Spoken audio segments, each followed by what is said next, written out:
Hello and welcome to my stream. Tonight we'll play more of, should I call it, Monzaemon's World? Because yeah, it's all we can get in here, unfortunately. I'm just kidding, it's Digimon World. But it's going to be another crazy cycle with the worst Digimon ever, Numemon. And hopefully this weekend, hopefully today, right? But I don't wanna raise my expectations high because all I ask is something else than Numemon.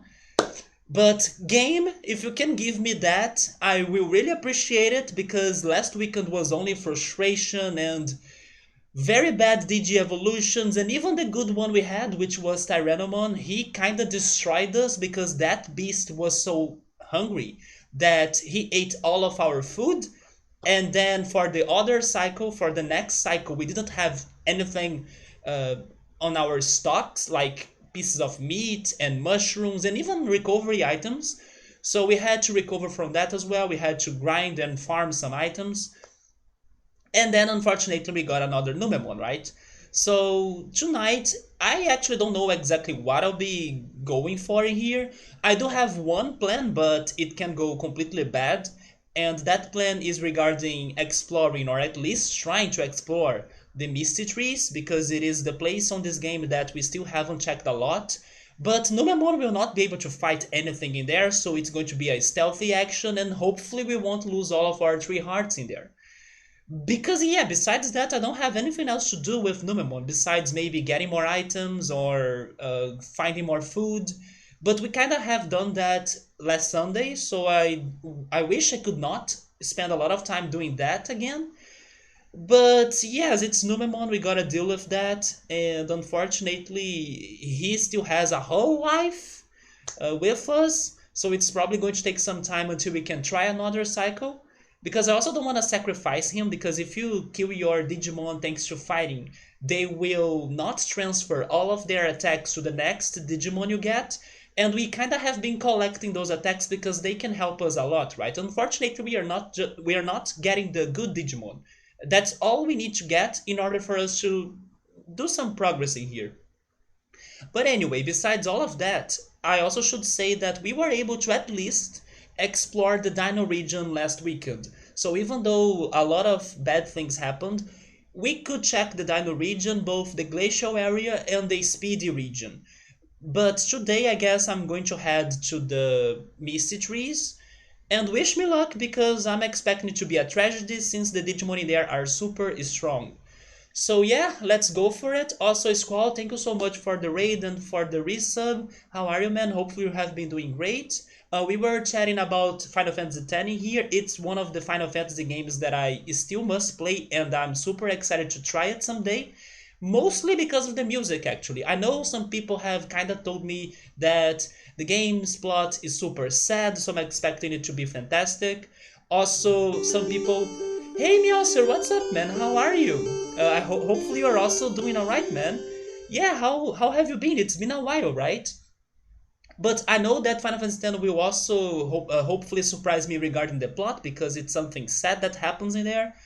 But especially thanks to the music. It has my favorite Final Fantasy music so far, which is Beasted Island. So I can't wait until I jump into that game someday and I check that place out by my own with my own eyes, because it's the Final Fantasy music that really helped me through some hardships in my life some years ago. Not really hardships, but it really helped me to stay relaxed during stressful days, right? I may be exaggerated regarding like saying they were like hardships. It's not really hardships, it was pretty much my college final work. And you know that it can be stressful and it may get you anxious and everything, but everything flowed, right? Everything flowed super well, mostly thanks to Beside Island on my playlist that kept me super peaceful even though I never played Final Fantasy X. So yeah, I'm really curious about that game, even though it may have some problems as well. But let's be honest, which Final Fantasy game didn't have its problems? Maybe some will have more than others, but I still think they're all solid and they so far have been fantastic games to me. But good luck, Squall. You have been grinding to fight the super bosses in there. They are probably crazy strong, as you gotta spend a lot of time doing that, the grinding. And you even said it's worse than Ruby Weapon, so yeah, I still cannot imagine something worse than Ruby Weapon. In Final Fantasy IX, people were telling me that, how was it called again? Ozma? Hopefully I remember that guy's name right, Ozma. They were saying that Ozma was worse than Ruby, and in the end I kind of beat him in an easier way, but maybe also because I did things in a right order to make the fight easier. I don't know, maybe I just got lucky.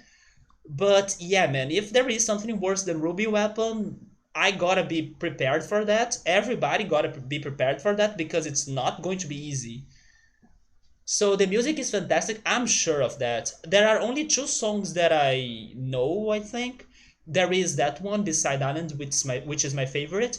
But I also know that for many people, they have a song that's called, and I'm sorry if I'm pronouncing it wrong because I don't know exactly how it's spelled. To Zeknard, it's something like that. I think it's a place in the game. To Zanakard, something around those lines. To Zanarkand, actually. Okay, Zanarkand, there we go. People love that song as well. I have heard it, but I kind of do not remember it. But hopefully, after I play that game, it's going to be more memorable to me, right? It has like, or it is at the top three best stories in the series. Which other stories would you pick as the other two, right? Let me guess. Final Fantasy 9 maybe, and then Final Fantasy 7. No, actually, maybe would pick Final Fantasy 8, right? Because you love Final Fantasy 8. Oh, actually, never mind. You picked 9 and 6. Interesting. You did not pick Final Fantasy 8 as one of the best plots. I mean, maybe I wouldn't pick it as one of my best plots as well, but the game was really great. You're doing well, Meowser. Nice to hear, man. Let me show you this cool cat. It's been a while, right? You just helped your girlfriend move. Oh, I see. Everybody has been moving recently, right? Victor also moved. In my building here, I sometimes hear people making noises outside of my door, like my neighbors, and I imagine it's because they are also moving. Everybody has been moving recently, and you got to explore a part of the country you have never visited before. So where did you go to? Like which area of the US you have traveled to? Yes, Right Skull Ozma was really hard, but at least he was looking impossible when I first tried the fight. But when I grind a little bit and completed some other side quests, when I returned to the fight it was much easier. It is an amazing song. Your favorite song in Final Fantasy X is called The Wandering Flame. Okay, that one I still need to listen to it. Yeah, Final Fantasy VIII is your personal favorite, but interesting that you do not pick it as one of your top three plots. But I can understand it. I don't think it is Final Fantasy VIII's strongest characteristic, right? But it's not a bad plot at all. It's just, let's say, different. But if we're talking objectively, you would say 10, 9, and 6 are the best stories. Yeah, I think that 9 had a good story and especially a very good storytelling. I believe that's the biggest characteristic of Final Fantasy 9 in my opinion. It's like the storytelling is really great. 6 has a very messed up story that I will confess, I gotta go back to Final Fantasy 6 because it's been a while, so I kind of do not remember the details of it anymore. But Final Fantasy VI's story was very heavy, melancholic, and depressing, right? And I do think those things can be good for a game. I mean, maybe not for everybody, but many of my favorite games are like that. Persona 3, Majora's Mask. So, when it's well done, I do agree that it's a fantastic plot, right? It has a great story. It is really sad and does an amazing job at making you emotional about what happens. You would say that Final Fantasy X has the best story. Yes, I have heard people saying that it's very emotional. Like I'm expecting it to be very sad. Actually, from what I have heard of it, it seems to be a game that will make you cry or like will make you really sad, right? Even though one of the most common memes about Final Fantasy X is that cutscene of how is it called in the game? I have no idea. Is it Tidal? No, it's not Tidal. I forgot the name of the main character of the game. But when he's like laughing and then it's such a nonsense cutscene, I have heard of that as well. And then even though maybe people will remember that game mostly thanks to a happy or weird cutscene, it's a very sad game actually. There is one particular scene that it was the first time when wait, I got confusing here.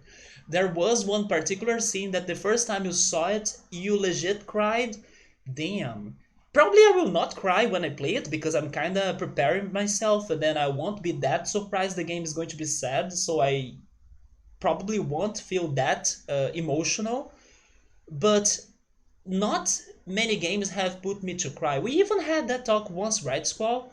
I told you that Professor Layton has made me cry, and you said you have never heard of the Professor Layton games. Those are really great games. Also, Persona 5 has put me to cry. Hopefully, you can play it as well. Then you are saying that Final Fantasy X put you to cry, which no Final Fantasy other than that has made you cry. So far, Final Fantasies haven't made me cry, but to be honest, I think that when I'm playing games and streaming at the same time, it is kind of harder for me to get emotional. I don't know if it makes sense or not, or maybe it's just like something that I uh, think that happens. But it's harder for me to like imagine myself crying on stream, you know? Maybe because I'm streaming, I will kind of hold on my emotions a little bit, you know? But I'm not sure if I'm just thinking that's how it goes with my emotions or if it is uh, something that really happens. For example, on Final Fantasy IX, which was the last Final Fantasy game we have completed here, a lot of people were kind of expecting for me to feel sad and depressed at the end of it. Part of it did not get to me because I kind of missed a little bit of the story while it was happening. Maybe what would bring people to cry the most. And then after we were checking the credits, then people told me that I missed that, and then I was like, wait, what? I was thinking it was such a happy ending, and then in the end it was not happy at all. So you know, sometimes I think that by playing those games and streaming, I may be missing information. I may be holding some emotions. So yeah, I think it's I want to see if there is going to be a game that's going to put me to cry on stream. But there was one game that put me to cry of laughter, right? It was definitely one of my favorite moments ever on stream, and by coincidence, it happened on a Final Fantasy game. It was on Final Fantasy VIII during that freaking concert that we got like the music completely messed up. I I laughed so hard that I started to cry, kind of. So yeah, that day was the best.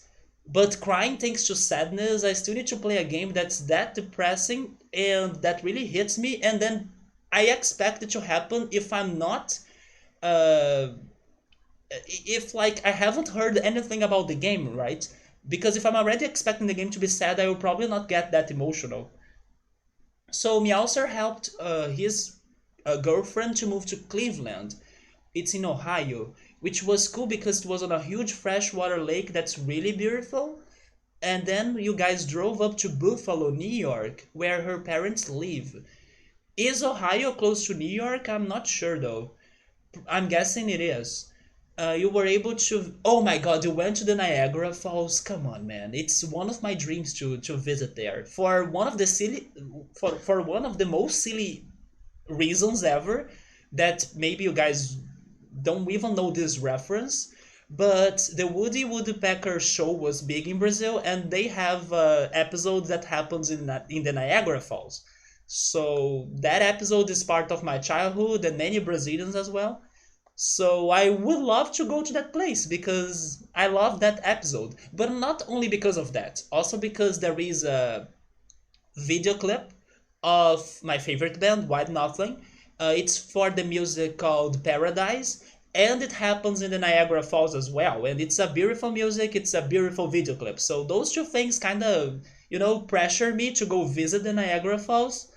So if I ever visit the US or travel to the US, it's one of the places I want to go the most. Even though some people actually told me that it's not that amazing, maybe it depends if you are on the Canadian part of it or on the American part of it. Some people said that, oh, it's okay, but also it's not like crazily fantastic, you know. But maybe it also has to do with which side of the Niagara Falls you are at, the Canadian or the American. I'm not sure, but it's definitely a place I would love to visit.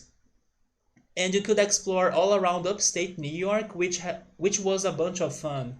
I have been doing alright, man. I gotta say that so far, at least, even though it is August, and August is never my favorite month of the year, now things have been okay. I cannot complain. I also shouldn't say that everything is perfect. I think that it's never going to be perfect in anyone's life. But considering it is an August, I'm actually liking this August. It's at least going better than the end of July. So maybe uh, I had my personal issues and problems happening by the end of July, and then now in August, it's been okay. I used to have many troubles during August, especially like uh, it's funny because it's more like a coincidence, you know. But I used to have like fights with people during the months of August, and then every in August I'm kind of expecting to fight people and to have uh, you know, problems with my friends and stuff.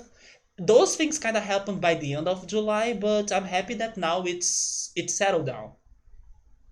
I have been busy with school over the summer. Have you been going to a physical place or have you been taking online classes or maybe both? And you haven't been able to check in as often, don't worry, man. It's all good. Actually, some people have been busy lately. You have been busy, or Ritsuru has been busy as well. But I'm glad to hear you have been doing great.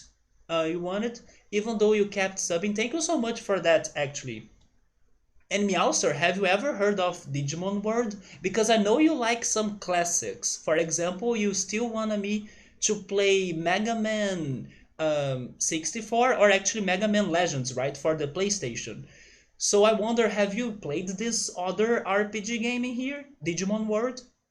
Because so far this game has been super crazy hard and punishing, but it's great at the same time. It's one of those games that it's not going to be easy for you to learn it or to beat it, but it's actually a fantastic game if you think about how it was ambitious and unique.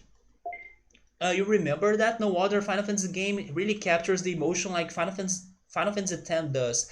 And I imagine, Squall, that maybe Final Fantasy X can capture that emotion not only thanks to the plot, but also because of the music, like we said, and I also imagine because of the cutscenes. Because if there is something that the Final Fantasy games they do really well, even since the PlayStation 1 games, are the cutscenes. What were the cutscenes of Final Fantasy 9 and Final Fantasy 8? Those cutscenes are beautiful. And I was like, how is this PlayStation 1, you know? So I'm really expecting the cutscenes in Final Fantasy 10 to be gorgeous, like outstanding. I have played this game, man, but you never really got into it because you never really watched the show that much. To me, what happened was the opposite. I used to love Digimon, so I watched the anime a lot. I watched it up to season 4, and now I kind of want to go rewatch the first season at least at some point. But I never really got into the games, which is kind of crazy considering that if there is an anime or a show that I like, I usually go after the games, like I did with Pokemon. But maybe because this was for PlayStation 1 and PlayStation 1 was not like that easy for me to play as a kid, I kind of skipped it. And to be honest again, I'm kind of glad that I skipped this as a kid because this game would be impossible for me to beat as a kid at all. And maybe it's even going to be impossible for us to beat it today, right? But hopefully we'll be able to make it. But so far it's been really hard. But yeah, so I kind of avoided some sort of frustration that could have happened to me as a kid. But at least now I know what this game is about, and I'm getting a good idea of the Digimon games as well. Some people told me that the later games were also a little bit like this, not all of them, but some of them. And it is a fantastic combination of Tamagotchi and JRPG that I don't think I have seen in other game. And also, hey Ultras, what's up, man? How are you? And Squall is saying that Final Fantasy X has some amazing cutscenes. I'm not surprised, man. I don't even know if There is a game that I have played that has better cutscenes than Final Fantasy games. I mean, Chrono Cross had some couple great cutscenes as well, but I still think the ones in Final Fantasy were better. Which game do I plan on playing next? I only have one game on my mind, and it's another RPG. It's called Cosmic Star Heroine. It's a game that's speaking about Chrono Cross, that I got curious about it because, from what I heard, it feels a lot like Chrono Trigger. So I got that game and I'm really curious to try it. And it is an indie game as well. It's not for consoles. I mean, maybe it is on the online store of some of the consoles like PlayStation, the Switch, and Xbox. I'm not sure, but I got it on Steam. And I'm really curious to play it because it seems to have a lot to do with Chrono Trigger mechanics at least. So even though we are playing an RPG right now, I'm planning to continue playing an RPG after it, because I also don't expect it to be very long. So we can play it, but then I'm not sure what's next. If you're asking me regarding I don't know, a bigger name for a game, then we could see maybe Golden Sun, maybe Suikoden, because Gabriel really wants me to play Suikoden. I was also considering Wild Arms, but I'm not sure if I should play it before those other two. I think it's going to be either Golden Sun or Suikoden, but I'm not sure which one I'm going to jump into first. And then after Cosmic Star Heroine, I may be playing something else, but I'm not sure what. Do you remember you were telling me you were having slow internet issues trying to stream? Yes, of course. And then could you do something about it, man? Also, hey, Subber, welcome. How are you? And speaking about internet issues, I gotta mention that earlier today, this afternoon, I did have some internet issues myself, but hopefully we won't have them during the stream, right? Also because the weather has been changing. After 2 weeks of super sunny days in here and heat and hot nights, the weather has been finally changing. It's been cloudy now, and maybe that's going to bring up some rain, and rain can mess up with my internet and especially my power supply, right? So hopefully I won't have issues, but in case they happen, you guys are advised. Golden Sun's a great game. It could be our next game, or maybe I should say next big main title, right? But the next one I'm planning is Golden. Wait, not Golden. It's Cosmic Star Heroine. Yeah, Cosmic Star Heroine. So listen to this. Your internet package is super cheap. It is supposed to be 15 megabytes per second as a download speed and 10 megabytes per second upload speed. And then the wireless test range, right? The wireless test range in like 10 to 11 of download, but only, oh, okay, so the problem is on the upload, right? And then a wire test got you a solid 15 to download, but still only 0.8 for upload. Man, so you gotta call your service, right? Something is going on there for your upload speed. But it seems to be something easy to fix probably. So anyhow, you do all of the troubleshooting you can. They finally get to an ISP on the line and then explain the situation. They were telling you that there was nothing wrong?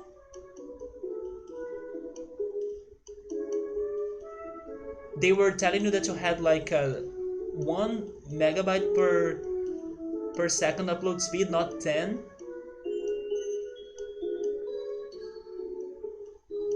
Wait, there were two packages? The two packages offered at the same time for the same price. Oh, are you kidding me? One of them had 1 megabyte per second as upload speed and the other one 10? And then you got the one with 1. Come on, no. Just change the package, right? And he said that's only if it's available at your residence? Wait, what? So it's not available there? That makes no sense to me. Yes, right? That makes no sense to me. Have you Googled if other people in Canada with the same internet service, if they have the same issue going on?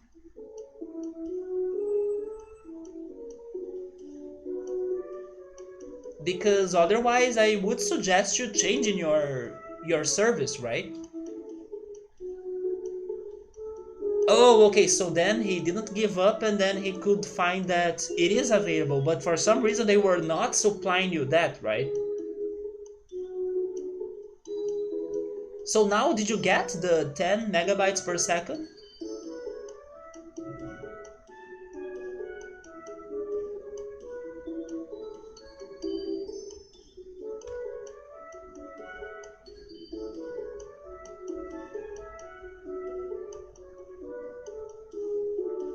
Okay, so everything sounds good for you to have it, but then...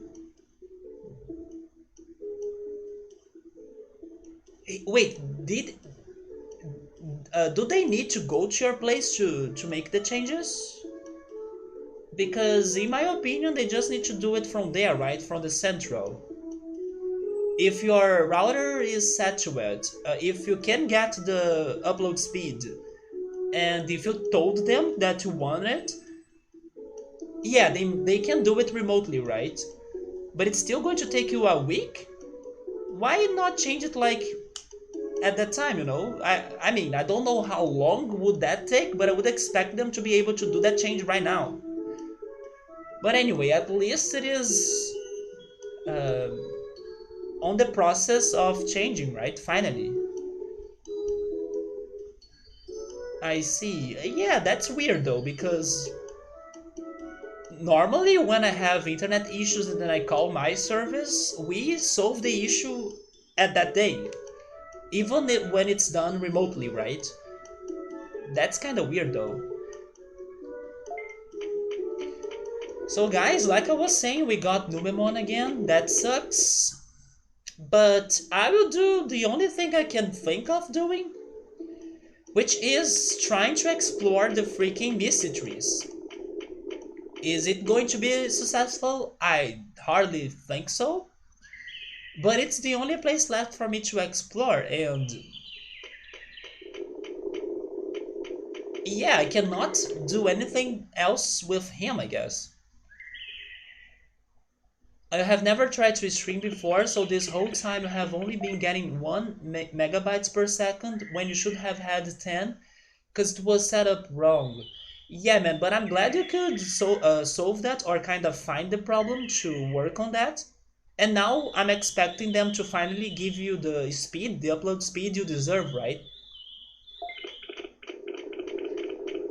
So normally you do not upload anything like content to YouTube or maybe things to Google Drive or Dropbox or something, because that's when you'll be using the upload speed, right? So maybe it took you that long for you to realize how slow it was because you was not using it that much. So hopefully maybe next weekend it's going to be your first ring. Good luck on that, man. I want to practice some Contra 3 runs with like a timer and everything for you to be speed running. You never upload things, just maybe photos to Instagram and that's it. Yeah, maybe photos won't be too demanding, so it's not going to be like something that's going to show you that you are having an upload problem, right? If you can't figure out how to set that up, yeah, probably you can find it on YouTube. There are probably some bots, or I imagine some bots actually. I'm not sure either, but maybe just an overlay as well. You order a webcam too, and some stuff. There we go.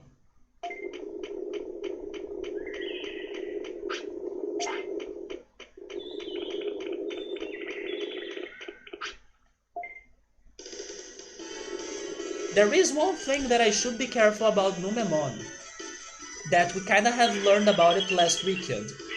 And it is regarding pooping, right? It seems that if my Digimon, they keep pooping outside the toilets, they are going to raise the virus bar. And when that virus bar gets completed, they digivolve into Sukamon, which is also nothing good, right?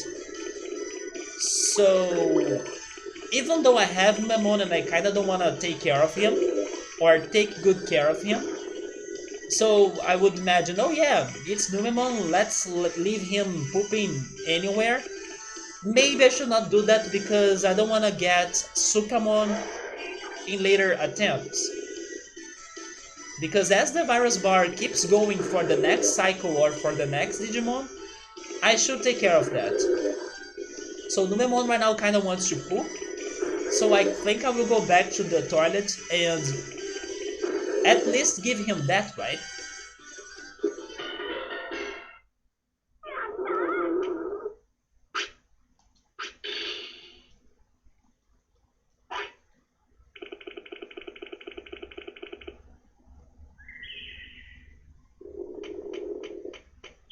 But regarding his hunger, I don't care.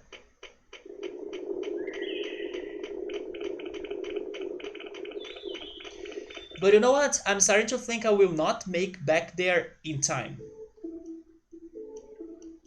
I really think he's going to poop before I get there.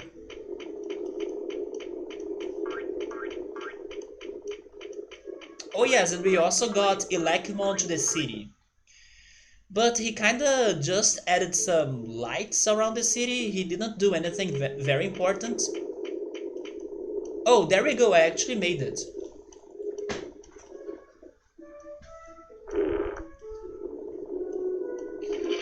Do I have a portable potty? I don't have anything. I will actually buy a portable potty and I will also buy autopilot so we can fast travel back here.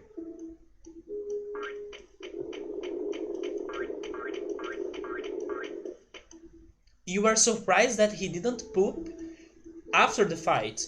Yeah, I'm surprised he could hold it until I could go back to the toilet, right? Normally he poops right away.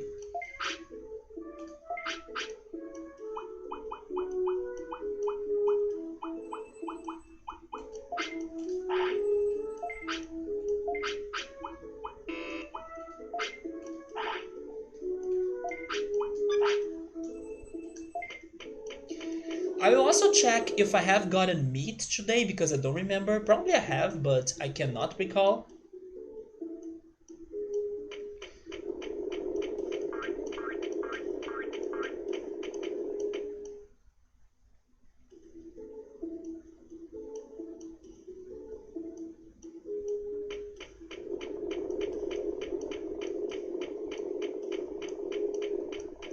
I would love to go explore some other areas as well, for example the Freezeland, but unfortunately all my paths to that place are blocked unless I fight and beat Ogremon. And Ogremon destroyed Tyrannomon last time, and Numemon has no chances against him for sure, so I only have one place to explore. But honestly, I don't know what to do after that. I wish there were other ways for us to get rid of our Digimon, but it's either by losing fights and losing their hearts, or by time passing by, right? And aging.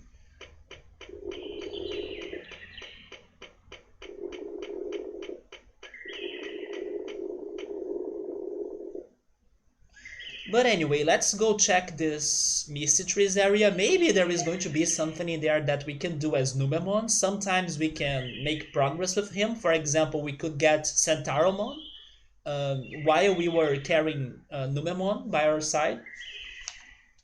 So yeah, let's see what's up there. I'm heading to the drill tunnel. Okay, so I need to follow this map right here.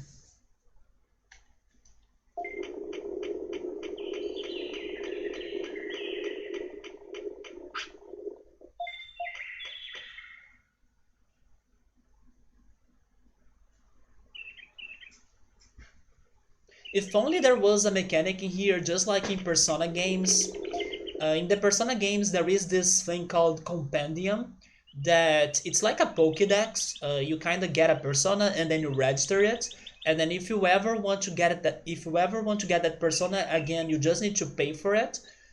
Unfortunately, there isn't a mechanic like that so far, at least in here. So I could see myself like farming some bits and then spending those bits to get a better Digimon than Numemon. But unfortunately, I still don't have such a thing happening, right? So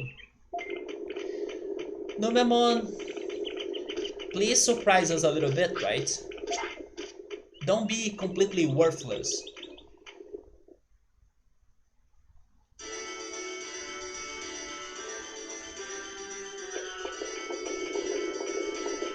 Let's take the right path, then we need to avoid the chicken! Please avoid the chicken. There we go. Then we keep going north. We pass by freaking Leomon's horrible training area.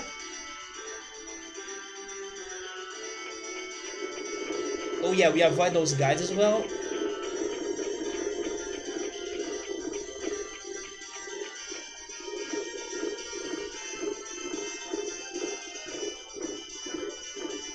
Then we are going to see the Trash Mountain entrance.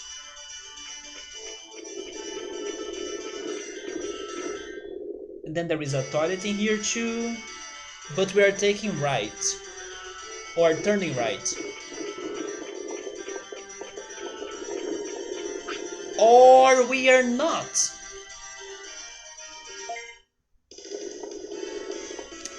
That's not good. Please don't hurt us. Let me leave. Okay. We did not take damage. But now we gotta avoid the freaking Gabumon again. Yes, I was able to memorize some couple things, but it's still hard to avoid them, you know? Like this Gabumon here.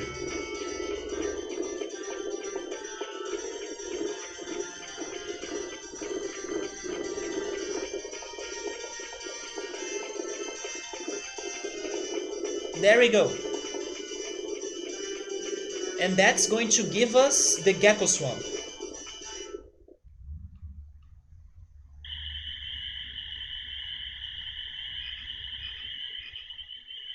With all of those dragonflies. Yamamon, right?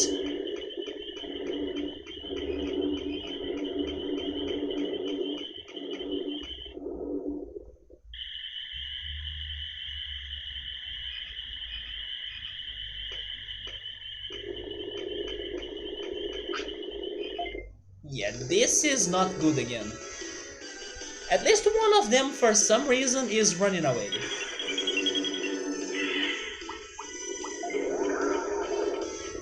Oh, but we could run away in time again.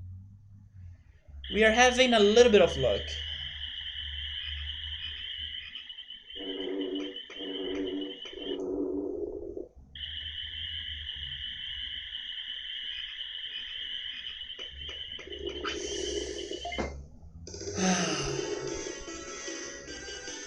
I really hate this camera. It's such a bad camera for you to avoid the enemies, you know?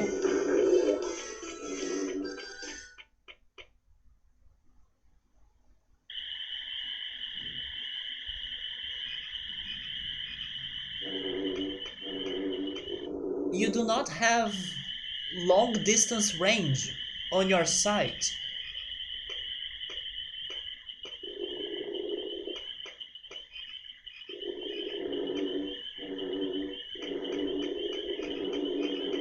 There we go.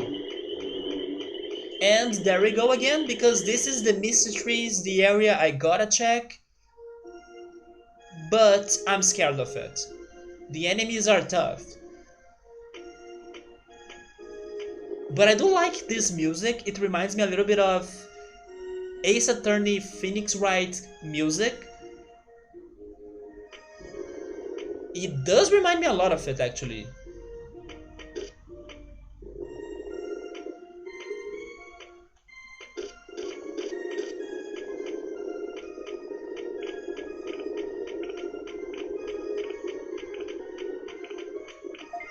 Is that a path? It is a path. So we can go right in there. Okay, that's progress. We could get to a new place now.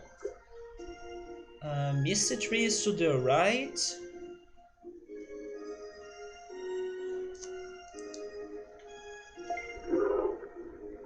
Who's making that noise?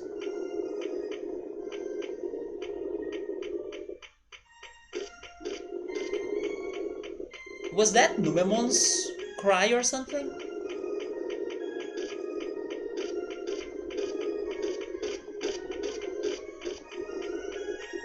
And now it's nighttime. We can go up or down. Okay, let's go up.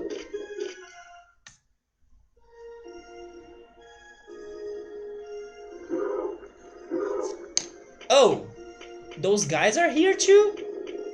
They were in the ancient Dino region. Okay, this is very hard to avoid. And there is a second one up ahead. I don't know if I can avoid those two. Somebody is saying that if they have remade this game for the DS or the 3DS, probably would be able to control the camera by using the touchscreen. Yeah, or I actually would say not necessarily to the 3DS or DS, but maybe any other console, more recent console, because they do have those extra analog sticks as well that you can use as a camera stick, you know. Especially the PlayStation consoles, because their controller, they have two analog sticks, right? You were saying it's because he's unhappy, so he's making those noises? Misty Trees, okay, say it. Can I avoid this fight?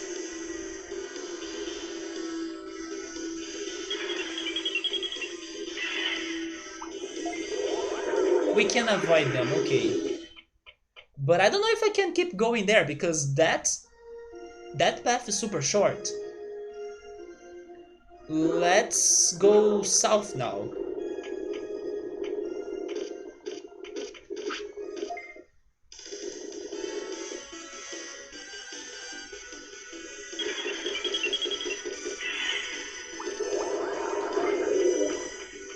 But surprisingly, Numemon hasn't taken damage.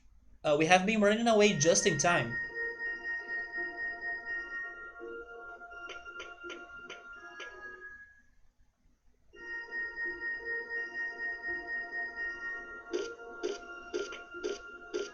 Let's put him to sleep.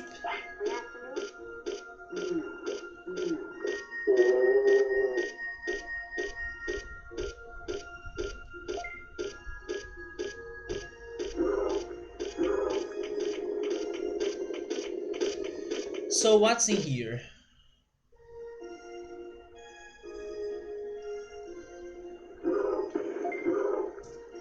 Well, at least it looks like a bigger area.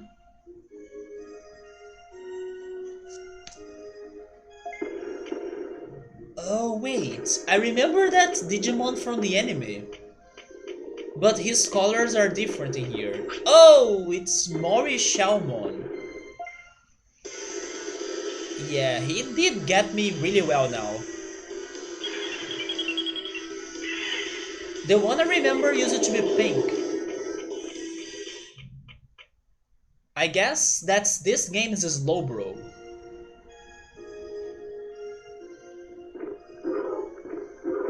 Wait, that Ogremon is in here? Wait, that's a mushroom.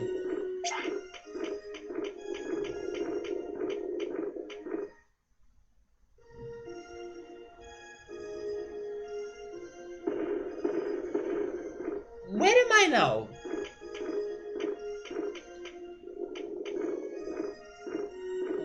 Wait, that's the area that there were the birds, right? So I need to go south in here.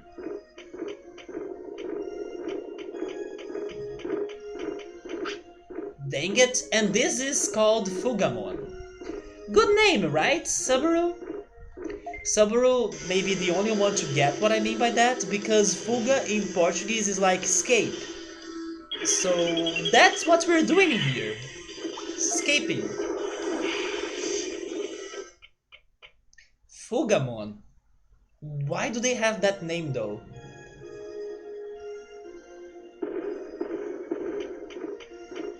Yeah, the nighttime or the daytime they changed the enemies, right? Yeah, but it's still I was confused because after you run away they kinda put you back to a previous area and then I was like, where did they put me back, you know? But I see, this is the central area that I can go south. Dang it!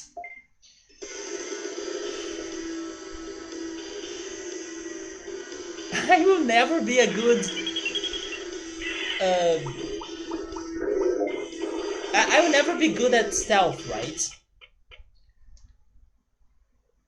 I cannot.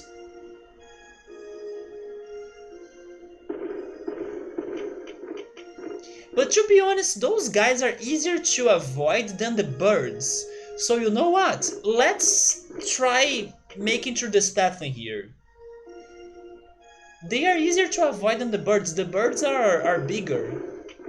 You see?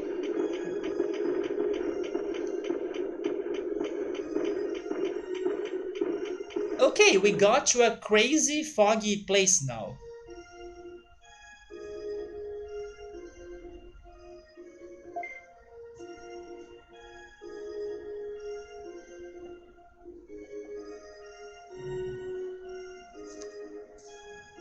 When you escape too much... Oh, when you escape too much, Fugamon returns to haunt me, right? That's why they have that name.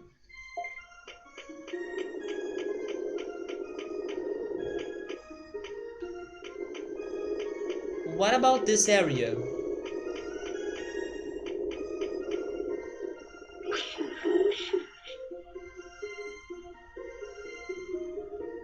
That's very disturbing looking. Hello, Cherrymon. Welcome, young man. You are Cherrymon, right? Even though you too creepy for such a cute name. What do you want with an old man like me? First, get rid of the fog. So that's it, I see. Can't you do it? First, listen to what I've got to say. Now, where should I begin? Is he going to fight us first? I hope he don't fight us, or he doesn't fight us. If you know about the emergency. If you know about the emergency on the island, please tell me about it. I see, the emergency. This island began to change 80 years ago after the land changes happened. Earthquakes? The northeastern parts of the island suddenly appeared 80 years ago. Since then, Digimon started to move away. The species separated.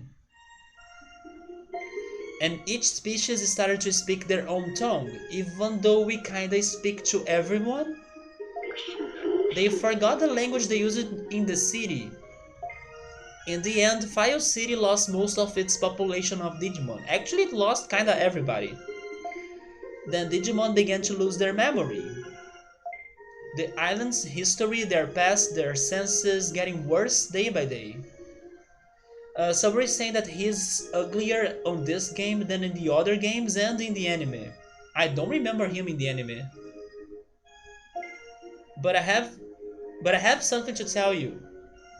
Although I cannot remember it. Good! However, all will come together in the end. That sounds like Dark and Twin Peaks that I have been binging. Someone compels it to be so. Okay, so I'm going to write down that Cherrymon wants to tell us something that's important, but he can't remember what it is. So maybe we need to come back here, talk to him again. But I appreciate that you are not fighting us because we cannot take fights right now. Cherrymon's message. Whatever that is.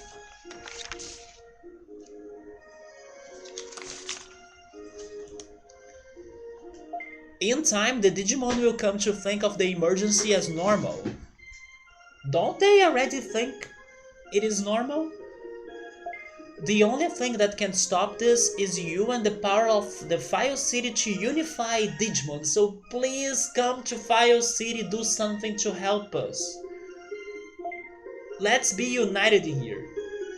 Gather Digimon in the city and create a miracle. I need a miracle. It will definitely happen. I appreciate your kind words, but I need to see action as well. Well, I got all worked up. Flew, I have said it all. Please join us. Oh, okay. At least we're getting rid of something. Now let's get rid of the fog. The reason for the forest fog was to be able to speak to you. What? Why is that? I can still talk during rainy days, sunny days, maybe even snowy days, even though I have never seen snow. It doesn't need to be foggy. Oh, one more thing. There are others in the forest who know about the past. Go deep into the forest to find them if you can. That sounds like the Lost Woods in Zelda. Or do you mean that behind you is the deepest part of the forest? Oh my god, this is a very crazy long forest actually. So in the anime, he works for Pinocchio. And then he... Oh, I'm starting to remember him. And then he tries to turn Matt against the others. He used to look more old, right? And then he also had like a mustache. I think I remember him now. He also used to be bigger.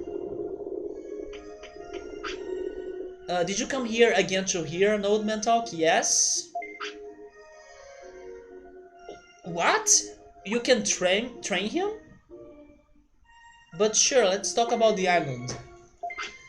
Here's what I have to say. The island began to change 80 years ago after the land changes happened. The northeastern parts of the island suddenly appeared 80 years ago. Since then, Digimon started to move away, the species separated, and each species started to speak their own tongue.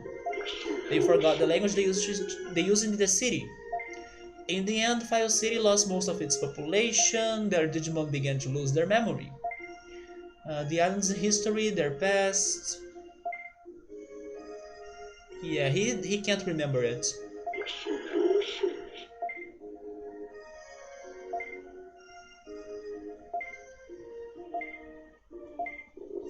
What about this training? Training the teachings of the forest. Explanation. Cherrymon will give you much knowledge. It will greatly increase your wisdom. Sure?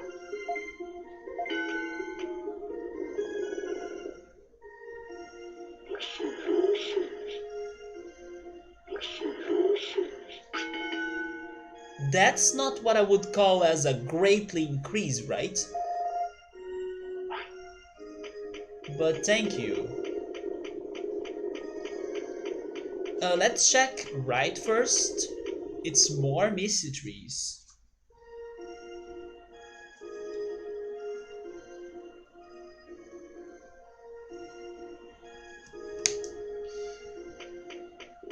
So now that the fog is over, are we going to find weaker Digimon? I mean, never mind, that answers my question. Although they are not aggressive, right? They are allowing us to explore. That's good.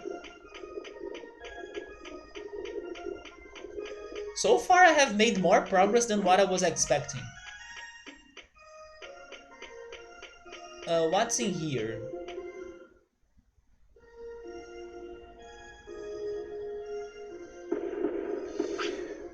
Okay, that's unavoidable, at least at first.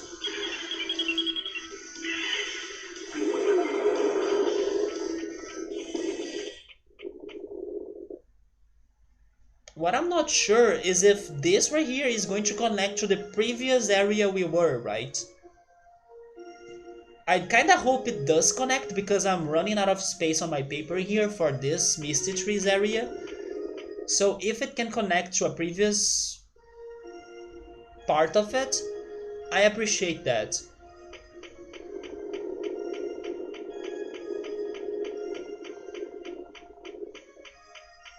But then it's going south.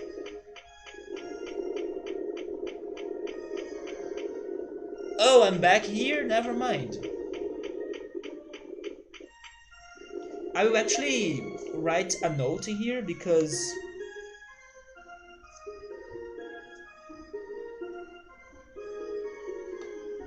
there is training in here.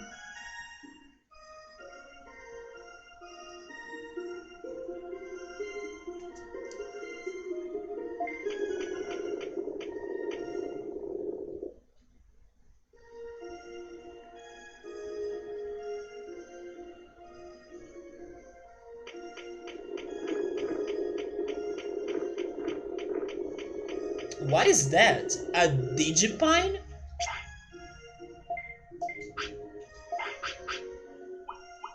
It boosts the training effect. So it's like a carrot, right?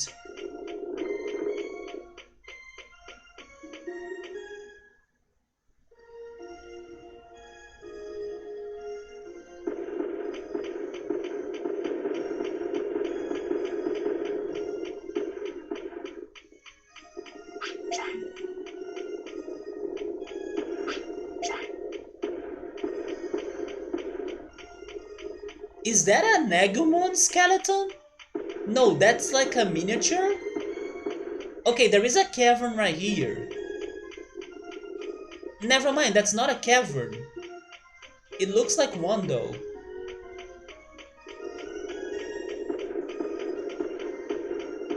Okay, this is not an ordinary spot, but there isn't anyone in here. This looks very suspicious.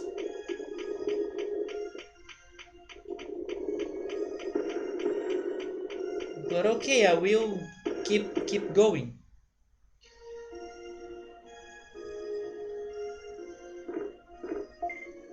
So I went south there, and then I went left. But I don't know if the left I took will connect me to the other area. Does it connect? It does connect. Okay, so this is a connection. Oh, now he wants to poop. I'm not that close to a toilet. Actually, I will try it. It's 2 areas left, right?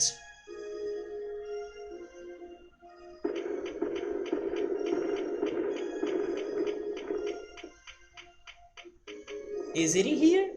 It is in here.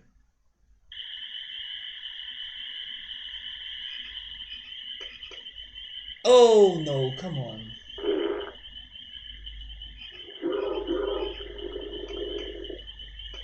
Man, I was just next to it.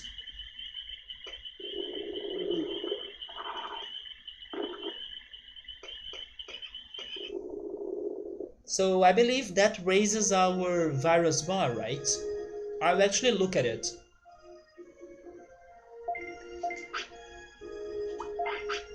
Yeah, it's getting yellow.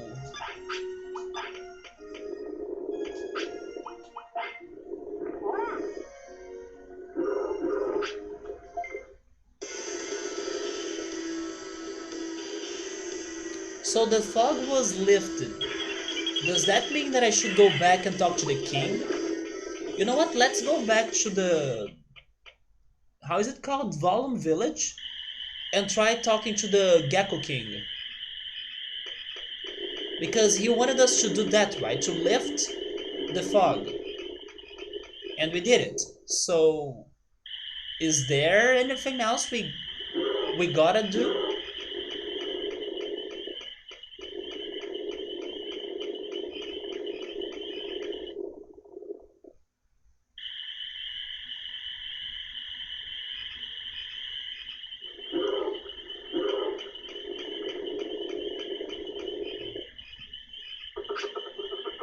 He's called the Shogun Gekomon.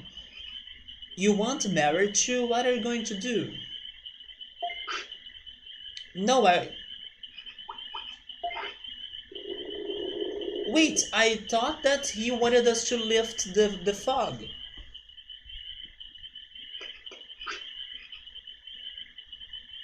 You can fish only at Dragon Eye Lake? Interesting, I thought that I could fish on other areas too.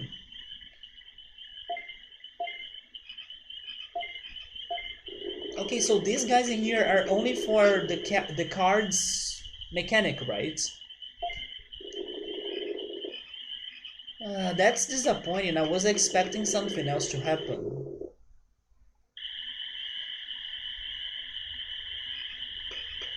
So now I have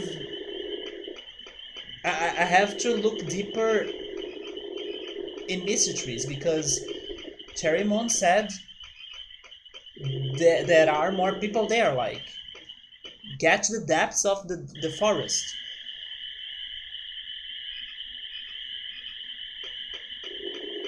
Okay, let's try then.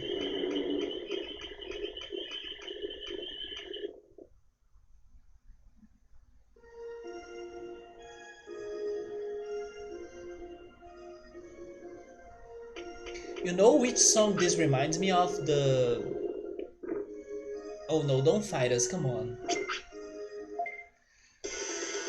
Of the Phoenix Wright games. I'm pretty sure it is the bracelet of Apollo. Yeah, when you're using the bracelet of Apollo Justice, that's the song that plays. Or something very close to that. So it's a song that started to play in the franchise, in the Phoenix Wright franchise, up to the fourth game. Saburi is telling me that he just kind of blasted me to be able to get there. Oh, because otherwise I would not be able to see the paths, and then there wouldn't be entrances or exits around the Misty Tree. I see.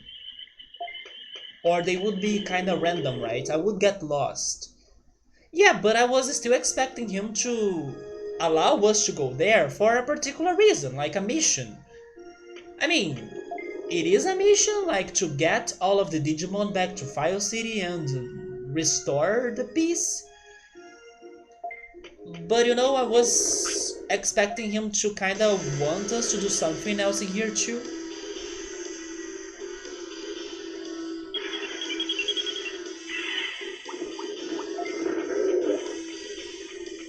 Maybe I should just say that he blessed us very easily. When I was expecting him to be wanting or to be waiting for something in exchange.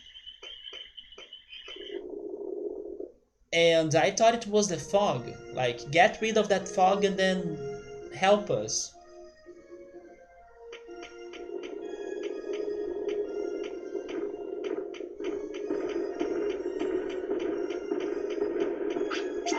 Have I gone left in there? I don't think I have. What's in here?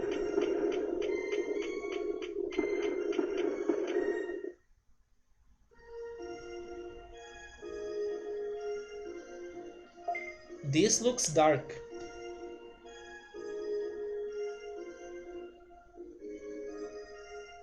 Maybe it's going to connect to the depths of the forest. Or maybe I should say it's going to connect to where Cherrymon is located. Or maybe... Never mind. This is just like a... Wait, is that Gabumon?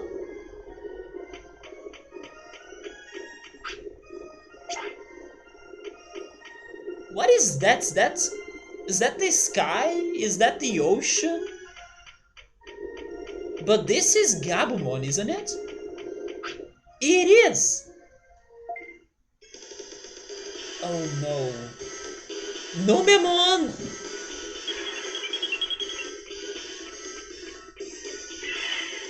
We don't have a...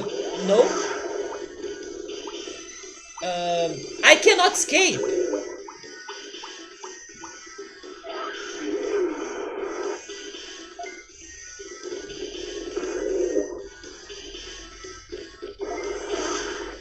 Okay, we are going to die here.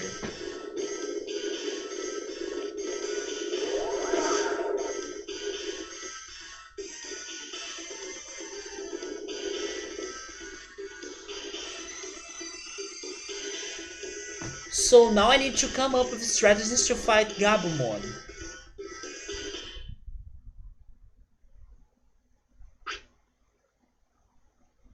Please don't steal the food, right? Or the portable potty, or the autopilot.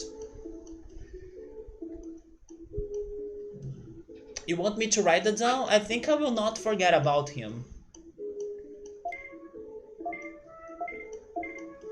It's Gabumon, how can I forget about him?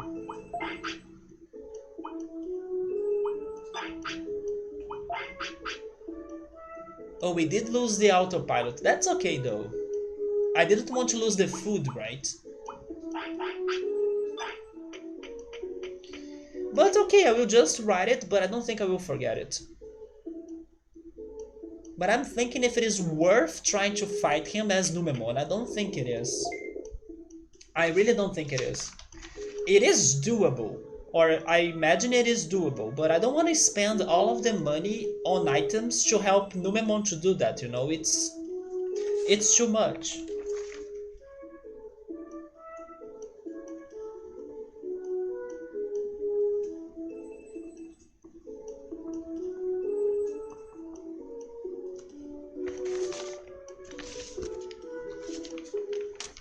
I guess I will go back there and keep on exploring. And maybe Cherrymon was referring to Gabumon when he was saying that there were others in the forest willing to help us in the depths of the forest. Maybe Gabumon was that guy. As we are back here, I can get food. I will make some deposits.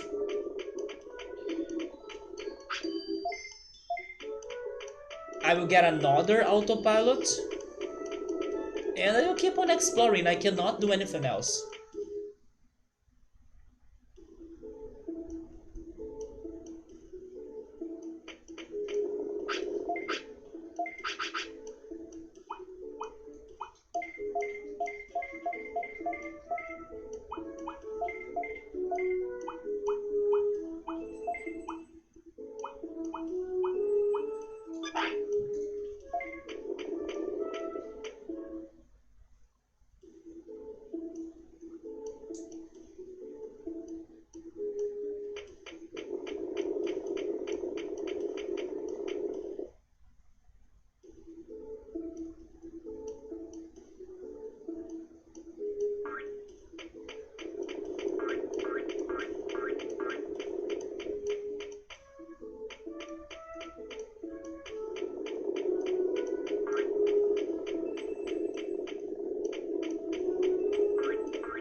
But I would say that now that we have found Gabumon, he became our biggest priority.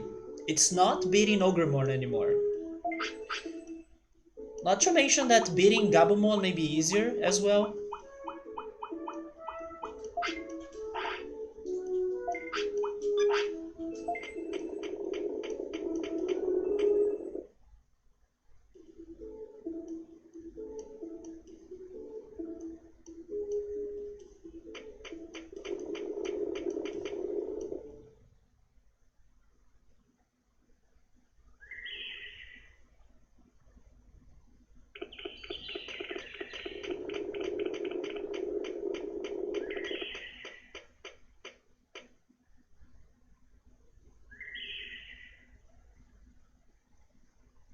Yeah, he's a rookie Digimon and he's alone. I agree. I think he's going to be much easier than fighting Ogremon and those two Agumon.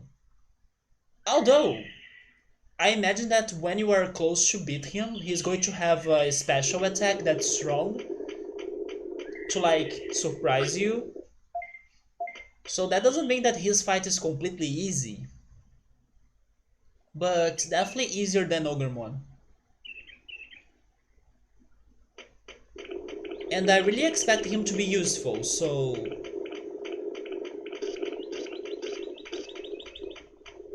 I think it is worth for us to go fight him first. Ogremon, I have no idea what to expect about his fight. Maybe he's going to join us, maybe not.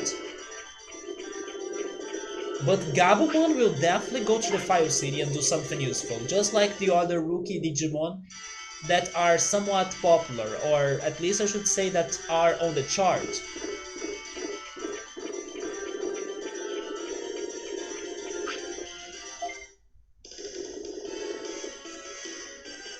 We avoided the hardest one to avoid, but not this evil Patamon.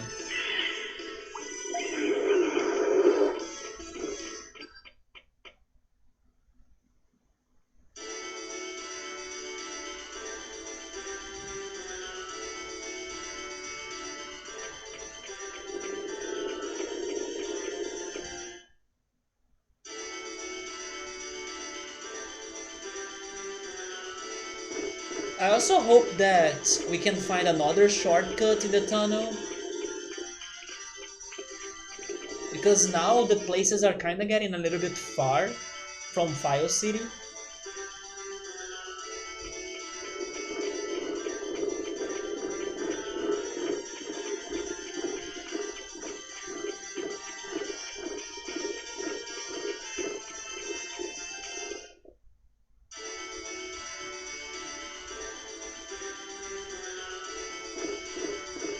Oh no. I need to remember this guy.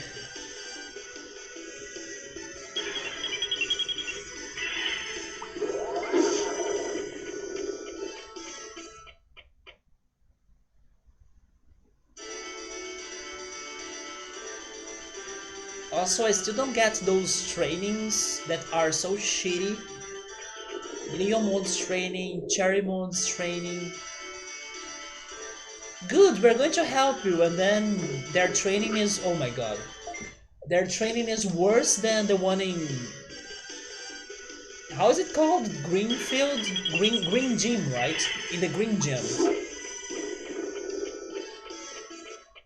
I know that Gabriel said that no, but in their times is lower. But it's still kinda bad, you know? It's hard to get there. It's not that close to a toilet.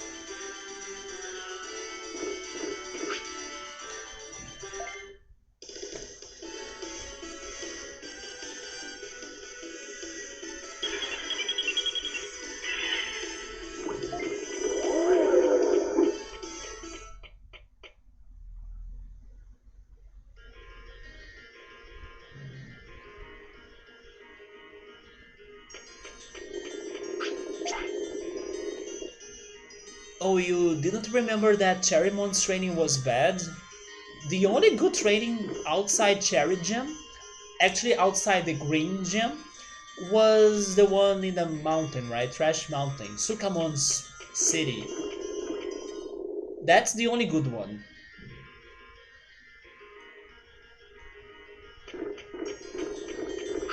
Dang it!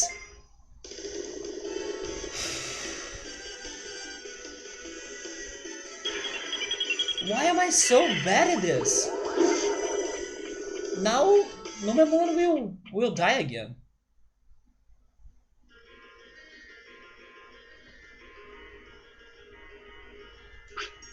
Oh, never mind, we can sleep.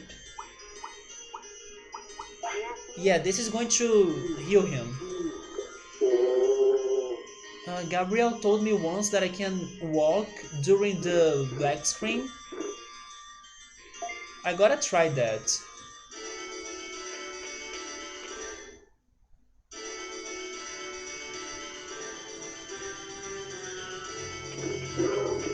Yeah, oh yeah, there we go.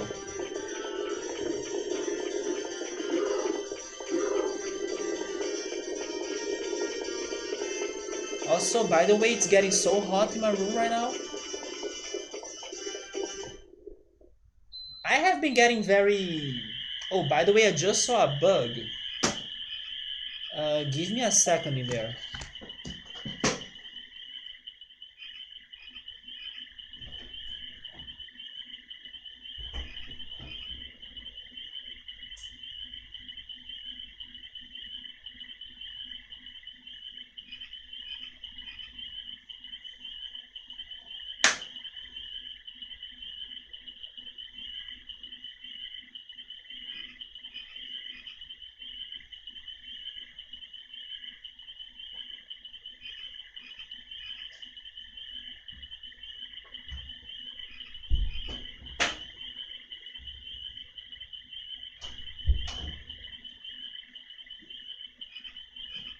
Okay, there we go.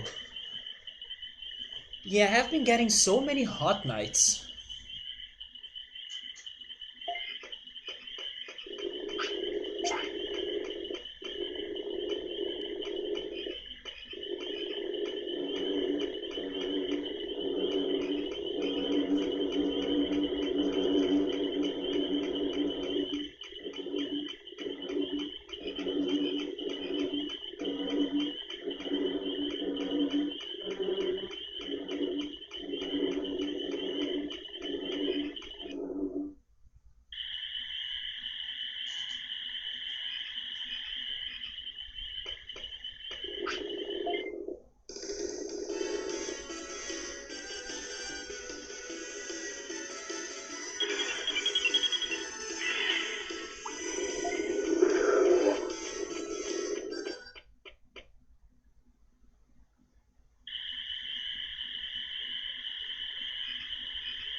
I think it's going to take me some time to get used to that mechanic of walking during the black screens.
I don't know, man. Maybe sometimes it helps, but sometimes it doesn't.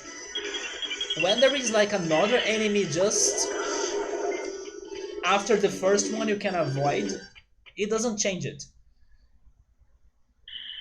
Nomemon starts to attack while I die. Yeah, he's been covering us. Yeah, he has been trying to avoid us to take damage, and he has been doing a good job overall. Yeah. He's kinda quick, right? To start the fight and giving the enemies the first hit.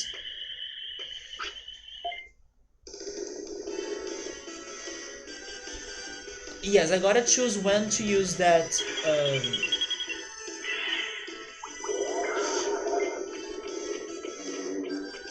mechanic. In here, I think it's better for me to not use it, but it's still hard.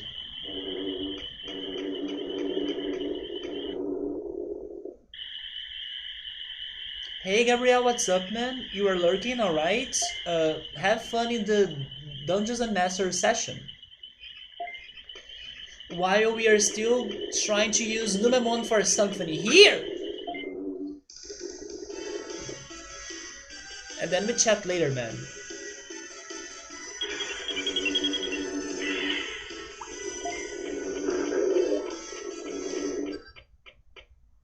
Wait, what did I say? Did I say Dungeons and Dragons? Hopefully I said that. I'm not sure if I said that or Dungeons and Masters. Dungeons and Dragons. I read DM and then I was like Dungeons and Masters, you know, but no, it's Dungeons and Dragons. Okay, there we go.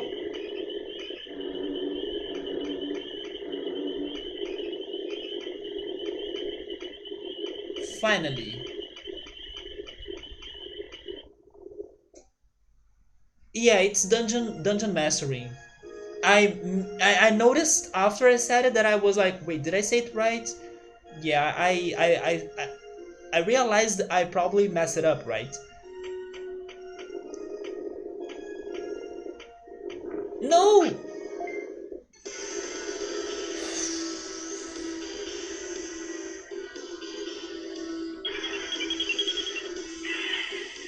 This is another reason why I should never play horror games like Resident Evil. Come on. Every liquor is going to destroy me, right? Every zombie even is going to destroy me. Wait, does he want to poop? He wants to poop, right?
If I did do the daily work on the shop, not really. All I wanted to do was to come to this place and explore it.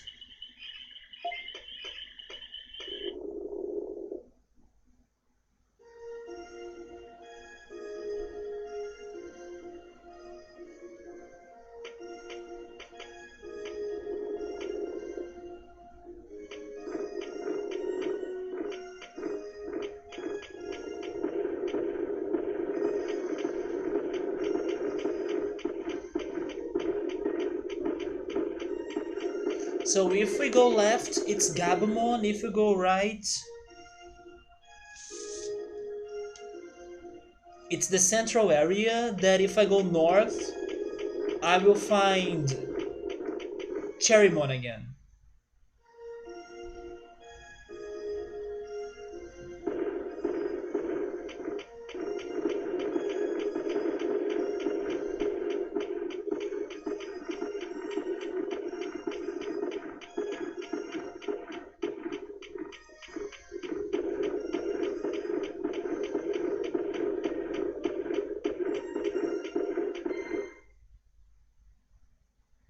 There we go, we finally made it back.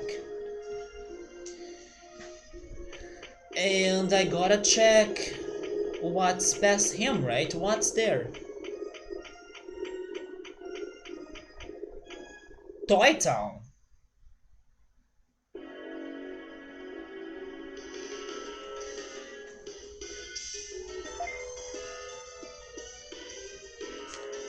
I don't have anywhere to write this down in here though. Let's draw it to the bottom of this paper maybe.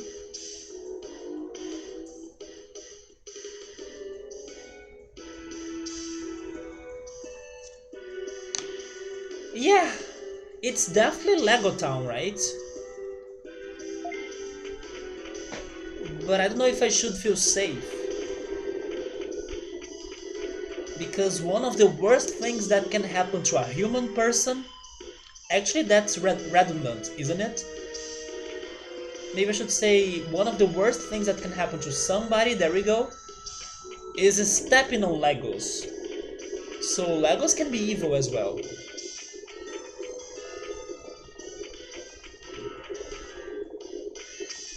especially considering this music.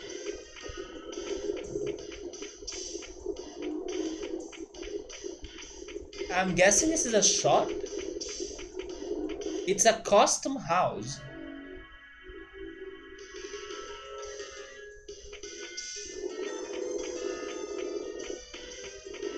That's empty. I mean, it's not empty. That's freaking... Um, wait, is that Yuki Darumon? That's not Yuki Darumon, right? Because Yuki Darumon is the ice version of him.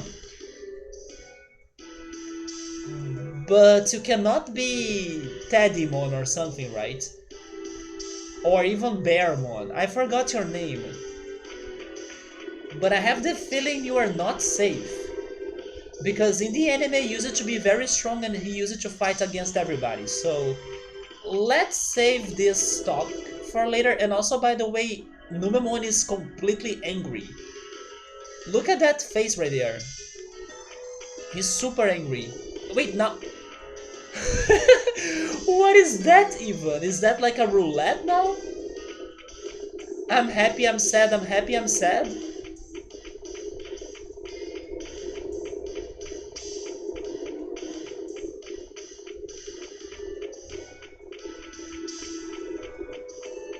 Is that a castle? Wait, what's this here? The robot house.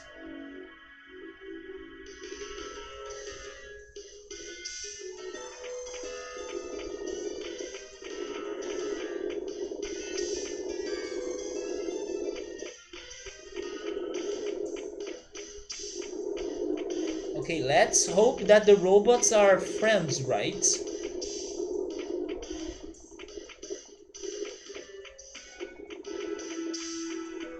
Hi. This is actually a Digimon. It's called the Tinmon. Oh, we cannot speak to them.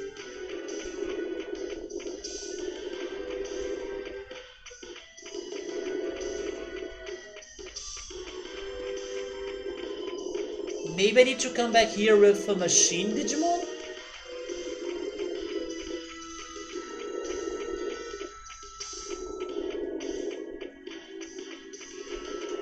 Well, let me write it down.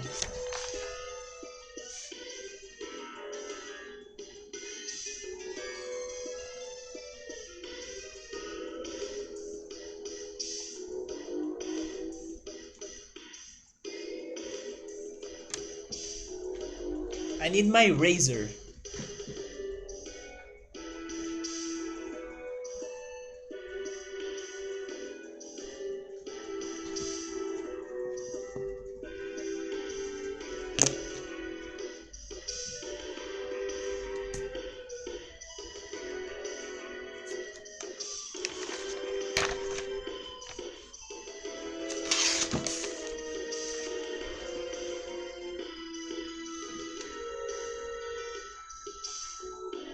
Wait, what, Subaru?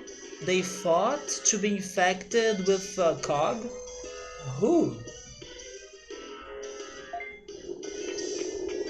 Oh wait, are you talking about the Digimon anime? Oh yeah, right, they get corrupted thanks to those cogs, right? The evil cogs?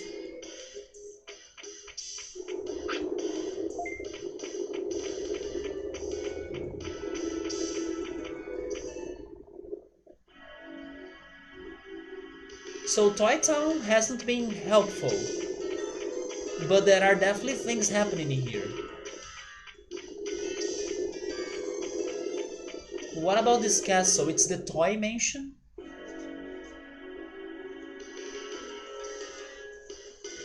Okay, probably we are going to fight somebody here. Maybe this is just going to be like the other mansion, the Grey Lord's mansion.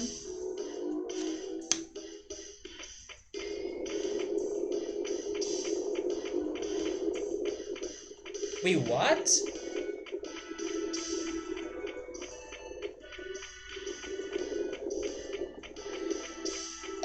This sounds like a riddle place? Puzzle mansion? Sure? Oh, it's locked? Never mind.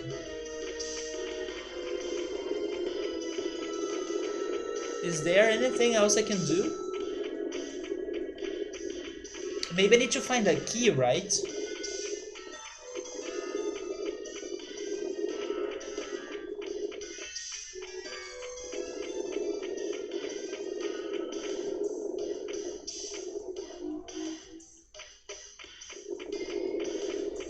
Well, that goes to the paper as well. We gotta explore the Toy Nation.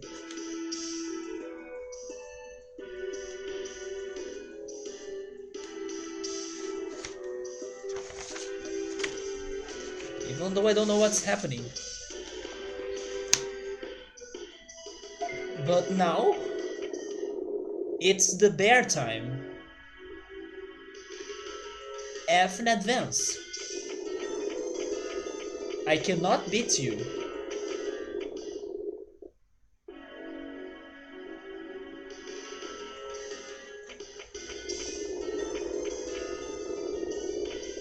But I want to remember your name though. This costume seems different from others. It has some overpowering presence. It's because it's not a costume. No, that's not a costume. There is a zipper on the back. What happened, Demon?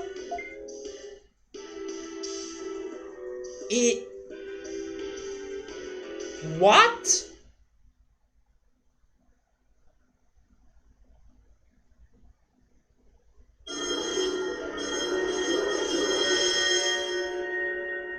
No, you're not. He is.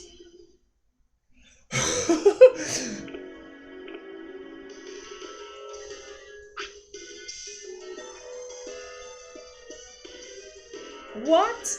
Did you turn into another Digimon? It's kinda nice.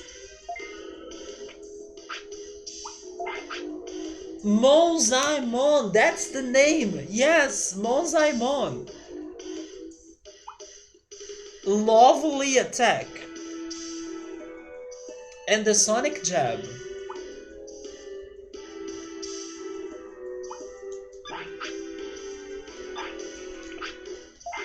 But I cannot believe that was really a custom. And he has electric attacks?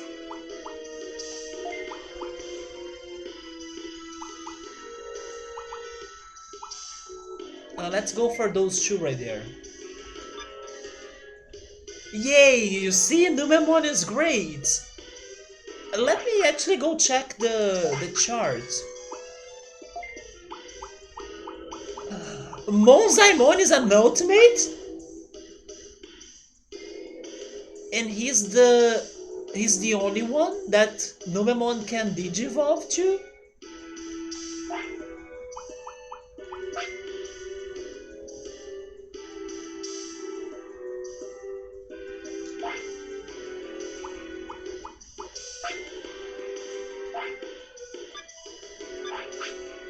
Finally I found this. It's been a while, you have been waiting for this. So I will say something though. I'm surprised, but I'm also not that surprised. And why is that? Because we were spoiled about this before, right? Like there was somebody that dropped in the stream that said something like, "Oh, Numemon is good. Get to Toy Town." So I was like, probably they're going to teach Numemon a good skill in here.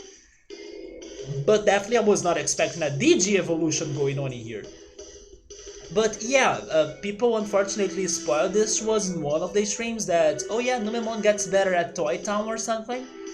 So I was kinda here waiting for something to happen. But not this. Like, he really doesn't continue as Numemon. Thank goodness! That's much better than getting a good attack, right? And interesting, because that means that some Digimon will not digivolve, like, naturally or thanks to some effort or, you know, by changing their wave or changing their mood as well. No, some Digimon just need like a evolution stone, just like in Pokemon, that you can evolve Pokemon by using fire stones, water stones, and leaf stones and thunder stones. It's the same here, we just had to give him a freaking costume. I should treat my Numemons better. Oh yeah, right, because now my Monzaemon only has 2 hearts left, and he's completely angry, but hopefully he can turn that anger into strength, and then beat everybody. By the way, I can change the attacks. Well, I just did that, right? Now whenever I fail and become Numemon, I can look at the bright side and go ultimate this way. That's true. That does change a lot of this game, right? Actually, since last weekend this has been going on. This game has been, playing with our emotions, just like we have seen Numemon's happiness bar going from sadness to happiness at every second. It's the same that has been going on since last weekend. I got Tyrannomon, yay! Tyrannomon is now being bad, and then he can't beat the bosses, and then he's asking for food, so then nay! And then suddenly we have Betamon, yay! And then Betamon digivolves into Numemon, And then Tyrannomon becomes... Wait, Tyrannomon is going to digivolve again, yay! And then he becomes Sukamon. And then Sukamon digivolves into Tyrannomon, and then he dies. This game is like... No matter what you have, it's going to be good and bad, or bad and good, and then that's how it's going to be like. So maybe the lesson here is that have something, because that something can be whatever. It can be good, it can be bad, it can be bad to good to bad. Just have something and keep on going. That's the lesson here. Keep on going, pretty much. We got here, and then the shit we had turned into something I believe that's going to be good. At least better than what we had, for sure. Somebody is saying that he needs to rest. I saw his stats. He has some HP, but it's not completed, right? It is a roller coaster cycle of emotions, dude, and you are saying it, and I have been missing playing that game a lot, especially because this week Electro has been streaming a lot of Roller Coaster Tycoon, and I checked one of his streams and I got nostalgic. So yes, I do miss playing Roller Coaster Tycoon. But indeed, this game has been like, do not give up, pretty much. Do not give up, do not stop. Face your hardships, and when life gives you something good, use it the most you can, because it's not going to last forever. That's how this game has been. It's so unpredictable. It can flip the whole situation at the next step, right? So here's what's going to happen. This is not the best Numemon, this is not the best Monzaemon, but we'll see how far we can go with him now. And at least now we know that in case of shit happening, go to Toy Town. Go play some Toy Story and Legos, right? But is he the only one that can open this? Because that looks like a very specific door, and maybe if I didn't have him or Numemon with me, he couldn't open that. Never mind, he also cannot open that. But you can't talk to the robots either, right?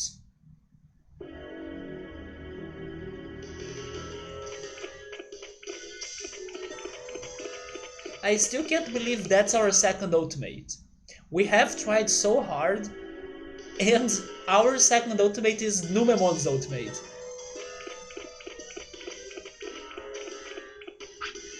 Wait, he does do something here. Oh, Monzaemon, you're back alive! I have a question though. What would happen if I were able to come here without Numemon? we would just check the the cloth or the costume and then nothing would happen? Would the game help me somehow? Like, maybe you can do something about this, you know? Would they hint me at something? And you know something else that I gotta try in the future? I need to see if Sukamon can digivolve into this guy as well, because Sukamon has another Digi-evolution, and maybe it works around the same lines. So we would just look at that, right? Hmm. Actually, that teaches me a lot about this game. What if one of the other side quests that we have going on in here that is not answered, for example, the tree that has a door, the fridge on Lord Grey's mansion or Grey Lord's mansion, what if those things are ways of digivolving? For example, what if I check that fridge with uh, how is that Digimon again? Monzaemon. What if I brought Monzaemon to that freaking fridge and then he gets the power of ice and then he digivolves again? Or if I brought maybe not Palmon, but maybe a champion like Togemon, if I could get Togemon, to the tree that has a door, and then that's a way of digivolving as well. I gotta test those things next times, or on the next times, you know? Because maybe I don't need to like train them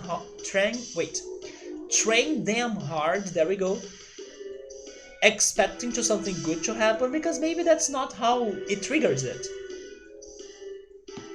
There are a lot more of special evolutions. I already have my suspicions in here.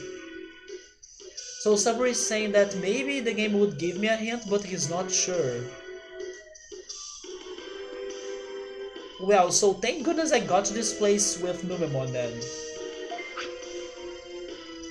Go fight Wario Monzaemon, quickly! Everybody get moving, quick, quick! Wait, Wario Monzaemon is... It is the evil one, right? So he wants us to fight the evil guy? Like the evil version of us?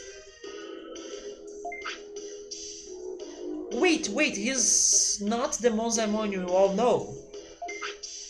Huh? What do you mean? But he's a Monzaemon, right? Yeah, it's true that he's a Monzaemon. A bad guy called Waru Monzaemon kidnapped my friends. I think the only one who can defeat him is Monzaemon. Then we got to find that bad guy. Where is he?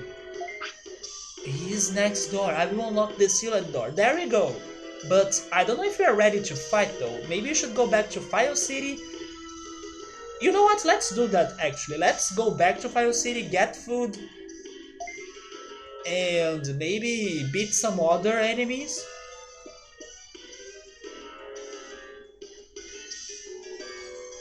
At least get items, because I don't want to jump into a fight like that without items.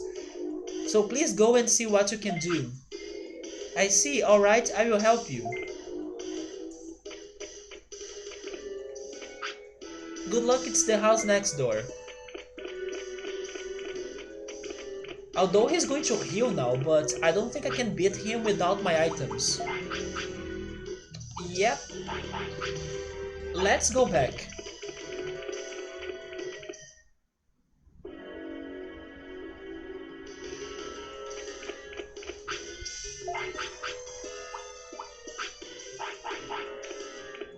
Man, I'm glad I decided to give Numemon a try and explore the Misty Trees now. Oh wait, did he refuse it? And then suddenly he's happy. After I scalded. That makes no sense.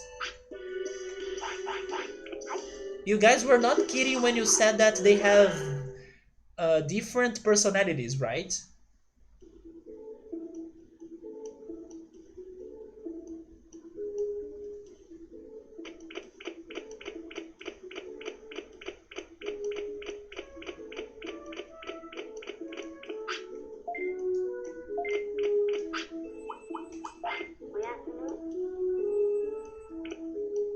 But there we go, we really didn't need to kill Numemon.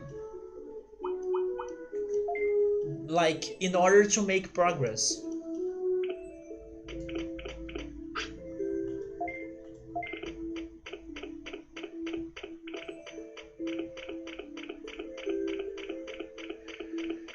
So...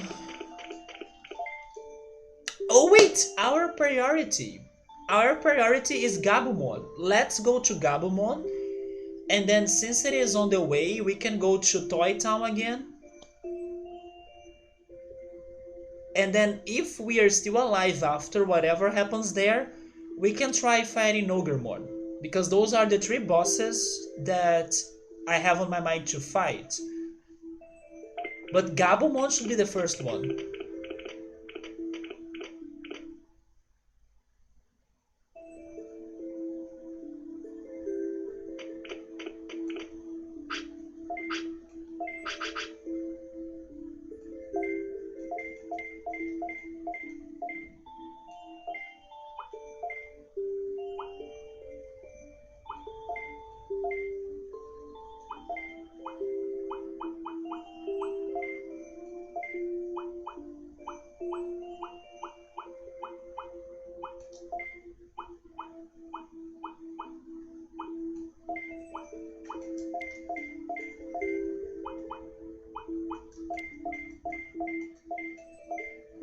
Actually, let's deposit the Digimushroom because maybe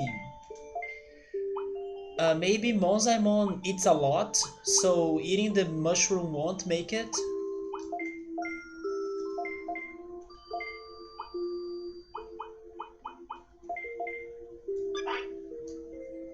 Massive progress time, you think so? I'm not sure still, because some fights can be hard.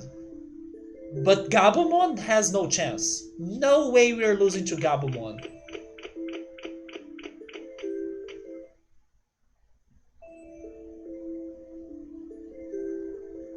But I gotta give this game that again. I was not expecting to get an ultimate that easily.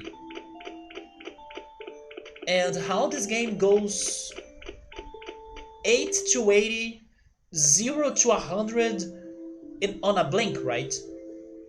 And I really appreciate that. It's what makes this game unique. It is not predictable at all. Give me some more small recoveries.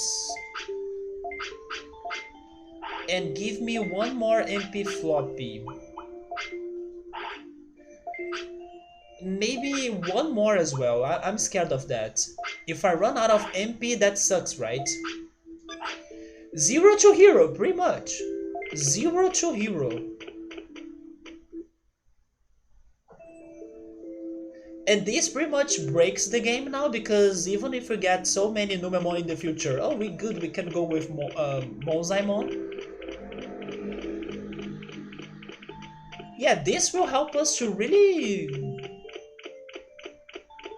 I don't know if we can beat the game like that, but definitely make a lot more of progress without worrying about getting Numemon. This is a game-breaking moment. Which is also cool because otherwise this game would not be forgiving at all. If peaches are popular here, I think it depends. For example, in my family it's not that common, although we do like uh, the candied peach.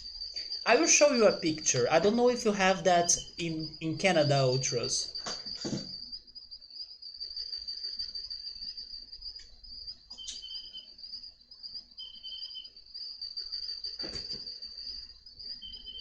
But the fresh fruit, it's not that common because it is also a little bit expensive. Although I know some people that like it.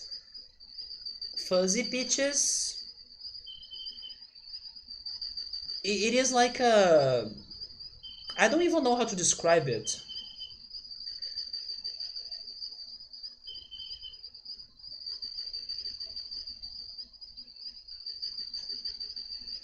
But let's ask our friends in here, right? Gabriel and Subaru, do you guys eat a lot of peach? Because my family, we don't buy peach. Unless it is this one that I'm going to show, right? But I know some people do buy it more than my family. Yeah, we have this sweet in here, Ultras, that's... I don't know how to describe it. They are like caramelized peaches? I have no idea. Candied peaches? You pretty much buy those inside a can. Like this one, for example. And that's the peach thing my family buys the most, especially for holidays and Christmas, for example. But buying the fresh fruit, it's not normal, or at least not on my family, right? Oh, so those are called canned peaches. Yes, exactly. They have a very sweet syrup. And I agree, those are delicious. And I would rather eat those instead of eating the fresh fruit. Sabri is saying that he eats like only a couple fruits. Gabriel loves pineapples. Actually, the canned pineapples and the canned plums are delicious as well. I love those. Gabriel doesn't like peaches. He doesn't think anyone from his family does. We go for those. My family goes for canned peaches, right? In general, we are more kiwi, pineapple, and avocados. My father loves avocados. Actually, my father also loves kiwi, but I'm not a big fan of those two. But I do love pineapple. Your mom has a peach tree. You don't know if it's still making fruit because you know it was unhealthy. Oh no. And in 1 year, it made the best peaches you have ever tasted. You have no words to describe it. It sounds great, man. It reminds me of Animal Crossing a little bit because in Animal Crossing you can have like regular fruit trees and the fantastic fruit trees, right? You can get like a perfect peach or a regular peach, right? So as you were describing it, I imagine you got like a perfect peach, which are very rare in Animal Crossing. But those are the peaches my family buys, right? The canned ones.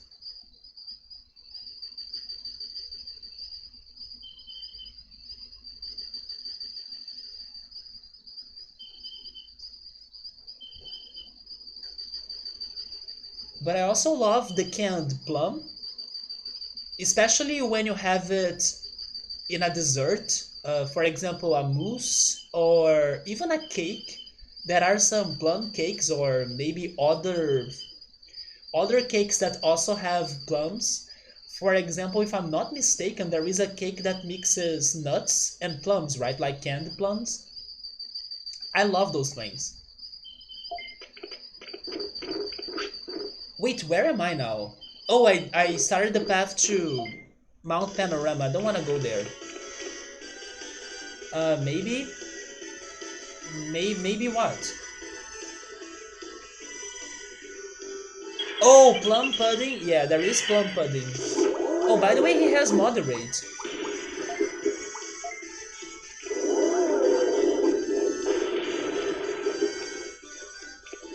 Well, since I'm here, let's finish this fight. It's like dried plum and fruit formed into a shape with maybe some rum or something and nuts. Oh, I have never seen it with rum. Because the rum one that I go for has raisins, right? Rum and raisins, but I can see it working as rum and plum as well, yeah. Because actually raisins and plum taste a lot like the same, even though they are different fruits. And then you have it with vanilla custard sauce. What is a custard?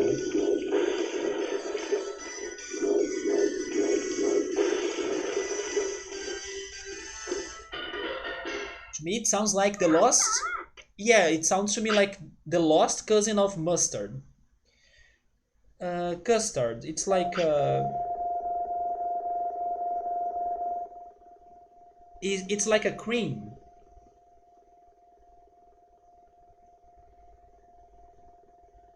It's like a milk and eggs cream.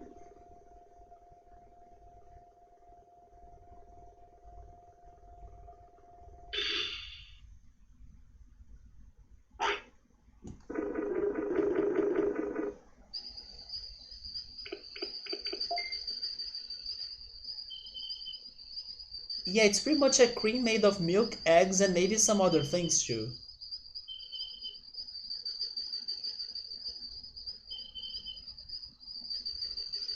It is a firm dessert base made of egg yolk and cream. Custard is what ice cream is before it's frozen. Oh, really? If I have ever had creme brulee, I have heard of it, but I don't think I have had it. But I kind of want to try it now that I'm seeing it. It sounds like an easy dessert that if you want to really go deep into the dessert universe, you gotta learn how to make it, you know? And it looks easy, so I kind of want to try this out. Yeah, I don't think I have had creme brulee though.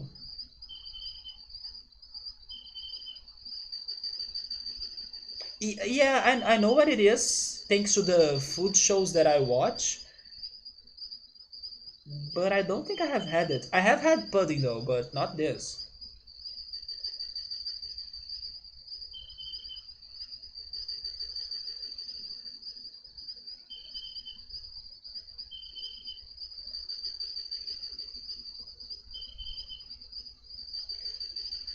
Uh,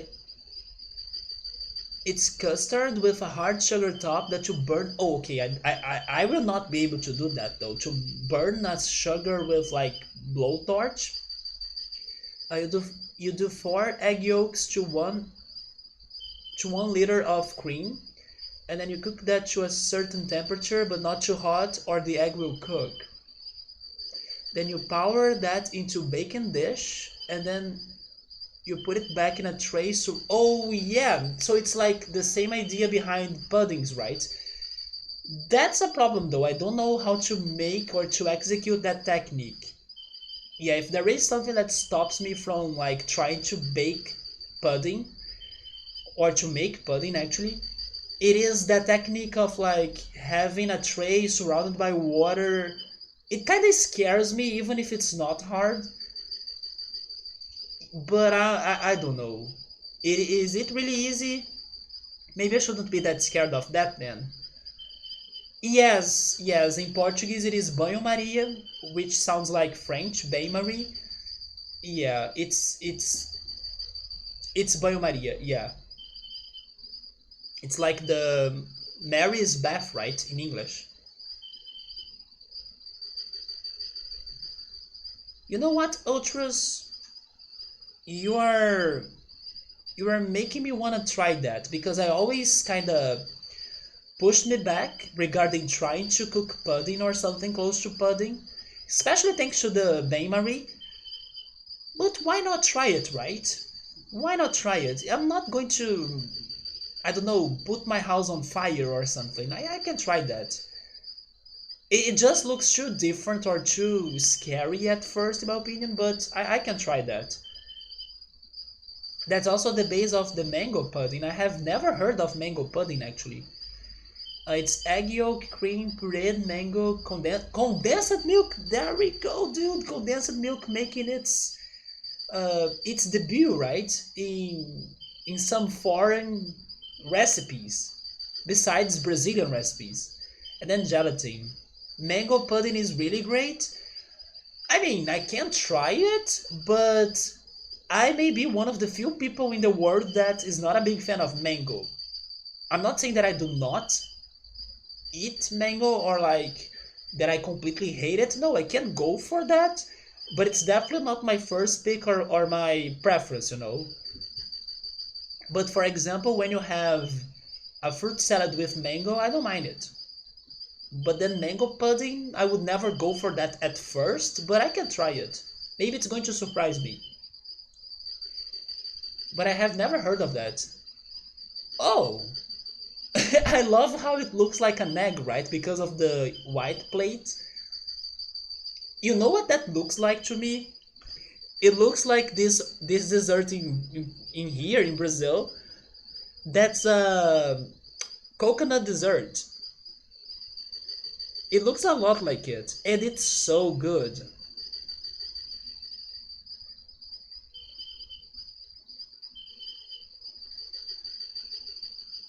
Have you ever? seen anything close to this because it looks exactly like this. Wait, let me go back to OBS. Yeah, here's a picture. But that's not mango, it's coconut. And it's super good. It is called Kinjin. I will write it down.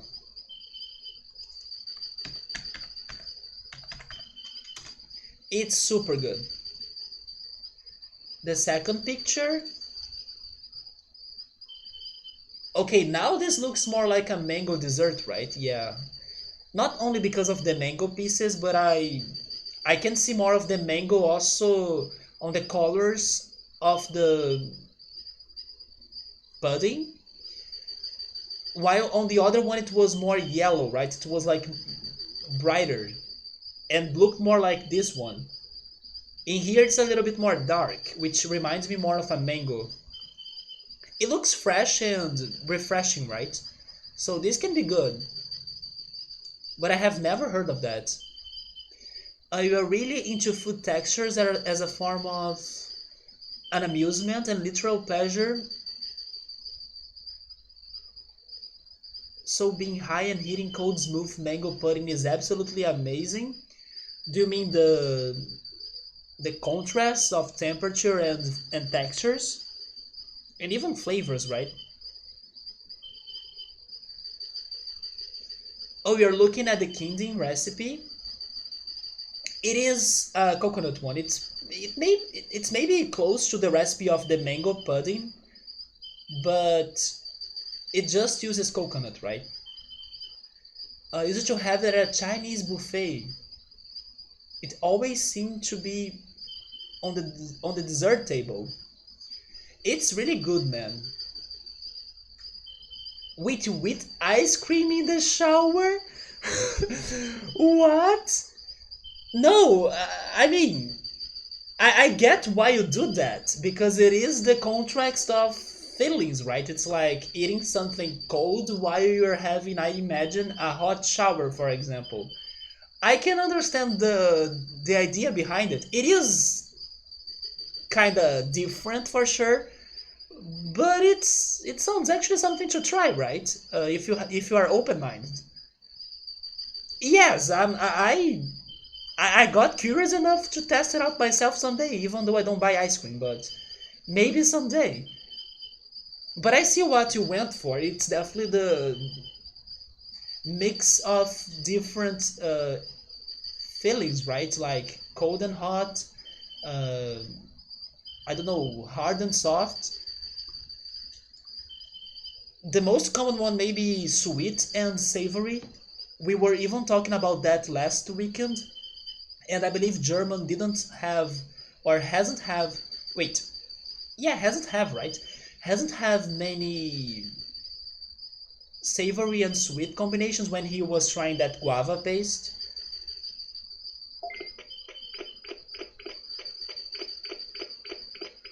But man, ice cream on a shower. Imagine ice cream on a hot tub. That's your next step, Ultras. Find a hot tub and then go for ice cream, man. I wonder if the ice cream will last because it's going to melt super fast, I imagine. But maybe not if it is a cold day.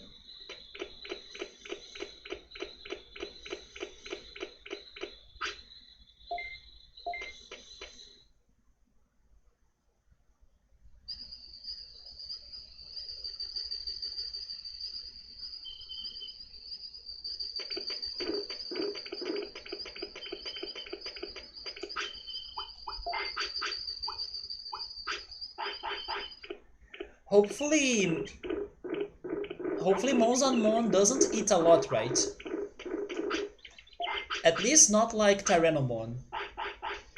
Subber is saying, what if we have like an ice cream on a hot dog? Oh, by the way, antivirus, don't give me messages right now. I don't want a gift or a discount. I appreciate your work in here, like protecting my computer, but don't give me spams or pop outs, right? Or is it pop-ups? Pop-ups? No, it's pop-out, I think. Don't give me messages, pretty much.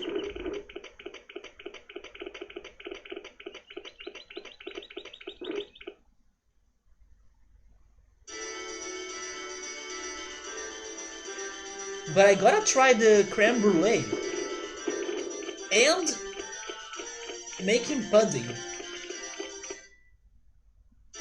Wait, you no Subaru. Subaru heard me saying ice cream on a hot dog? No. I said ice cream on a hot tub. It's like um, not really a banheira, but do you know those like an hydromassaging, those hydromassagens with hot water that are squared shaped? That's hot tub in English. So eating ice cream on a hot tub, which is like an hydromassaging with hot water. Ice cream on a hot dog? That sounds bad though.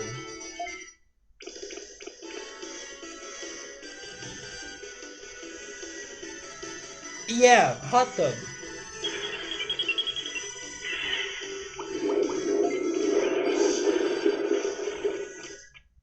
It is a hot water bath with jets, correct. That blows bubbles.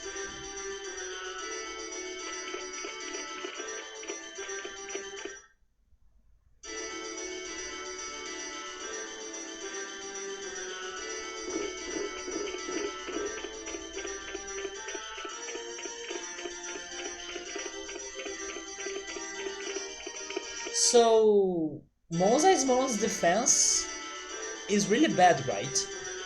He got a lot of damage.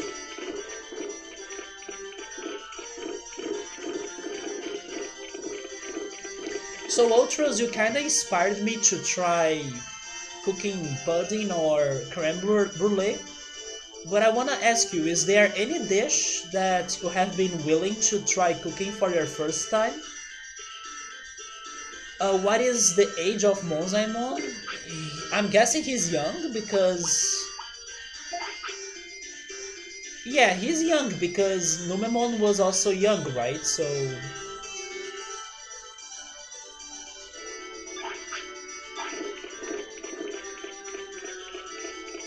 We didn't train Numemon that much, so... I get that Monzaemon is not too strong. So you have always wanted to cook French custard canals? Canines, maybe? I will Google that. But first, let me finish this fight. It is a very unique French pastry you had in Nova Scotia. Somebody is saying, I took damage because I was fighting against two enemies. Oh, I see. Yeah, it was not a fair fight, right?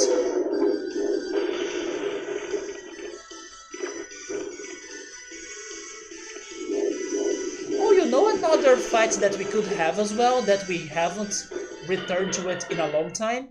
Soulmon. We gotta still beat Soulmon in the Grey Lord's Mansion.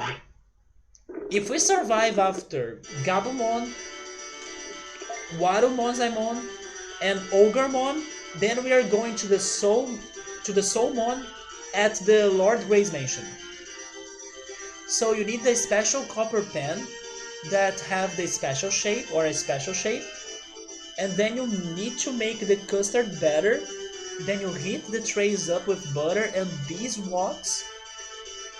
Wait, but... Oh, I see, so not necessarily honey, right? Then you power the batter, you power it in, and then you cook at the two different temperatures. Oh, hey Oritsuru, what's up, man? How are you, man? But what do you mean by cooking at two different temperatures? You mean you start it in a way and then you change it later? Because I got confused in there. I was going to look for a picture, but let me check your picture. Wait, power is pronounced like more? It's pour? Oh, it is pour. That's correct. It's like pouring rain, right? Oh, that's true. I need to get more used to that. It's pour. And the other one is pronounced like wax. Oh yeah, wax, right? Dang it, I always get confused on that one at least. Yeah, it's sport. You're right. I remember the game that's Pokemon Battle Revolution. And when you use the attack Rain Dance and it starts to rain, the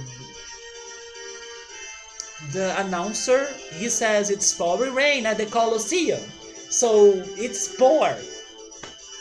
I love the announcement of that game, by the way. Let me check the pictures.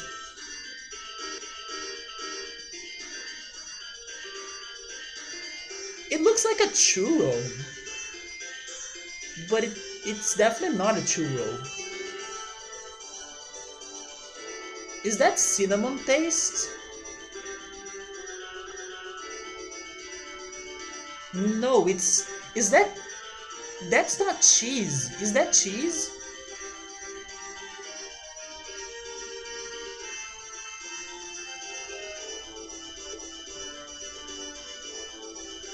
The outside is sugary, crunchy, and the inside is sort of... It is soft and chewy. And it has a nice vanilla and rum flavor. Ooh. So it's not cheese. It is sugar, butter, and bee wax. Interesting that it doesn't have cinnamon, because the word canel or canil, I don't know how to pronounce that, sounds like canela in Portuguese, which is cinnamon. So that kinda misled me, and then I thought on something else. Yeah, there is no cheese. It's just the texture that reminds me of a cheese dessert, like a cheesecake maybe.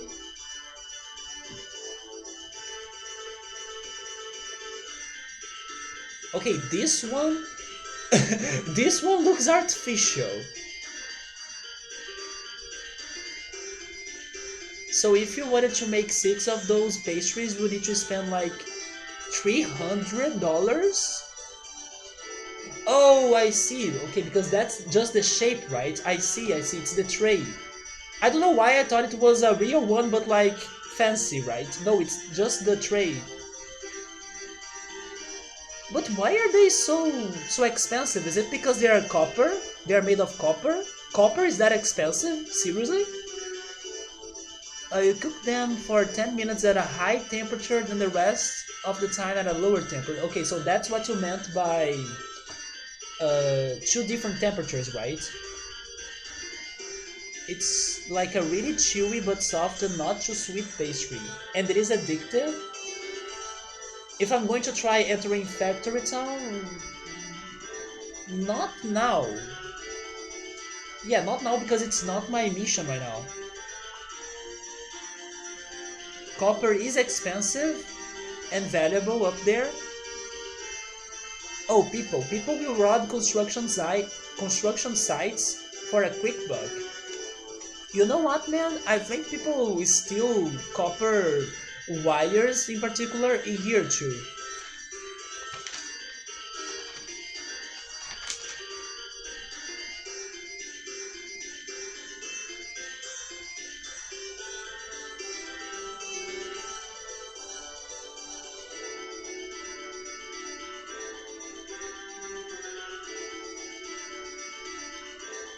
Okay, I wrote down those 2 words, spore and wax. I need to really learn those. Wait, things are looking good for a new job? Nice! No, you didn't tell me that you were being able to find a new job. I remember the talk where you told me that you were getting stressed, right, over your job. Yes, okay, I do remember you wanted to switch the jobs, but I didn't know about a new job opportunity. Yeah, I remember you were getting stressed out with people there. You said that they were horrible people. Yeah, and that has been making you very unhappy. And I even told you that even if your other or new job like pays you less, you should go for that for feeling better, right? And then after 5 years and nothing else in sight with this company, you got to make your own changes. Oh, you have been working for them for 5 years then.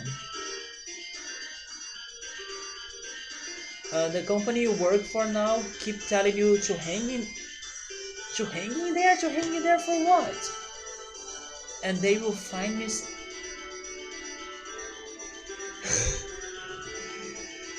What? They they they they are really creating an illusion, right?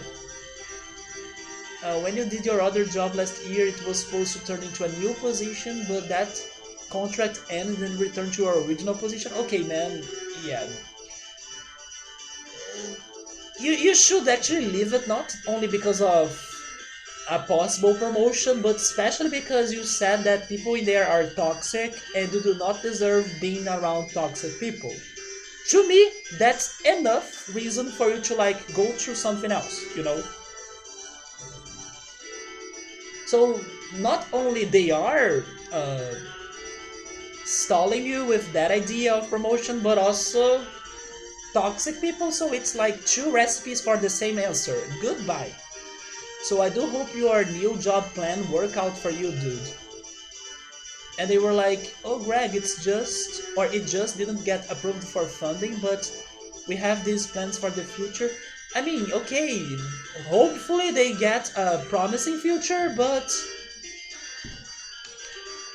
time also matters right now, right? Present time, it also matters, so. And we want you on this team. Maybe in the future you come back, who knows? But right now it's not making you any good, or you're not feeling well with that. No, no, no. Dude, yes, move on to something else. It's going to be better for you. It's not worth continuing that, right?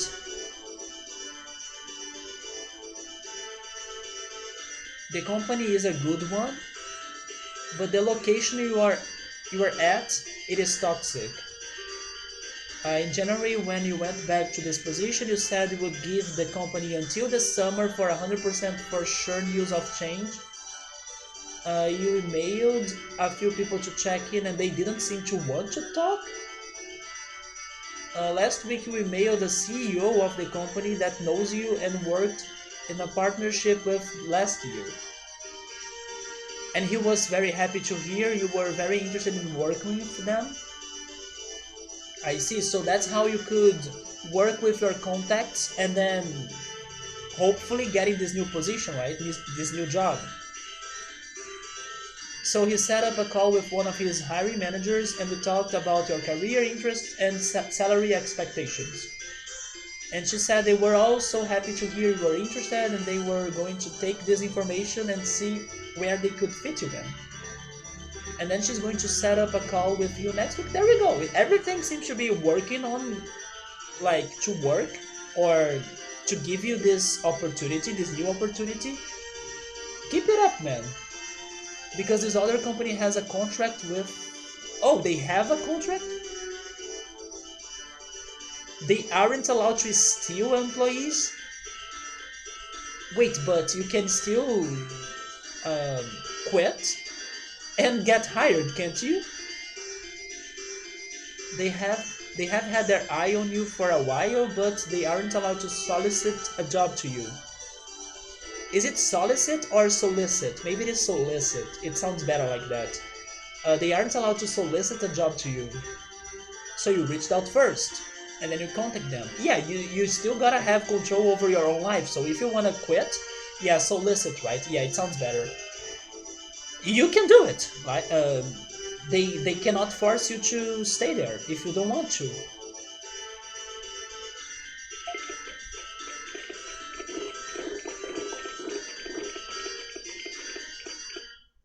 So if they present an offer you accept, then you will tender your resignation to your job now with like a 2 weeks notice. Thanks for 5 years, but you need to move on. I totally agree, man. Totally agree. So many people have been actually changing their lives a lot during this quarantine or this pandemic. Go for a change as well, man. Oh yes, I think I remember a little bit of that, right? On Monday, your friend came fishing again. How was it? You went with him to hockey games, which, by the way, how's Toronto now? I mean, Toronto, the team. He's a really good friend of yours, and because he's a newer friend, you were sort of skeptical if we would stay being friends. No, give it a shot, man.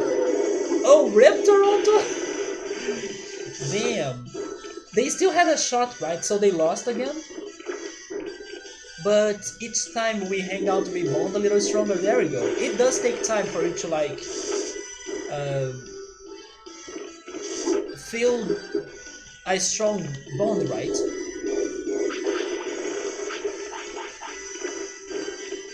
I believe the most important thing is for you to not lose contact or like to always stay in touch.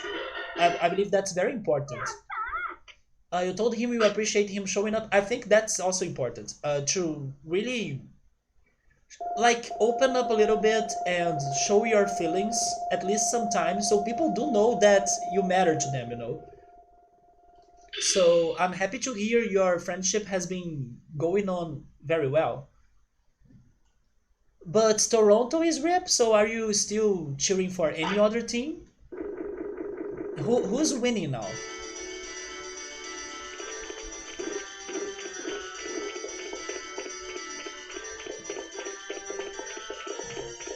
Because you do really like his company. You think he's like the perfect type of friend? Is there such a thing? Okay, maybe I should tell you to be careful about that expectation though, because perfect people, perfect friends, they do not exist.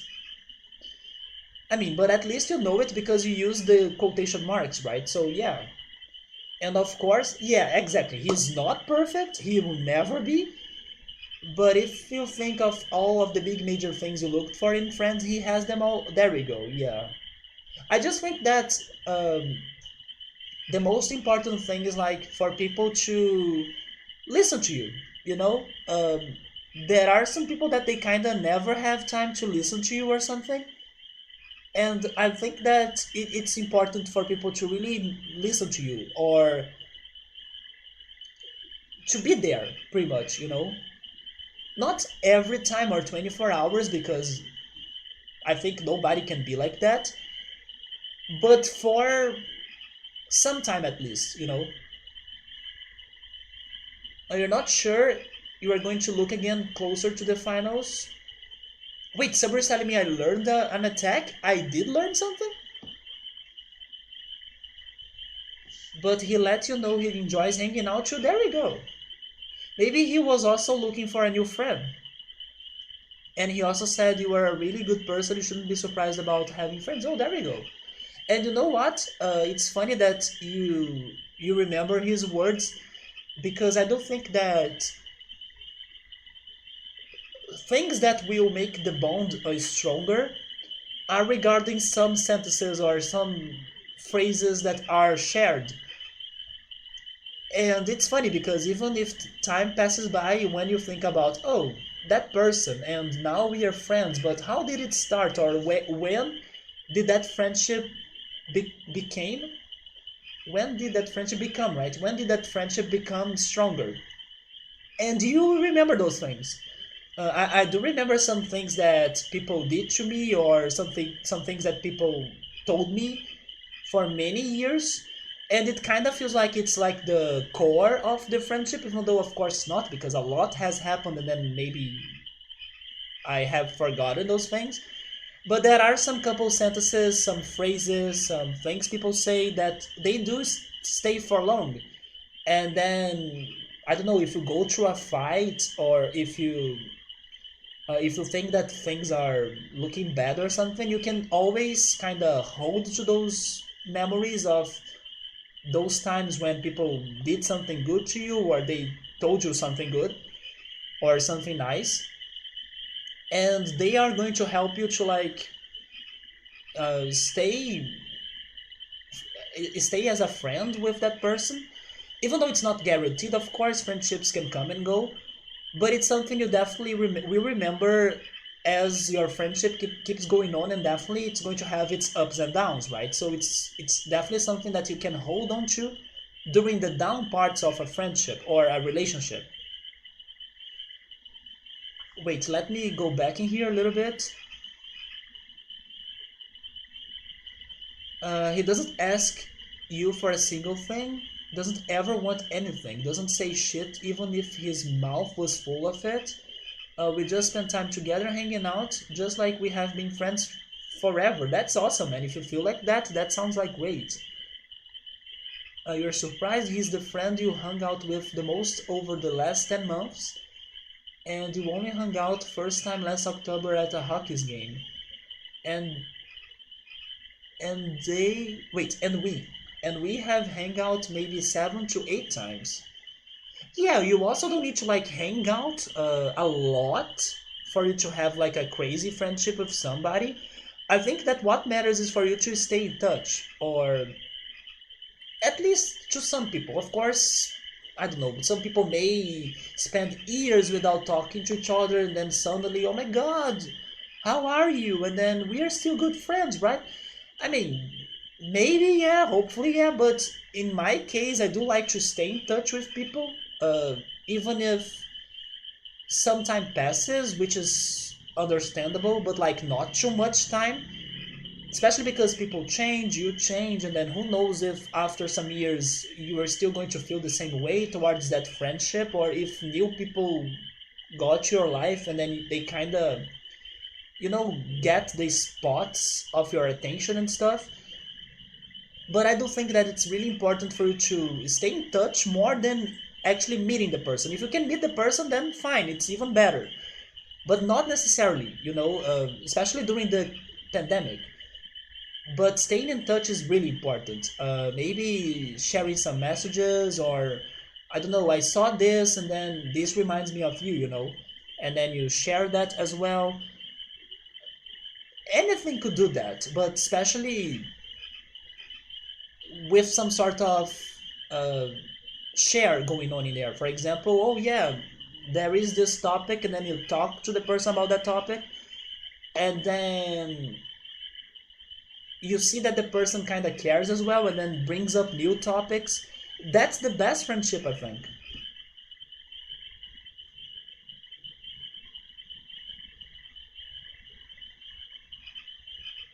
You remember everything from the first hockey game you guys went? That he was sort of shy? Oh, that's totally normal. I know his brother, but never met him before, and he is younger. He's 21 while you're 27. So maybe he was shy around an older person too. Did you tell him your age that fast or that quick? But I don't know. It could be it. It could maybe not it. Like he didn't want a ride to the game. He wanted to just meet you there, but you drove him home after. He didn't want to have a beer. But the second hockey game we went together and drank a lot before, during, and after the game. Okay, so it was like a more reserved first meeting, and then you guys were feeling much more easy, right? Or comfortable, and hung out at your mom's, and she drove him home because you were too drunk. That was very nice of your mom. He actually doesn't talk really in text. Do you guys call each other? In person, he's totally like engaged and there and everything, and we talk a lot and stuff. But he doesn't really text or anything. But he's quiet. He doesn't have like a social media presence or anything. He's just a quiet personality. I agree. You don't need to talk every day online or real life to keep friends. Yeah, not every day as well. Also because nobody will have that amount of topics to discuss. I mean, maybe some people may try that, but I think it's super hard. but like with some frequency, not like waiting for a whole year to suddenly text or message somebody. You gotta really feel the flow of the friendship, and then if there is something that really brings your attention and reminds me of somebody, you should message that person, because it's really nice when people do remember you of something, or uh, they kind of show that they still remember you. Or if you can have a friendship that you can have a more regular talk, even if it's not every day. It's also nice when you bring up new topics, or when you see that like people are not just um, giving you simple answers. They are actually giving you a good explanation and a good opinion and sharing information. I think you can go both ways, as long as you show that you care for the person, you remember the person, instead of, I don't know, the talk is over here and then we never speak to each other anymore. But of course it depends. There are so many different friends you can have in your life, and also depending on how your life feels like, you can look for people that you want to get closer to them, or maybe even not as well. Maybe sometimes you just want to stay at your own and then have a more distant friendship, or maybe sometimes you want to have like friends that you can hang out with and then go to places every time. It varies a lot, but I think it's important to have some sort of frequency on sharing messages, texting, talks, meetings, being there pretty much. That there should be some sort of frequency, and that frequency, the friendship will tell which one it should be like. If it should be something more regular or something that can last a little bit longer, but not like for 6 months, a year, then that's, I don't know, I cannot, or I imagine I cannot keep up a friendship that long, or maybe I should say after such a long time. He knows you're older than his brother, so he knew your age, but that's fine. He sounds like a very grown person, even if he's still young. You're not shy around new people, you just thought he was going to be some person to come to hockey with you, but not really chill with. But he really is an amazing company. People can surprise you. Not really, we will just text trying to make plans with each other. But I think that's even better. If you can meet up with the person a lot instead of just texting, that's better. Having physical contact and uh, like physical talk. I mean, just be careful with the pandemic, please. But the communication will work much better, definitely, if you are next to the person instead of just texting. And then you guys save the talking for real life. That sounds awesome. But sometimes we chat here and there, yeah. Now you really want some dessert? I baked that lime pie last time, right? Now I don't have any desserts at my place, but I could go for guava paste for my sweet. I lost the start of this talk. What was the reason for it? I think it was because Ultras was telling us how he has made this new friend, and he has been super happy that he has been a great companion and everything. Because you don't really grasp it, it's because Ultras has been sharing the latest events of his life regarding uh, bonding with this person, with this new friend, and then trying to get a new job as well. He just, I don't know, he's very easy to hang out with, and just, I guess the chemistry is very good. The only other friend who had like this was the kid who stopped talking to you. I think that, actually I don't know, but I wonder, do everybody will ever meet a person that stops talking to you, like, you know, completely? Because I also have had those people in my life. So I wonder, is that something common? I think everybody's going to cross someone that's going to like be a good friend of yours, and then suddenly I don't know, you don't talk to the person anymore, you know. But again, you definitely be meeting more people. You will also be bonding more with the people you knew before, like this friend now. So even if you had that person that stopped to talk to you, and thank goodness I kind of learned the lesson as well, it's not worth being stuck at that situation. Give it an end and move on. It's the best you can do for yourself, it's the best you can do for that person. I'm really like thinking that this year of 2020 has been the year that I have been more direct, and I also haven't been getting myself stuck onto things that have been either taking too long to get an answer or that got nowhere as well, you know. I have been like finishing the stories and moving on to new things a lot on this year, especially because I have been more direct. I have been like uh, placing the cards pretty much and then getting the answers I want. And with those answers, I decide, is it worth for me to stay at this situation or should I move on? And for most cases, I have been moving on, and it's been the best thing I have done. Instead of like being in doubt or uncertain of, oh my god, is this friendship going to work or not? Or can I don't know, have this person by my side when I need them, you know? Or I don't know, friendship issues that, or friendship insecurities we can have. Sometimes you just gotta realize, you know what? Maybe it's worth for me to spend my time with new people than keeping this old friendship that's not getting anywhere and then I'm not getting the attention I wanted going on. And that's it. The sooner you accept that, I think the best.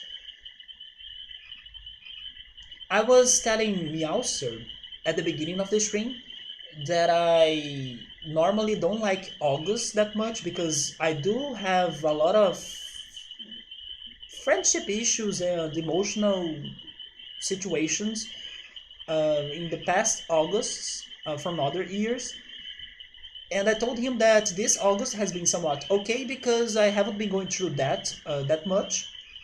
But I went through that during the end of July.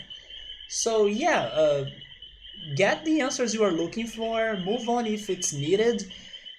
If it hurts, then suffer for like 1 or 2 days, recover from that quick, and then it's not worth your time, your energy to get stuck onto people that, I don't know, the friendship is like kind of warm or dead, you know? So yeah, it's better to move on. You think that he's coming back again someday? Because nothing happened. He just being, I don't know, unreasonable. But like I know he will come around someday. You think so? To be honest, from what you said about that person that stopped talking to you, I don't think you ever like look back to you or like come back to settle the things. You know. I mean, I can be wrong, but from the time that has passed, from the attempt you have given the person to try to set things up, actually the word is settle things up, right? To settle things up. It sounds like a person that's is like on another life already. And to be honest, Ultras, I would, I don't know, close the doors to that person. Or at least make it difficult.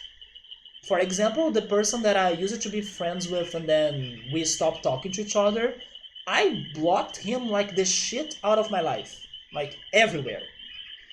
There is only one possible way for that person to contact me today, which is like by email, but I doubt the person is going to send me an email to try to, I don't know, fix things up. And even if that happens, I don't know if I would give the person another chance, you know? Because it's like, why would I give the person that other chance? Since I already have moved on and also the person, so, I don't know, man. I just think it's important for you to look for answers. and to not stuck yourself or to get yourself stuck into situations that are still ominous and like foggy. Maybe you can still keep them going unless you are not getting yourself stuck on them, you know. And then that's what I want to hear, that you have been hanging out with like this new friend and then it's looking good. That's where you should be really using your energy and pretty much living. That's how you should be living. Also going for that new job, hopefully with better people as well. Friends are your family, so it's just bigger deals. No, it's bigger deals to me too. I'm Aquarius. If you look on horoscope shit about Aquarius, you see that Aquarius care for their friends a lot. You have no idea how destroyed I was after that friendship I mentioned was over. It took me like 6 months of depression, and the effects of that last like 2 years. Of like I'm still thinking about the friend, you know, or like trying to solve it or trying to get the friendship back to normal. And thank goodness I finally realized that I don't need to do that. It's not worth going back to that. Like, what happened had to happen. And I don't know, there are some things in life that are kind of irreversible. And even though I lost a really good friend that I used to really like, I had to move on, and so did he. So, sure, it just took me longer to understand that because I don't know, when you are feeling depressed, you kind of feel like there is no light there, or like there is no other person that's going to fill that spot. You know, you start making everything worse when it's not really like that. I mean, probably, yeah, you won't ever meet a person that's like another person. That's true, but you will still be amazed and surprised by other new people you can still meet, you know? So, yeah, I do know how it sucks to lose a friendship, but thank goodness today I understand that I should not, like, I don't know, get that low because of something like that that's happening. And also, of course, I should be glad for the people that I still have in my life and do what I can to like keep them in my life, but also realize that I do not have like full control over people. If somebody wants to leave, I gotta move on as well, you know? I mean, maybe I can try understanding what happened, but definitely not spending 6 months or effects of 2 years being sad or hoping for a solution or hoping for things to go back to normal. No, I'm like getting my answers, being direct, and moving on according to that information instead of like wondering if we're going to be friends again or if someday the person's going to mess with me.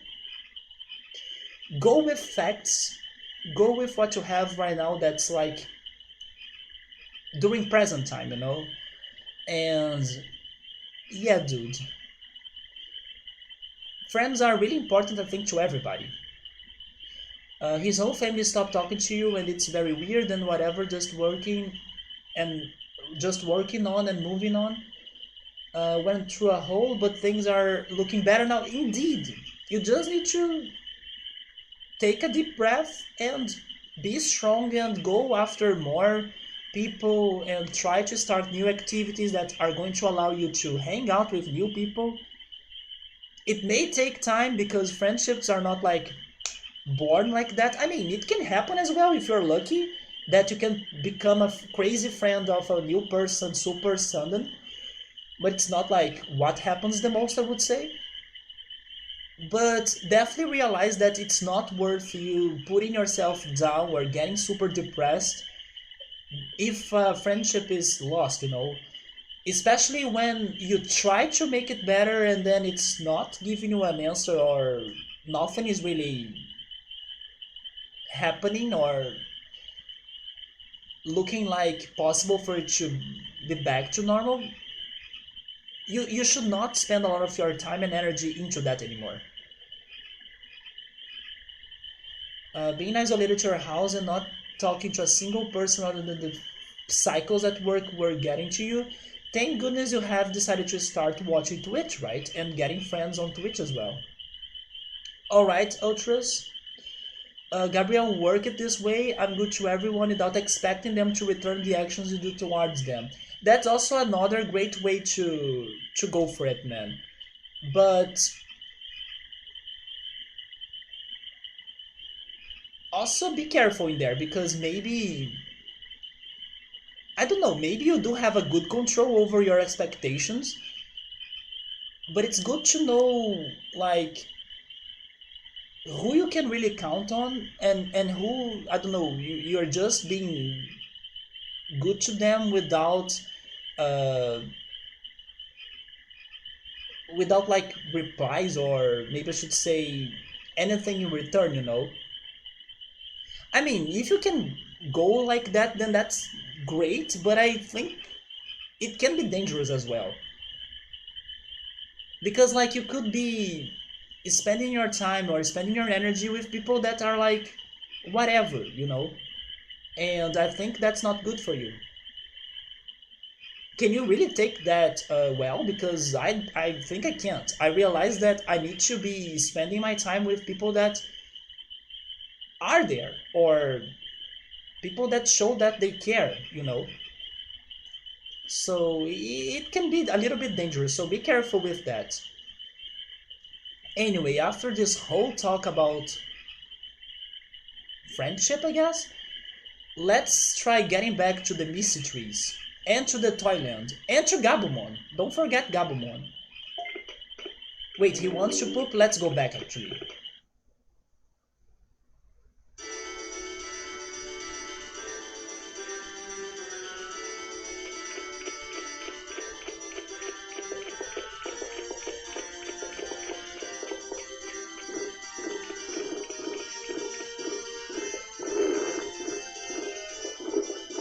Why do I even try to go back, right? I should just start using the portable potties.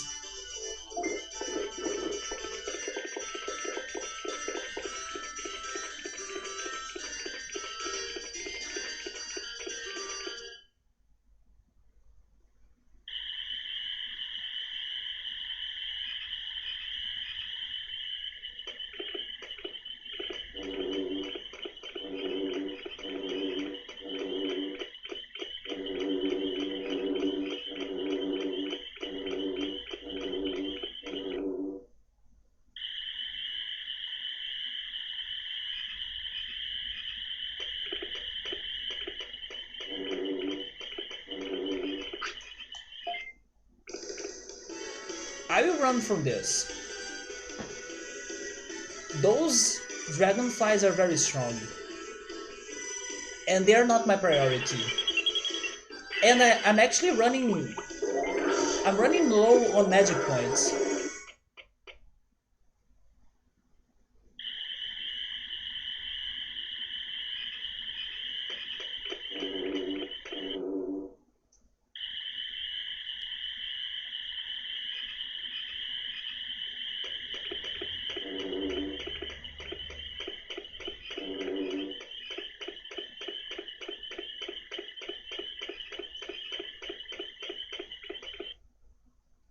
Okay, so once I'm here, I just need to go left, right?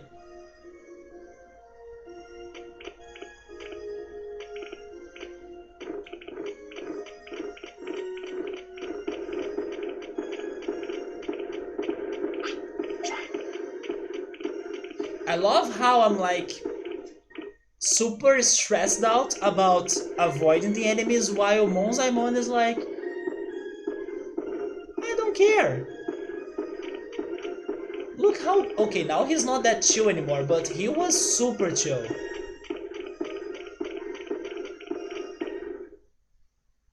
Well, Gabumon, it's finally time. I wanna see what's your job at File City. But first...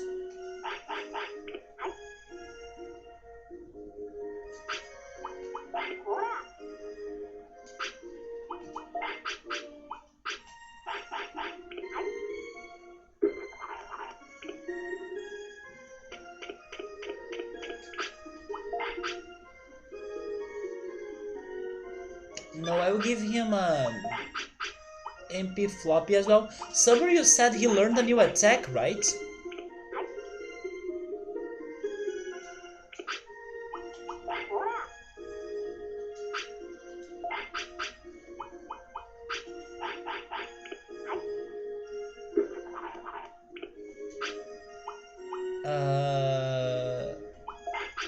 Attacks.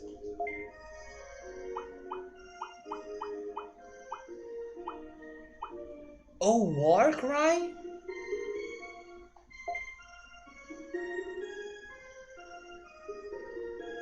Wait, what are those mastered things?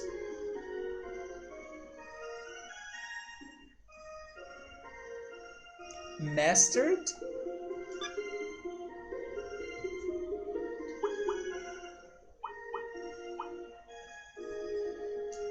Yeah, it is Warcry.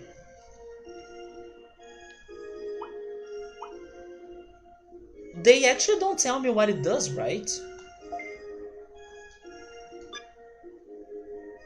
It says that...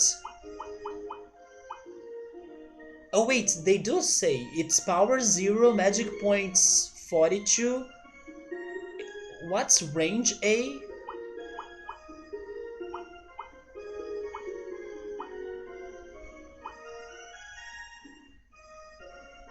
Wait, maybe S is like small, L is large, but I don't know what's A. Oh, mastered is equal to learned. So it's like the ones I have right there on the tag set.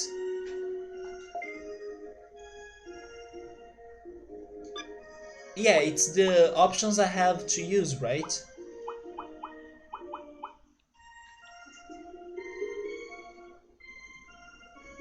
But I need to write down that if we lose Warcry, we can teach it or we can learn it by fighting those Gabumon, right?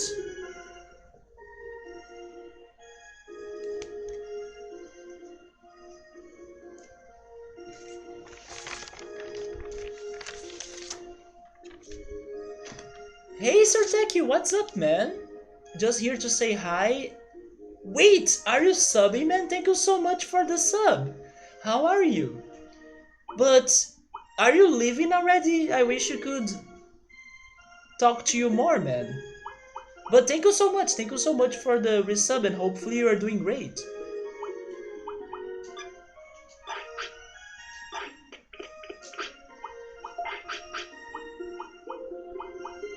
Let's give him the meat.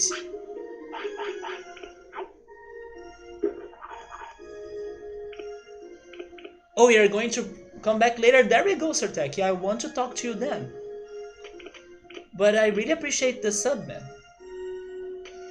And I don't know if you're already leaving, but hopefully you can still see this fight at least. Let's take Gabumon down. Finally some progress, right? After a whole weekend without a good Digimon by our side. Wait, it's a bit of a complicated time for you? Alright, man. Hope you're good. I'm doing alright.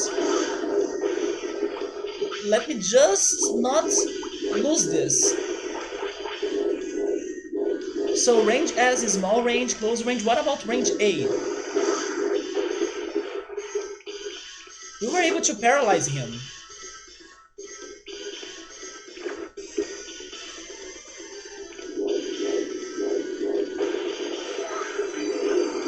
Wait, he's buffing.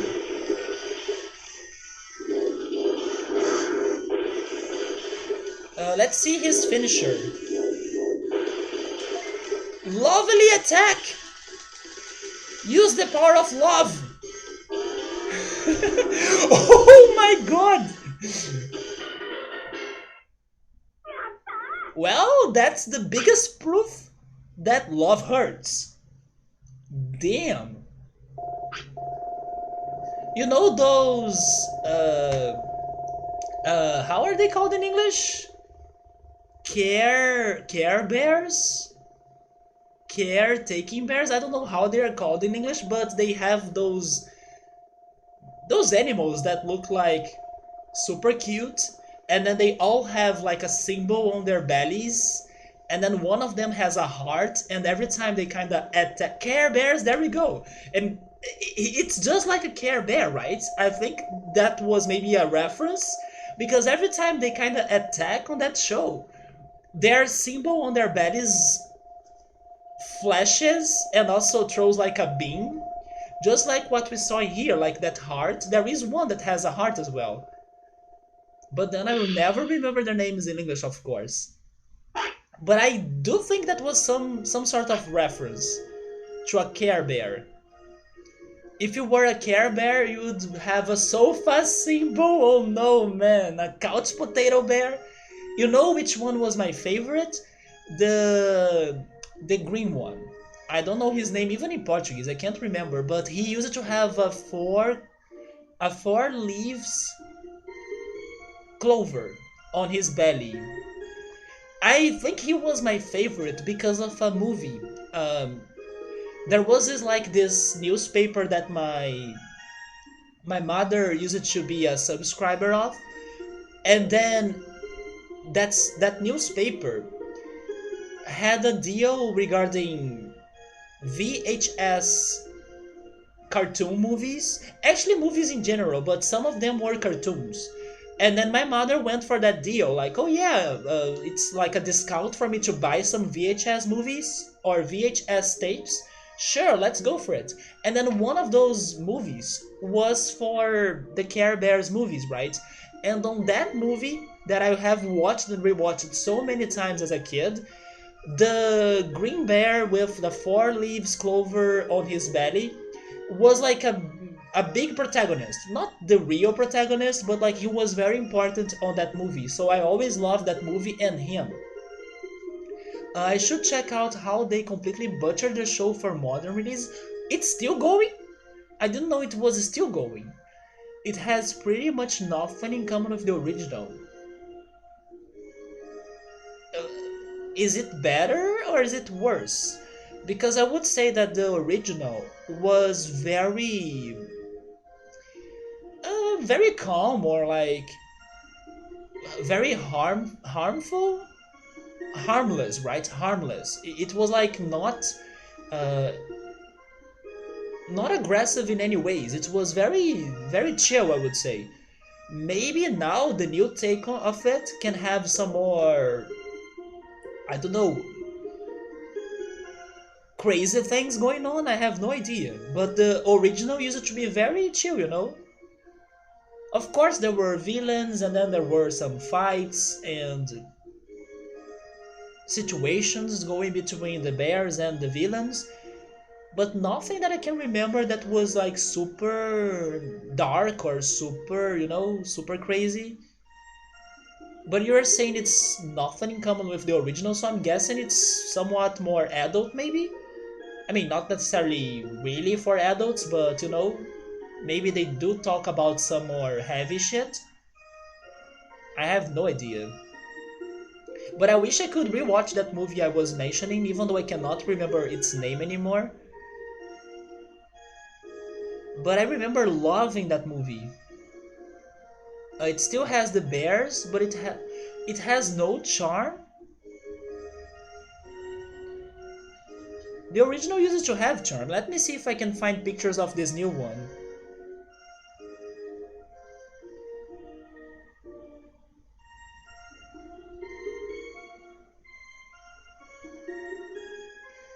There is a very interesting Alice in Wonderland Care Bear. I think it's that one. I think it's that one that I used to love. Do you remember the green bear on that one? Because I think it's that one.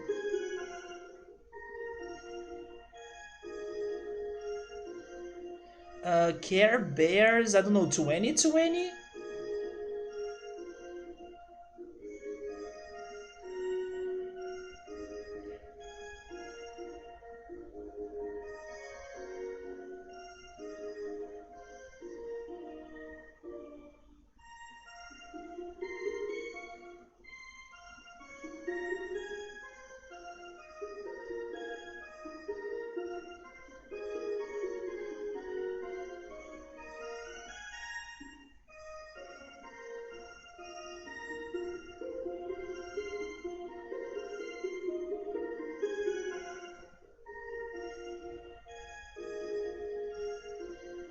That's the green one. What they have done to the green guy?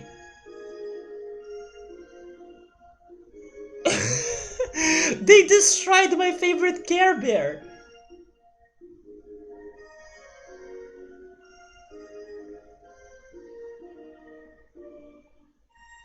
Man, it does look very different.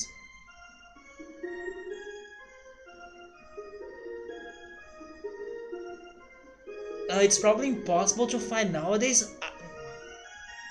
I disagree, man. I do think somebody will still upload it on YouTube. I mean, I don't know if you can find it in German, but in Portuguese, I do think somebody will upload that in Portuguese. Because you have no idea how you can find or how many things from the past you can find like that were important or relevant here in Brazil on YouTube. It's mind blowing. You can find so many old movies on YouTube that kind of made a whole generation that are us now. There are so many old things that used to be important here on YouTube.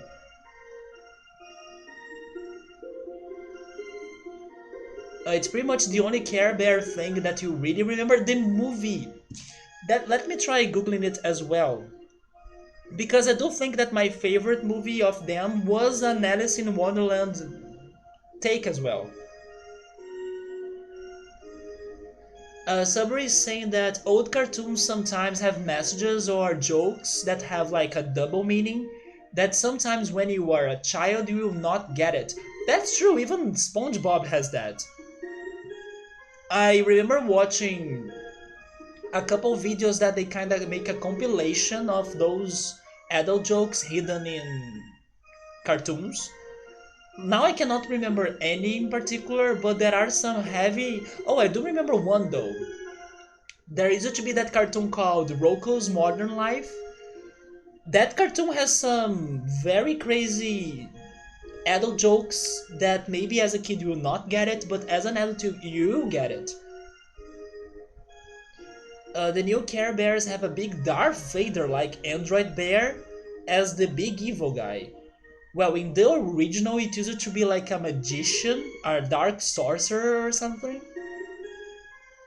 And then he had, I don't know if that kid was like his daughter or something, but he had like a girl working for him with like a partner that I cannot remember his name anymore, especially in English. That movie had a surprisingly good German dub actually, including songs. I wish I could remember the songs. Stuff that is not Hollywood you can actually find on YouTube. Exactly. You can find some crazy side B old movies. Yes, that's not Hollywood things. Indeed, that's pretty much something we can find in here as well.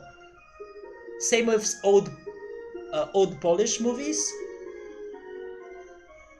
Like one of your faves from your childhood is Mr. Inkblot's Academy. Wait, is that the Harry Potter one? I think we had that talk before. Oritsuru used to love Rocco's Modern Life. I watched it a lot too.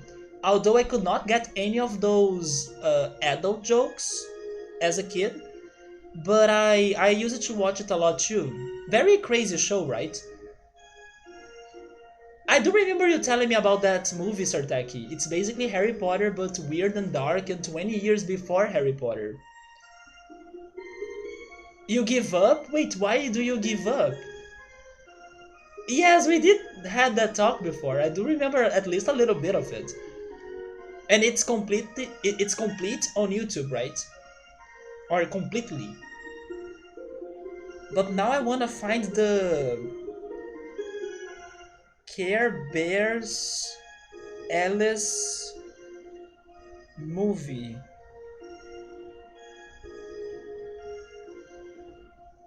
Man, is it this one that I used to watch as a kid? I do not see my green bear there.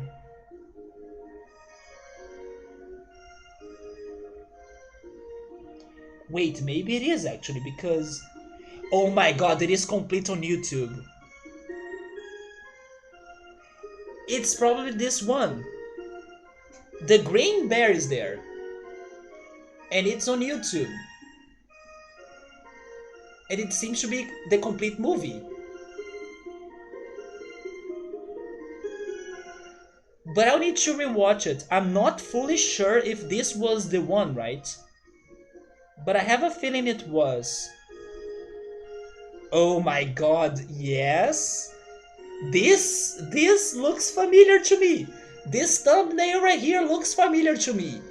And as you can see, the green bear is very protagonist, you see? He's important.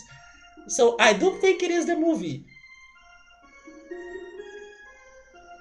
My memory is next level sometimes. Sometimes, yeah, I agree with you regarding sometimes, not every time though. Maybe you know what, Ritsuru, maybe I have a long-term memory better than a short memory, like a recent memory.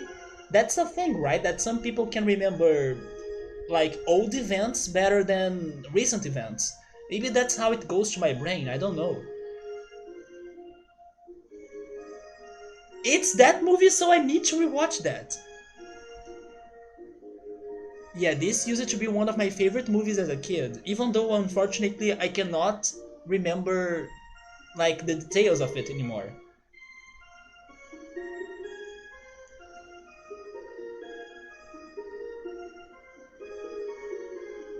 Oh, by the way, Ritsuru, did you have time to start the second season of the Umbrella Academy? You agree with that? I do have a really great long-term memory, but sometimes I'm playing a game and I'm like, you just learned this. I know, right? Today, for example, there was the beginning of the stream where, or when, right?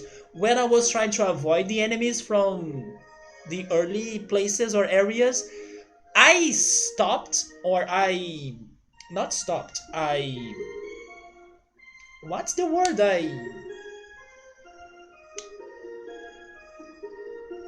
Man, what's the word? You see, I'm starting to forget already.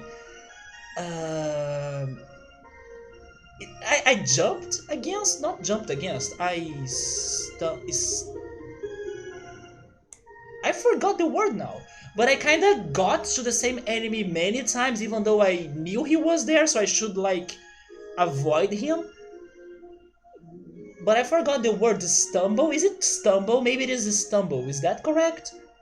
When you kind of shock against like another person or another thing, it's not stumble.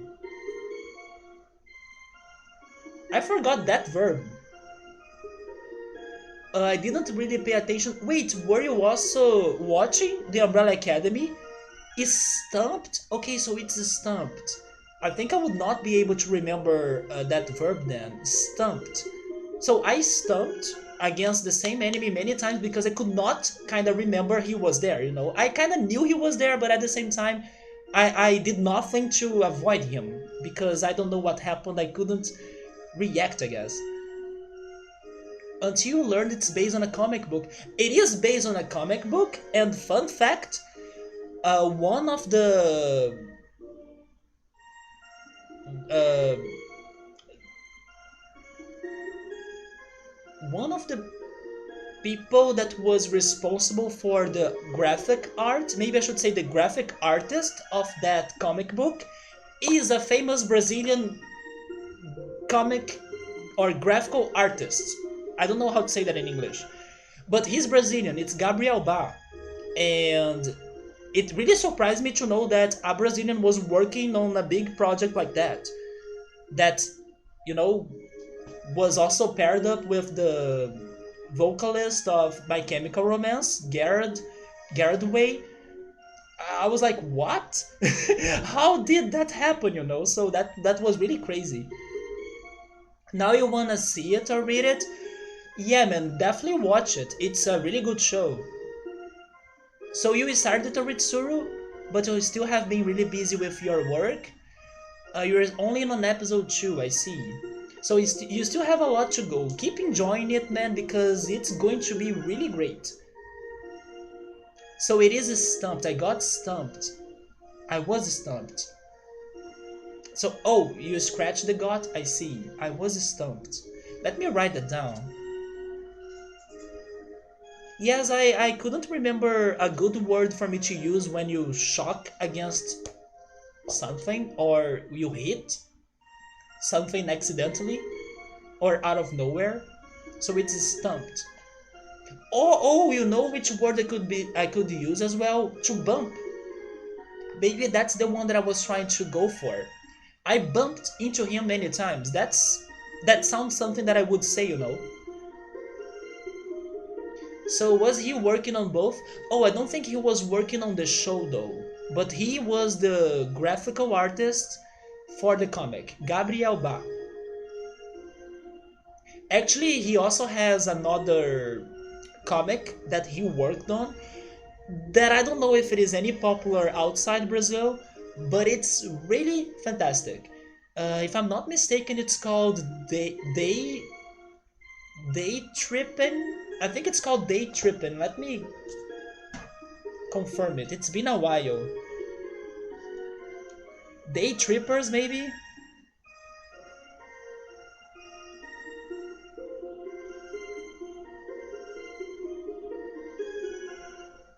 Day Tripper. Yeah, Day Tripper.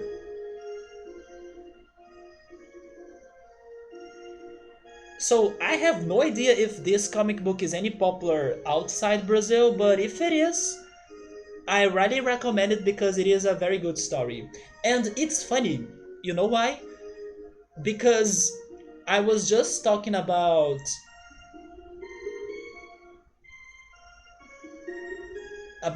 friendship and stuff, and I do remember that I got this comic book uh, from a friend that lent me it, so I could read it. But I got it not long ago or not too long ago after I had uh, the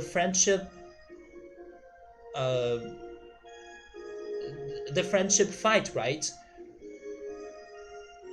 So yes, I just remember that. You will first watch Sense8. You can also go for Sense8 because it's great. Because your girlfriend watched it and she wants to talk about it. It's really great. I just think it has a somewhat slow start. So be patient because maybe it's going to have like a slow progression, but it's worth it.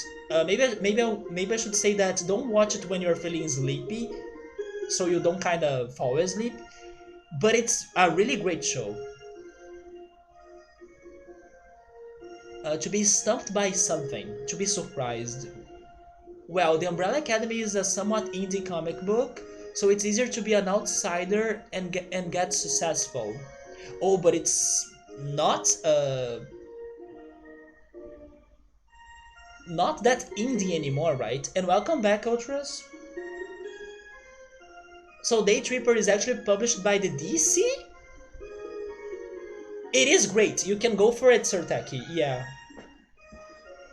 Okay, I didn't know it was getting that popular then, but that shows you how this Gabriel Ba Brazilian guy is great. The line was so long for Dairy Queen. It was on the street. What do they sell there? What were you going for? Sandwiches, I'm guessing? Wait, but maybe not. Maybe it is like milk desserts because it is dairy. So I went through McDonald's. Oh my god. I miss McDonald's. And then you got a McFlurry. I love this music, but scream, scream, scream. Okay, Gabriel, don't worry. I'm sorry. I have been chatting a lot today, actually.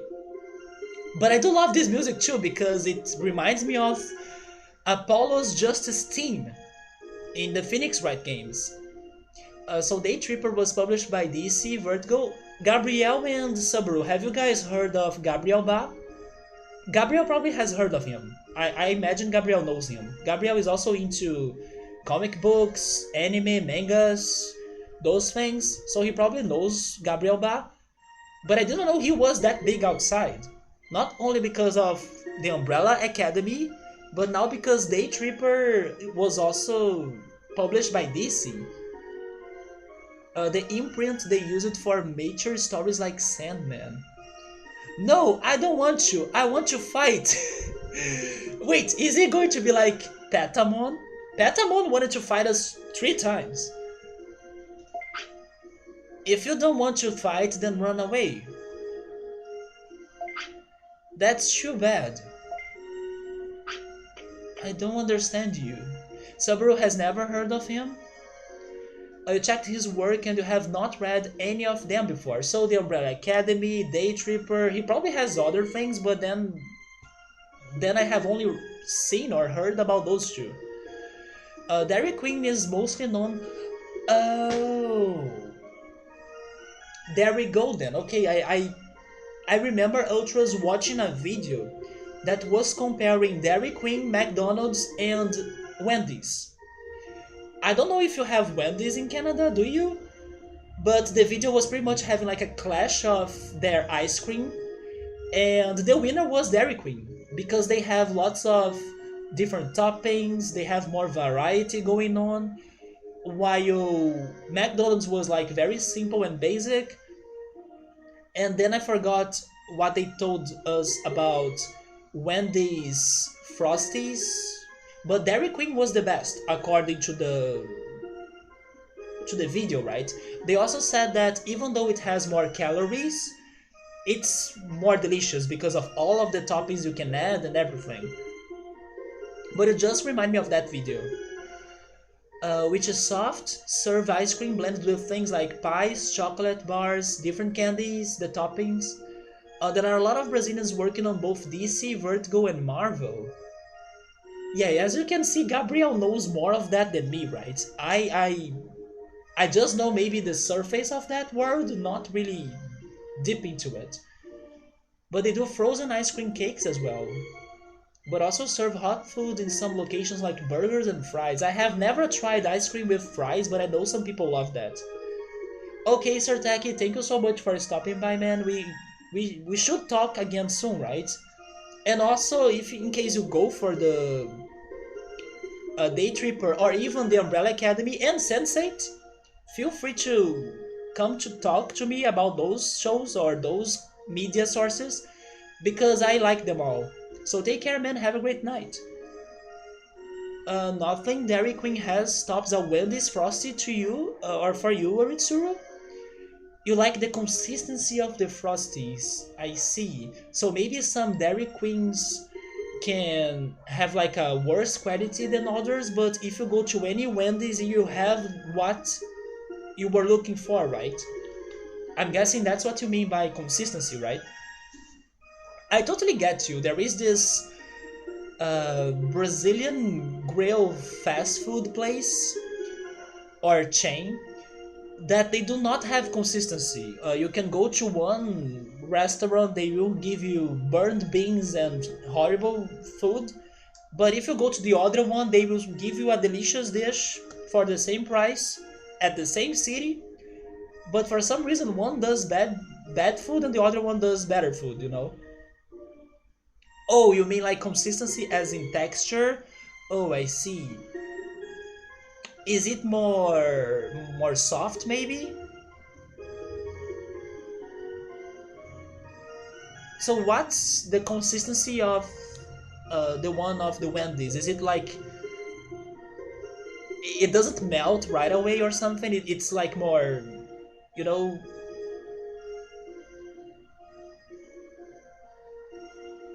You think that Frosties feels more like ice?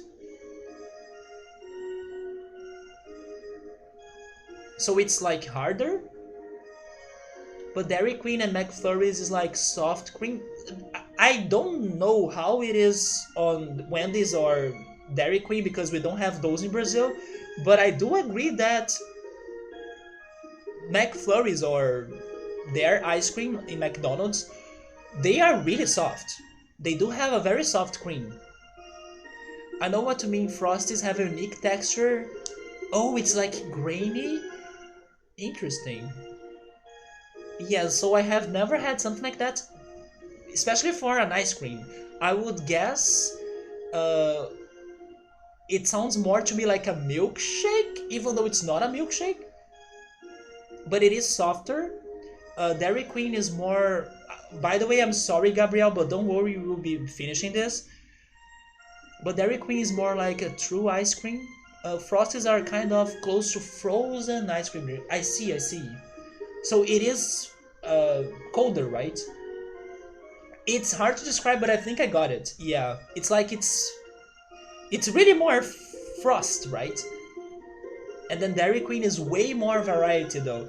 Yes, that's what the video told me, that they have like many ways for you to customize your ice cream or add toppings on it. While the other two, McDonald's and Wendy's, they will be more limited on that. But then you also gotta judge the calories or the prices for them as well. Also, if like they will deliver what you expect them to deliver every time, or if they have like variations or on the quality of their products. So all of those things matter for you to have a favorite one, right? Okay, let's finally finish this Gabumon playthrough. Oh, well, why don't you come to our city? Better than hiding out here. City? We are not going to force you. That makes me wanna go. Okay, I will go. So this guy is just like Yuffie. You say yes, and then they do no, right? Gabumon, please be helpful.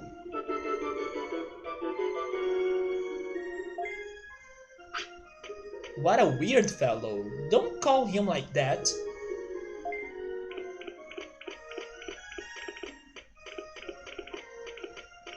Wait, you are close to get a new beat badge?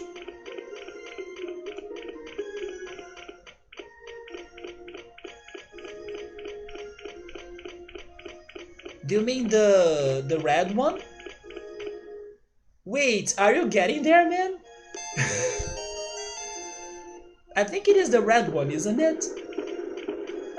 Let me see.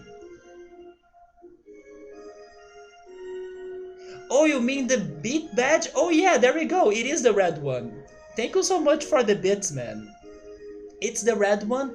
Yeah, I decided to use the same colors, like for the Twitch badges and the flames, right? Because I think it's the best colors I could give for those flames, actually. So it also kind of gets predictable for people that may be looking for a different color for the badges, so they know which one is going to be it, right? So after the blue one it is the red one. I don't think I can win this, so I'm running out. Or running away. But now you can't use it, can you? What's after red? Good call though. If I need to guess, I think it is the pink one. But I'm not sure. It can be either pink or not, or orange. I think it's one of those two.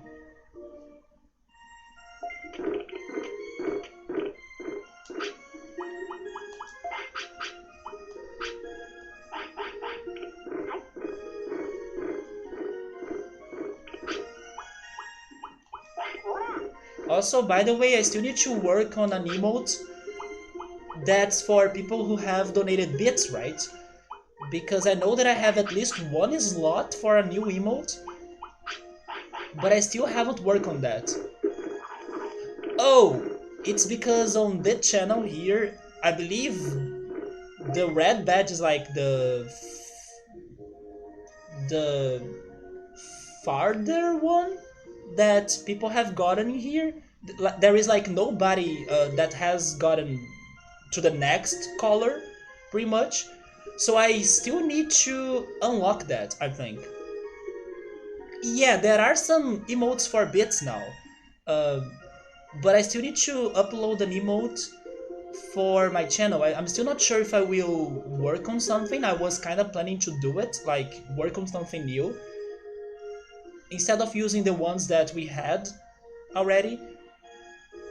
But I still gotta do it, you know. But there are some beat emotes now. Yeah, haven't you seen on other channels? Draco, for example, has a couple ones. Actually, uh, his his emote is what used to be his regular tier 1 subscriber emote, and then he kind of changed it to be his first bits emote. Although I don't know how many bits people need to donate to have them. But you know what's the greatest about those bits emotes? I believe they are kind of permanent. Like, you don't need to be a subscriber every month for you to have them. It's permanent. If you have donated that amount of bits, then you unlock it forever. I think that's the best about those bit emotes. You're not the most active person on Twitch. I understand it, man. Also because you have been very busy with your work. So I understand it. Also because it's like, I mean, I don't go to many big channels, you know, so I don't know if you do watch big channels either. Maybe not. But I was about to say that I don't see many channels having those beat emotes. Or like the channels I normally watch, they don't have those beat emotes. So I would still think they are somewhat uncommon. But yes, I do know that Draco at least has them. Yeah, they can like stay with the person even after, I don't know, they stop being a sub or something because they are for the bits, right? So actually, I believe that's why Draco made the change, because then after people gave him like some bits, they do not need to stay as a sub to have that emote that was like his most normal or common emote, right? It's one that's like his face uh, as a cartoonish art. You like when the events come and you get a few emotes to keep? Oh my god, yes. Totally agree, man. Like those, right? Yes, man. I love that they are finally allowing us to keep those events emotes. And I still hate that one of those special emotes that they were promoting during the holidays, not the last holidays, but like some years ago, they were not permanent, and they had like this snow sing emote that I used to love it so much, and now it's gone forever. But yeah, now I do have some of those customized emotes too that I really like, especially. Wait, where is it?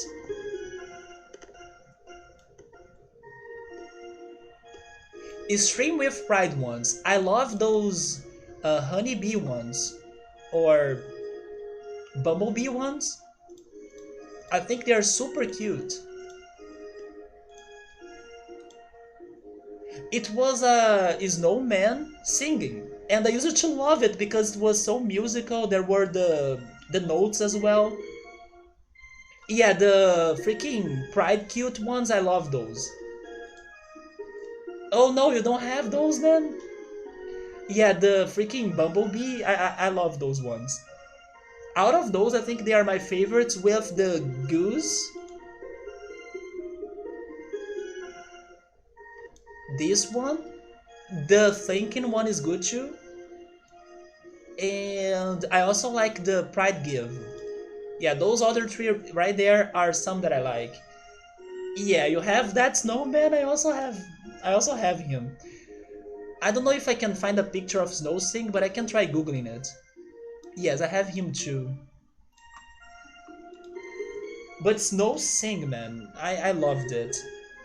It's like this big snowman face with with like a large mouth singing.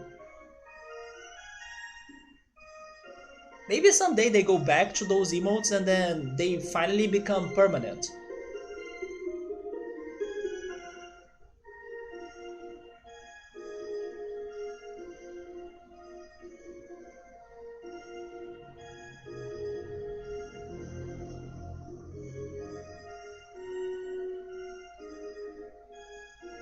No, I cannot find it.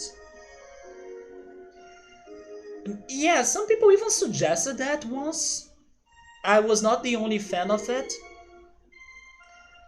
But that's the problem. Now that I tried to find it, I could not find it as a result, so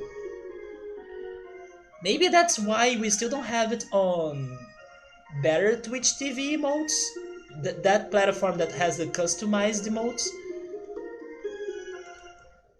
But I still believe somebody gotta have it, right? I just need to make a better search, I guess. But that emote was awesome.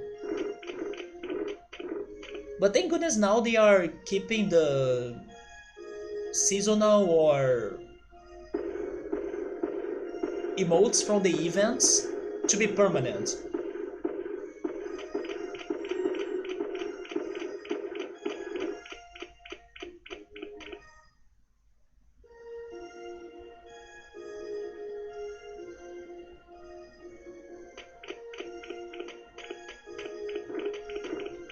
We need to go north, right?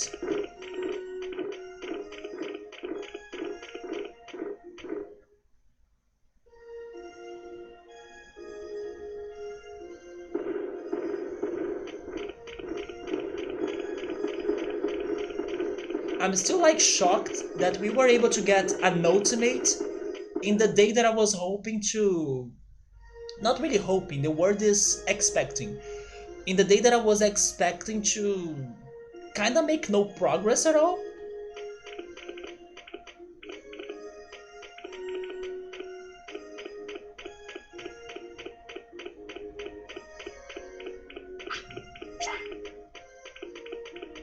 Hey, bookmark, look at this.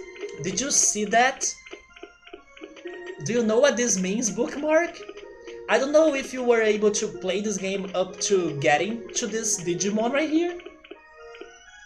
But if you know what this means, bookmark, I will also tell you even if you know it. That right there means progress. And it doesn't mean progress just for this run. It means progress forever. Because of this. Wait, wrong chart. Wait, he's your favorite ultimate? Of course he's your favorite ultimate, right? Come on, the person that loves freaking Kate Sif from Final Fantasy VII gotta love Monzaemon here. That makes all sense. Yeah, this means... you know what? Maybe he should be my favorite as well, because it means that Numemon is no more. I mean, Numemon will happen, of course, but it doesn't mean that he needs to stay. So yeah, he's like our savior. He is your favorite ultimate in this game? Yeah, I'm happy we finally could do something good for Numemon, right? Because it was so frustrating. But I guess this game has some mercy sometimes. And then later on, it's going to like ask for somebody to hold its beer because it's going to destroy us again somehow. Maybe that someday somehow is actually here right now, because we're going to fight Waru Monzaemon. But still, I'm happy that Numemon has some better uses than what? Than the whole playthrough? Yes, yeah. Actually, I didn't have like many possible answers from anybody, because the only ultimate I was able to get so far was Metal Greymon. So of course, if somebody's favorite ultimate was different than Metal Greymon, it would be a spoiler. So I don't think many people have answered me regarding that. But there we go then. I'm happy that Monzaemon is really great actually. Wait, you found a picture? 3 years ago? Man, it's been 3 years since Snow Sing? Oh my god, it is that! Oh my god, it's Snow Sing! Come on, Oritsuru, tell me how lovely those emotes are, especially Snow Sing. Look at him. Man, he's... Actually, it's funny because I used to remember him having... Let me draw it in here.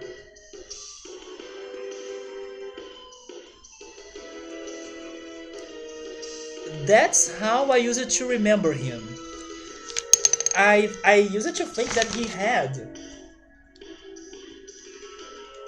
had like eyes. That's him on my memory. But no, he has no eyes. The freaking large mouth gets it all, right? But man, it used to be so fun to spam those. Yeah, they are adorable, but now that I also saw the rest, maybe the new ones are better in general. But Snow Sing is still my favorite. But in general, maybe the new ones, the new holiday ones we got are a little bit better. That makes perfect sense. Yes, I'm happy to see him again, even though he's different than my memory, but that's fine. It does make me feel good. I do have some good memories by using that emote, especially on Drew's channel. It was during the days that I used to be more active on his channel, and then also there were some other people in there in his community that used to love to spam those too. And then sometimes I remember going to Scaplooni's channel, that's a musical channel, to spam them as well. And then they removed it, and we were missing Snow Sing since then. But let's not lose hope. Maybe Twitch will do it just like this game has been doing to us. Sometimes you have it, sometimes you don't have it, but that doesn't mean that you will not have it later, right? It can change on a blink or on a second. But Snow Sing is my favorite holiday emote or seasonal special emote. But not considering him, then I probably would go for the Bumblebee. Especially this one, Pride Cute. I love it so much. Maybe because it reminds me of Pokemon. There is a Pokemon that's just like Pride Cute. And it is Ribbonby. Wait, so this is not the right place, right? This is the robot house? I need to go inside the door.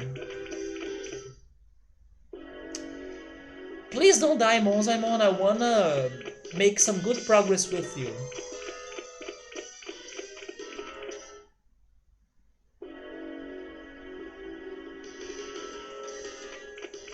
Are we healed?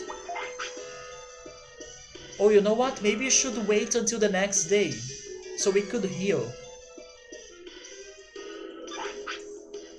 You know what? Let's do that. Let's go have some random fights to train, and then on the next day we go inside this place.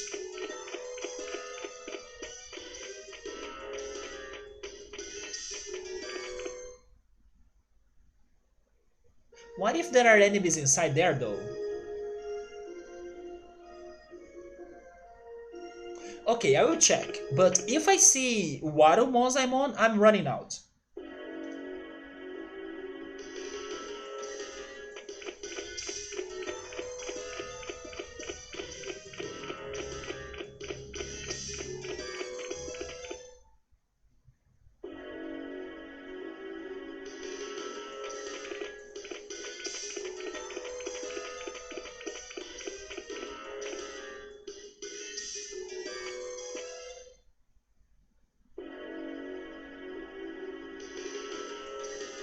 Okay, we do have enemies in here. Lego enemies.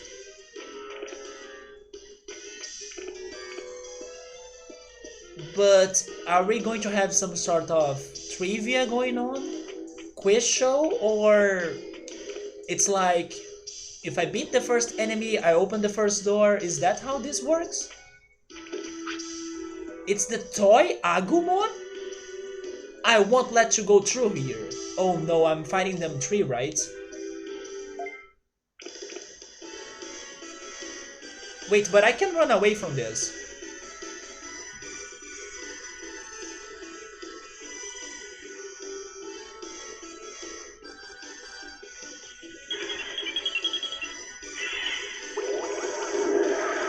Oh yes? I think we should run away from this. They freaking caused 300 damage on us.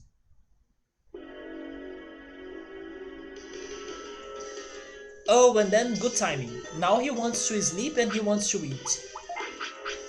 So after he wakes up, he can heal.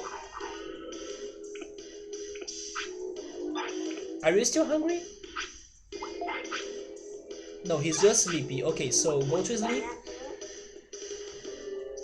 I have the feeling we need to fight those 3 Agumon though. Because I don't know if the doors are open. Maybe they are.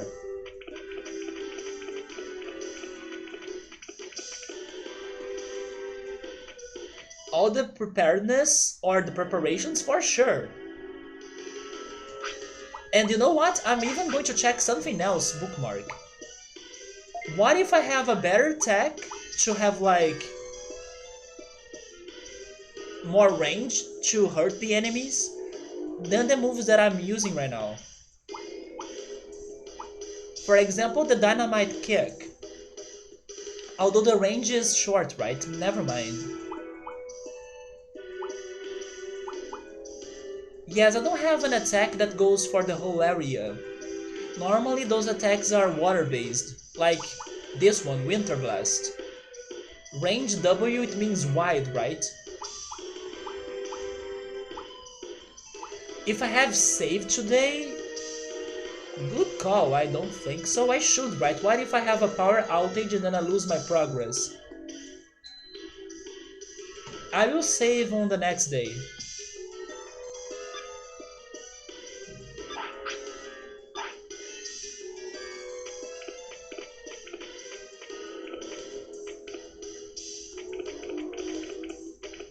Oh, I could avoid them. Is this open?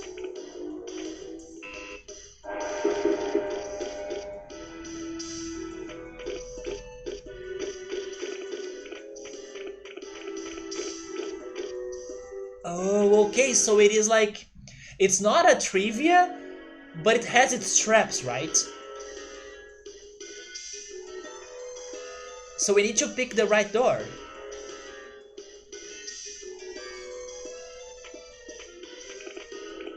I wanna try...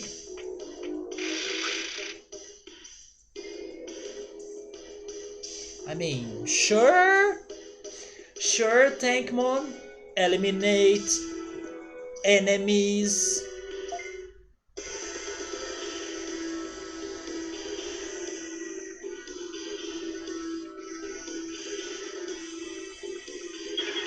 Please go for moderate.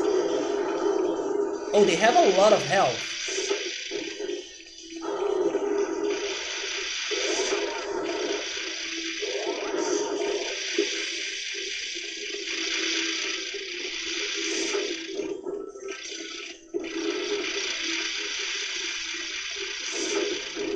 Yeah, moderate is the best because it's the hit and run, right? So we can cause damage and avoid some of their attacks.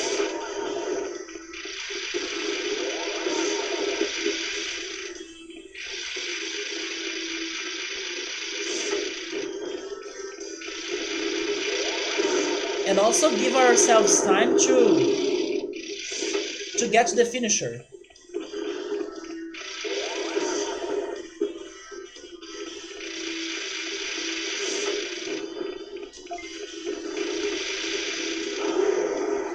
Or... oh my god, they can hurt themselves, good!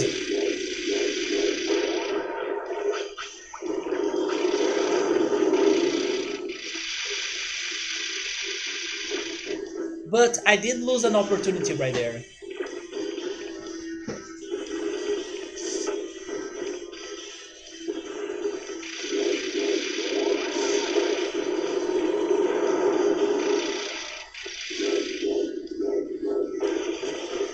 Man, freaking Monzaemon is super good! I know we are not causing a lot of damage, but the strats in here are real.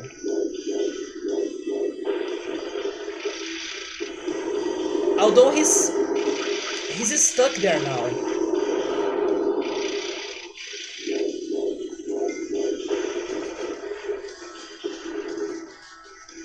Okay, this one is going to hurt them.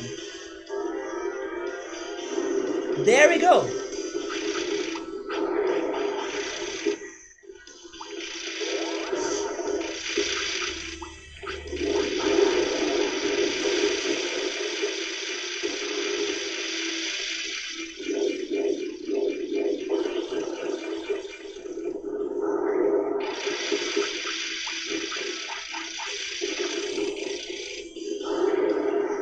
Yes, I know that I'm taking a lot of damage in here, and I'm using all of my items, but hopefully this is going to be worth it. And if I need to come back here on another day or after healing, it's fine.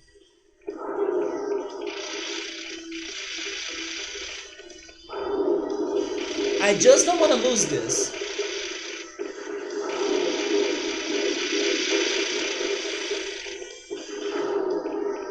Okay, let's get ready.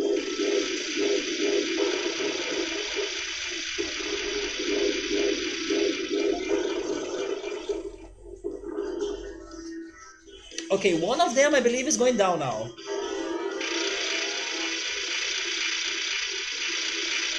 Oh, it follows them? There we go!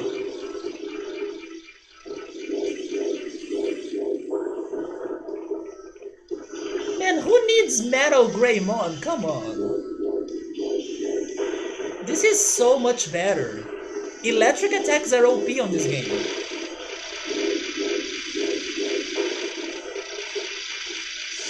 Also, he doesn't get that hungry.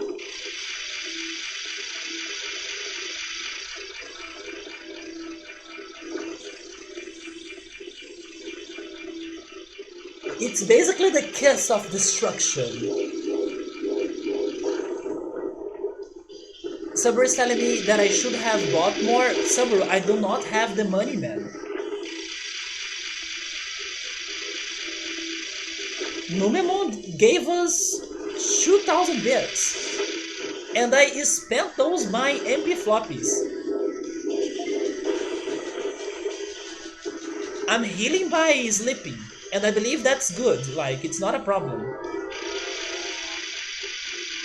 But I love how that follows them. There we go. It's like... it has some sort of... Wait, how is that called in English?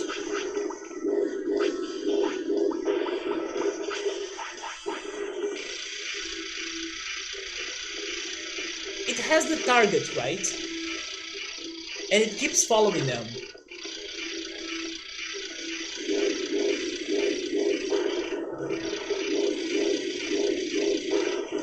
It is slow, but I love the strategy. Correct. There we go. Homing. Good call, Saburo. That's the word that I was trying to remember. It's homing. And you see, with this fight, we were able to double everything Numemon gave us last weekend. 2,800 bits. So I take this fight. I can sleep and heal again, you know. There we go, you see? 5,000 bits now. Now we can buy more things for sure.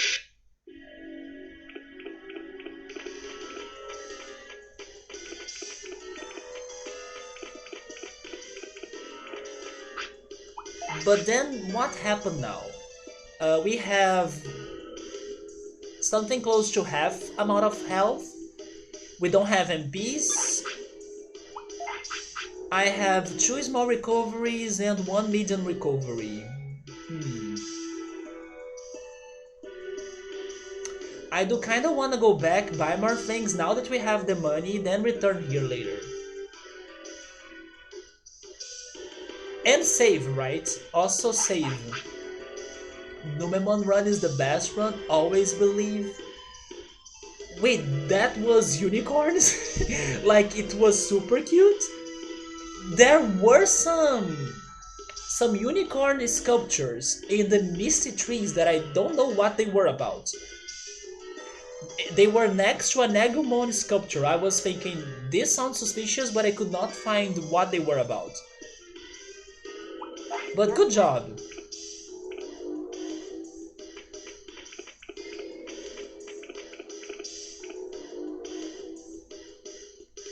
I'm scared though.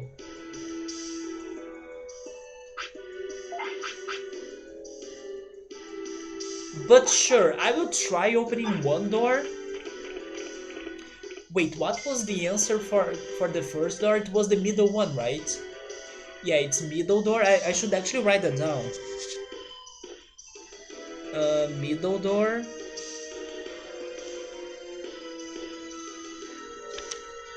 Then in here, let's try the right door.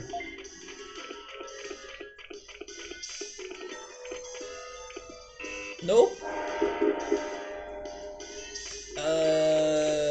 Middle door again. Left door.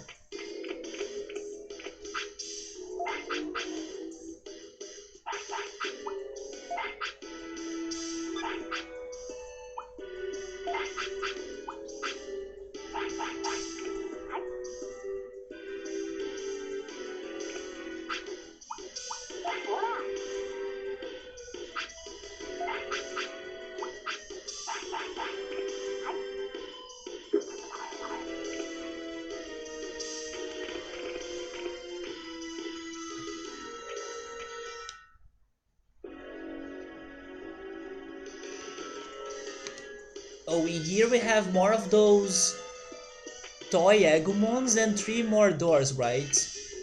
But why do they look a little bit different? They look like transparent?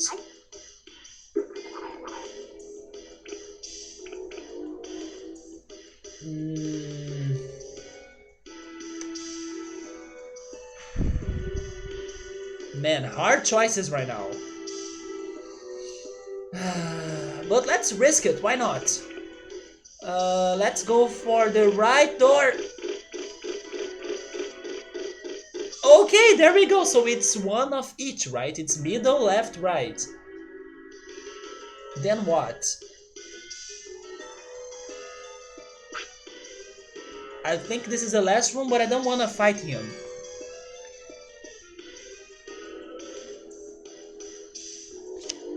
Or should I try it?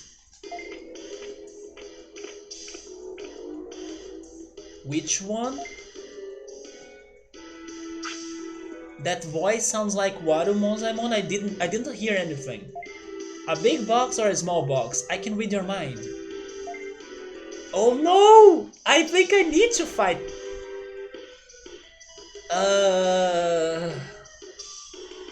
Jesus! What if it doesn't matter actually?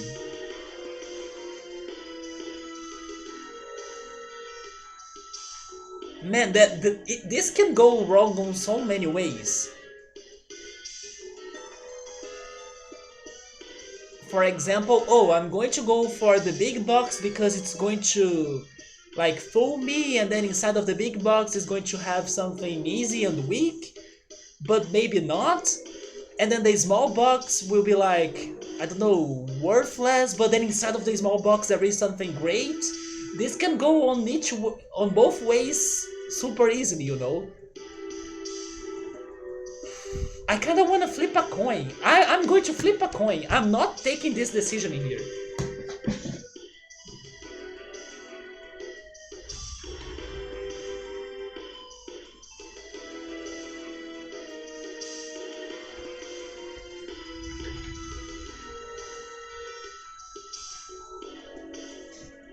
Go big or go home, or it's true, it can be a trap, man. Everything can be a trap.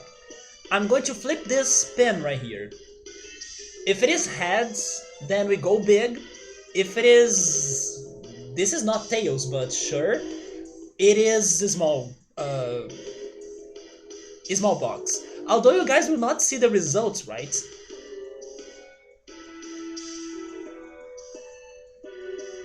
Yeah, you will not be able to see the results though. Oh my god, it is go big!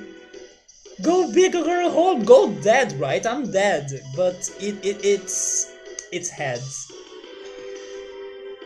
Ah! Big box, let's go!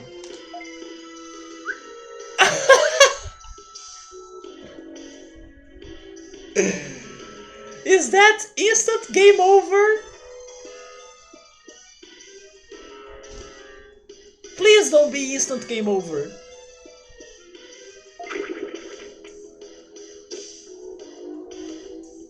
Oh my god, he looks so creepy. Ha ha ha, you jerk. You missed.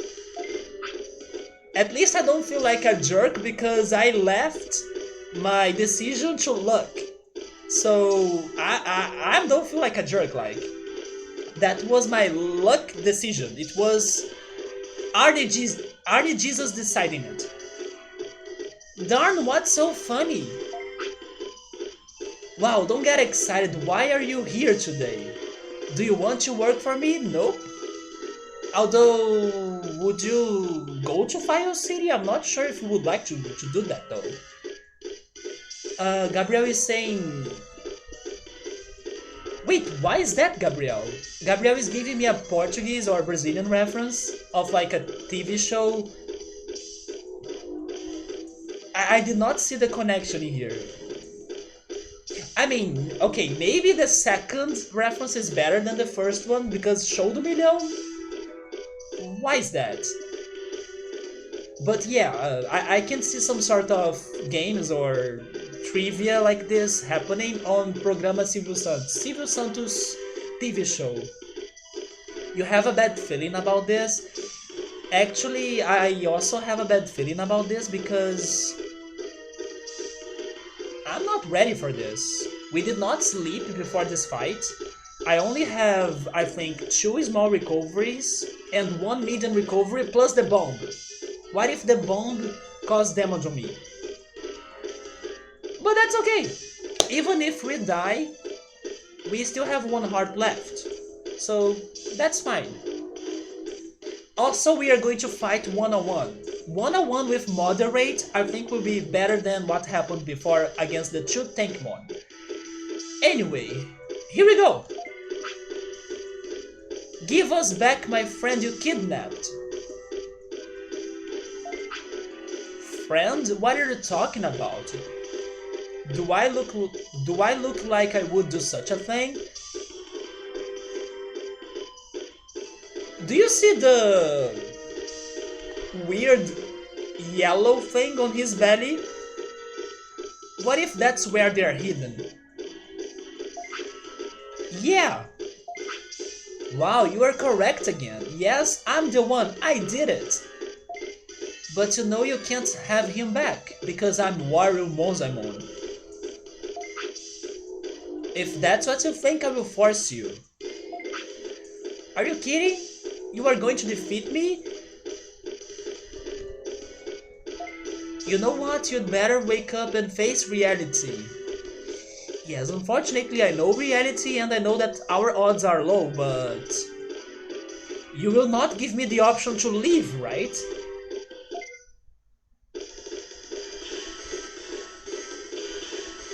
I kinda wish I could have checked that box right there first.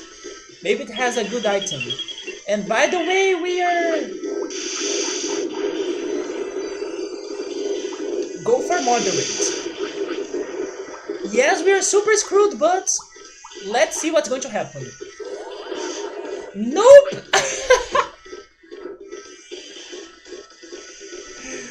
Man!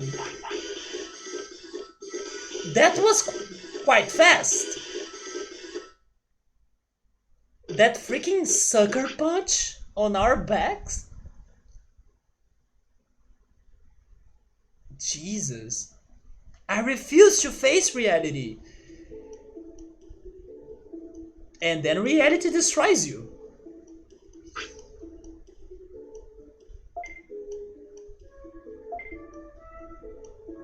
Man, that was super fast though. I had 1000 HP and then suddenly 400 damage and then I'm dead.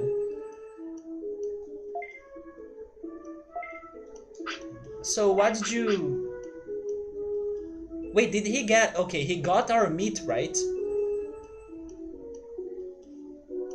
Yeah, he got our meat. That's okay. Maybe now I should change my plans instead of fighting him, I'm not sure. Although maybe I can only fight him with Monzaemon, right? I gotta fight him with Monzaemon, that's the only way I can reach him. At least I think so. Yes, I started the fight without sleeping before it, right? Because I didn't know that was his room. I wanted to keep progressing and I was hoping that I could have a break or take a break before jumping into his fight. But as I entered the room, it was the last room and then that happened. But that's okay. We still have one heart. We can save now.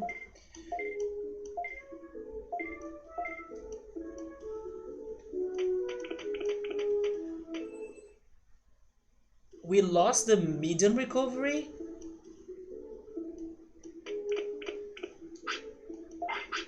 No, we have it.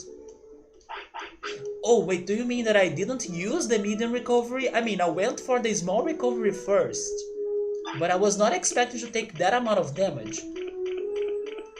I was also expecting Monzaemon to be able to flinch Waru Monzaemon more, just like what he was doing against the Tankmon. By the way, I have a good amount of bits now, right?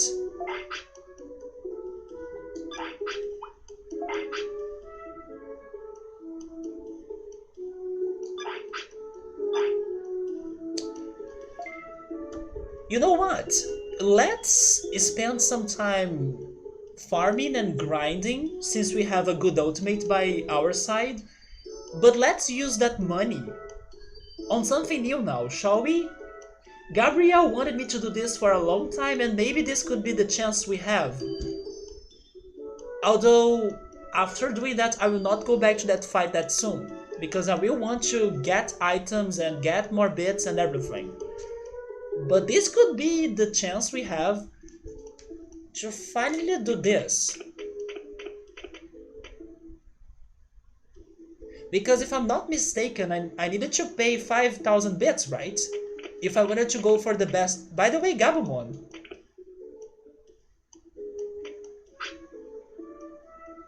Thanks for your business. Okay, that fits. That's super fitting. I just started to assist Monzaemon. I'm really good at looking for things, so please help us out in here. Okay, that's like a double yes for me to do this. Do you want me to find something? Do you want me to explain how we do it? We have checked it before, so... No, I wanna go for the exploration though. Does he really need to explain it? Yeah, I want to go for the 10-day special, right?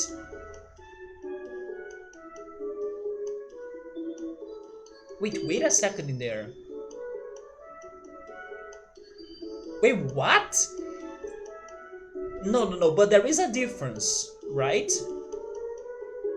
If he goes for 3 days, and 3 days means 1,000 bits, 10 days would mean like 3,000 bits and 500. I mean, never mind, I did that wrong. No, it is right. It's 3,500 bits. Because it means... No, never mind. It's less than 500, but it's like around 3,000 to 4,000 bits, right? But then why the 10 days special is 5,000 bits? It's more expensive. Because if I ask him to go for, go there for 3 days, 1,000 bits. Go there for more 3 days, 2,000 bits. Go there for more 3 days, 3,000 bits. And then the last day, it's less than 1,000. It's like 333, 333 forever bits. That's cheaper. So the special course must have special items as well, right? Because it's more expensive. Oh yeah, it's the 2 Digimon that have horns, right? They both work on the tunnel. So thank goodness I checked this. Because otherwise I would take forever to find Gabumon. You were telling me there are 3 options? Oh, okay, you were telling me that when you need to begin this conversation, he gives you three options: to explain, to not explain, and to never mind, right? Yeah, but I was expecting him to be more like direct to the point, and then which course do you want? The chances of finding better. Okay, so there we go. That's my answer. It's higher with special plan. That's why I want to go for it, even though it is more expensive. I will go for find treasure. I'm going for the special course. You get our results in 10 days. Wish me luck. And Gabumon, go for it too, please. But in 10 days, that's going to take forever.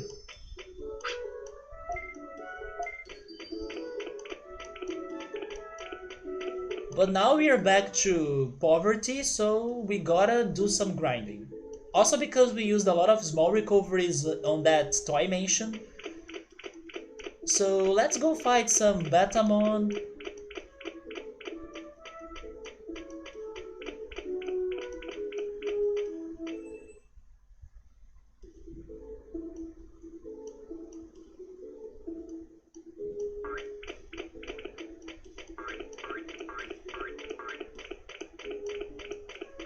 But you know what?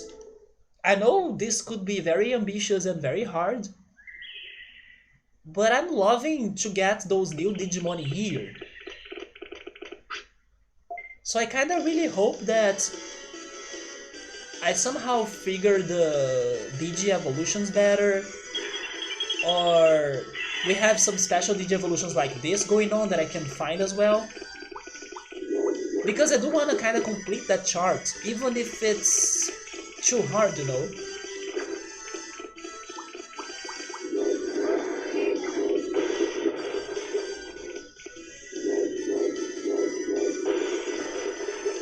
I'm curious to see it's completed.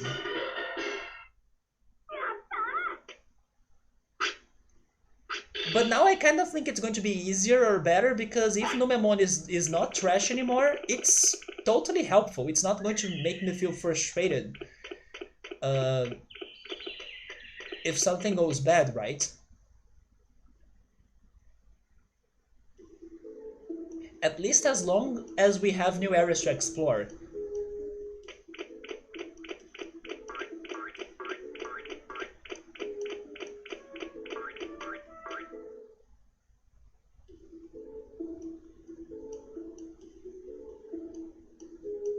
It was never trash, I just didn't know.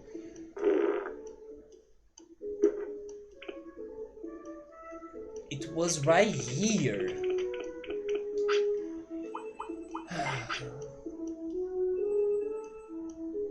I have the feeling Monzaemon wants to become Sukamon.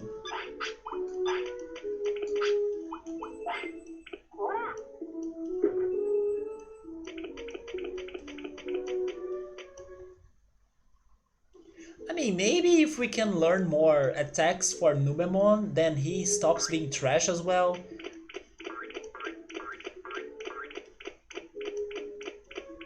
And we still gotta figure something for Sukamon, because Sukamon is still trash. At least now we know how to kinda reverse the DG evolution, but he's still trash, right?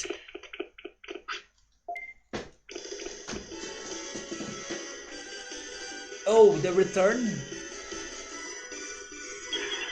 The way back by picking the north path is shorter. Yes, it is shorter, right? That's true.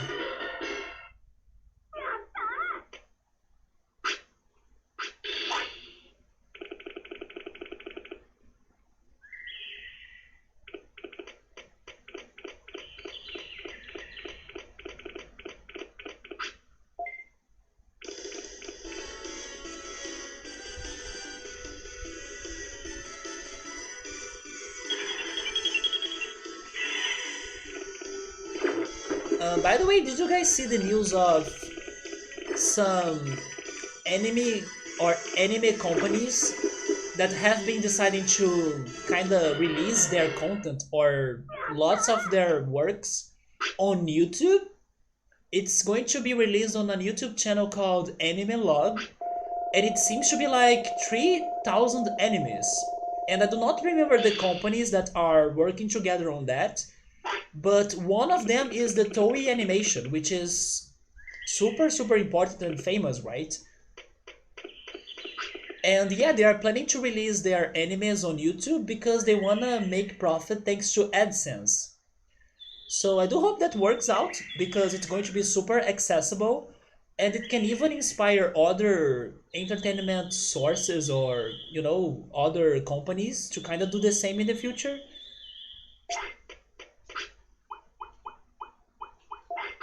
But yeah, there is this channel, Anime Log, that hopefully is going to become a thing.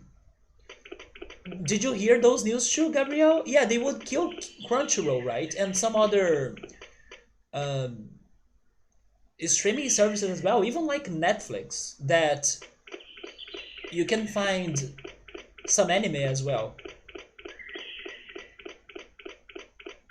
And it would be great for everybody because YouTube is for free.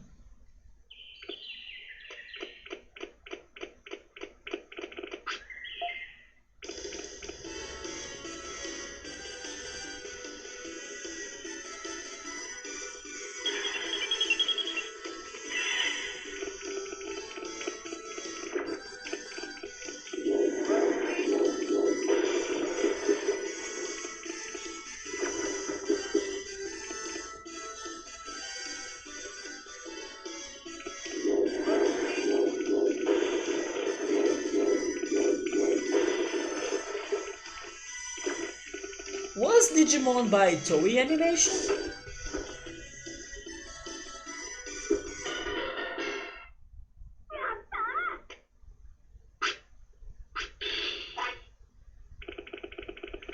They measured why get only a cut from profit streaming at Crunchyroll when they can get profit more with AdSense from YouTube. Yeah, right. Not only that, but also more people would be able to be watching their shows and promoting their shows as well. I do think it is worth a try, and I do hope it works out. And also inspire other content creators or companies to do the same in the future. But you still don't know how it's going to affect dubbing studios.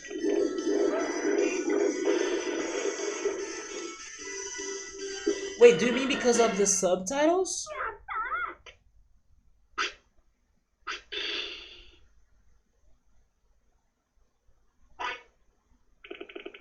And then people would not need their animes to be dubbed because of the subtitles? Is that what you mean? It's not that what you mean? I cannot understand why is that a problem for the dubbing studios.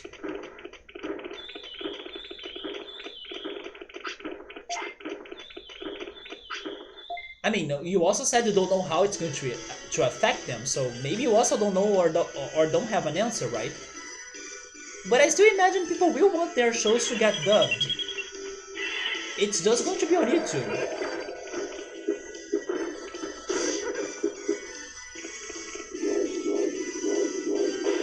They can have like different channels, maybe.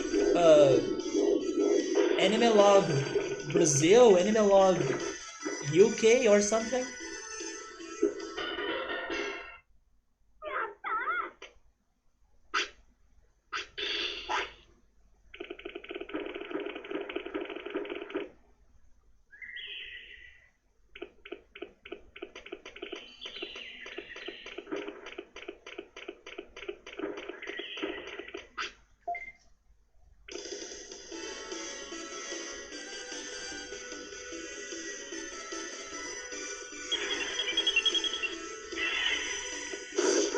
Let me try googling if Digimon was by Toei. Maybe not.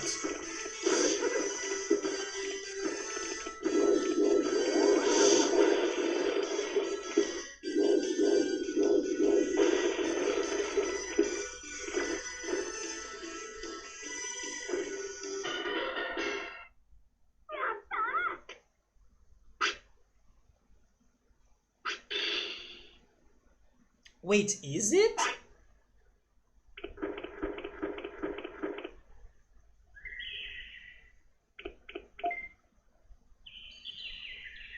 It is. At least Digimon Adventure is. I want this to go real also because if I can get Digimon on YouTube, that's going to be great. I mean, maybe there is already Digimon episodes on YouTube, but like unofficial ones. But this would be awesome.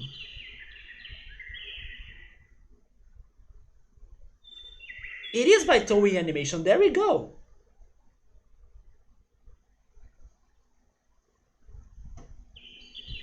You mean nowadays dubbing studios work with Netflix and Crunchyroll? If they start to post directly to YouTube, will the studios work directly with Toei? Wait, but then I don't know if you're talking about like animes in general or only the animes that are like Netflix exclusives or that have some sort of deal with Netflix, for example, Seven Deadly Sins. Because I imagine that the dubbing studios would be dubbing the animes when they have that partnership with Netflix. Although maybe not, right? Because maybe if Netflix wants to get that anime on their platform, they will also ask for more options regarding dubbing, right? That's true. But I still think I still think they can adapt that and then get the permission to make a Brazilian channel, or are they only going to put old titles to YouTube? I don't mind if they put the old titles with the original dubbing. That sounds great, actually. You're heading out, Oritsuru, alright, man? It was nice hanging out a bit today. I really appreciate you stopping by, man. And have a great weekend. Have a great night. Uh, Good luck with your work as well. Have a great night. Take care, man. Until next time. Somebody saying it's 100 bits for Betamon. Oh, it's 500 bits with Red Vegemon? I was hoping for the carrot. But Gabriel, I think they can find ways, man. I think they can like adapt with this new situation. Wait, you were surprised that the original Sensei anime is from 86? It's from 86? Damn. You know what I need to check? I need to check when was freaking Twin Peaks released because I have been watching Twin Peaks thanks to Joe Danson and Scapuni's uh, recommendation. Now it's getting great. Like the show has been getting super interesting on season two. Things are really happening now, so it's been great. But when is that show from? Because it's so beyond its time.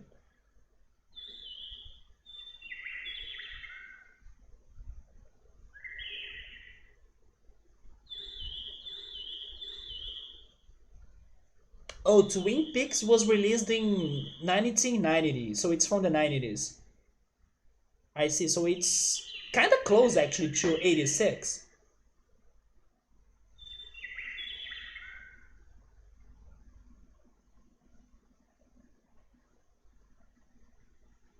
Oh yeah, you told me that JoJo was from freaking 87. I could never guess that.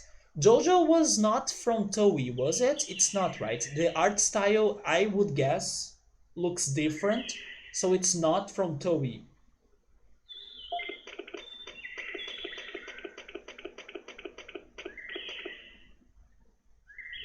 So if you wanna grind money or farm money, Vegemon is the answer then. Although they are stronger, right? If we had the regular Numemon, we would be struggling. It's not from Toei, right?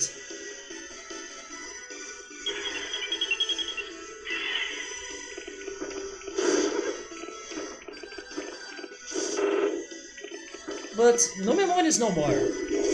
Numemon is really no more. Why keep Numemon with us if we can get Monzaemon?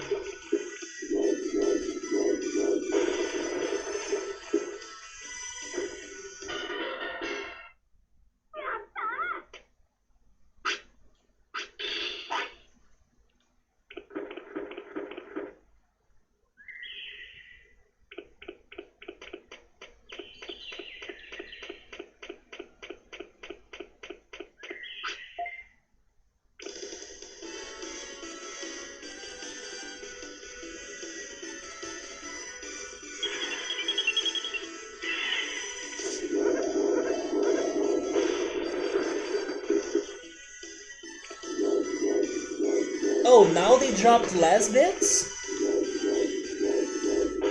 Was it 100? Maybe it also considers if I'm fighting two enemies at the same time. Because there was one fight that we fought a Regimon or a Vegemon and Betamon together, right?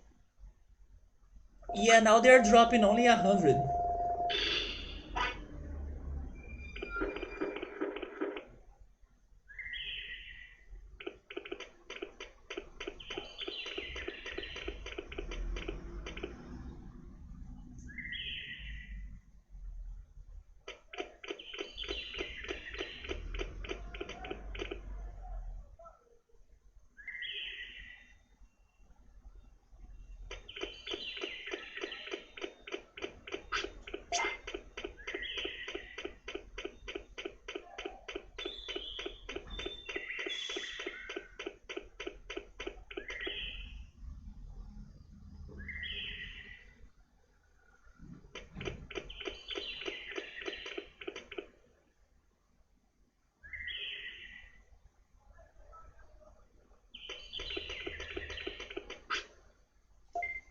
So now it's better for me to fight the Betamon then.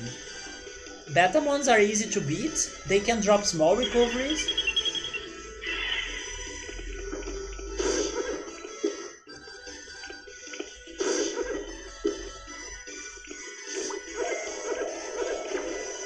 Hey Chumod, what's up man? Yeah, I'm doing alright dude. And that's a big teddy bear. Do you wanna see the plot twist, Chumod? I will show you the plot twist. Do you have any ideas of how did we get to this teddy bear? Because that's going to mind blow you.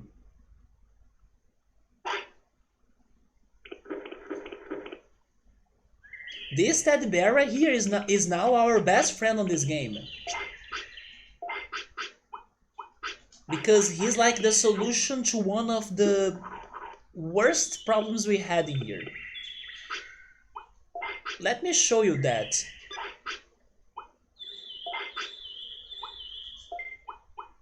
So that's the teddy bear, right?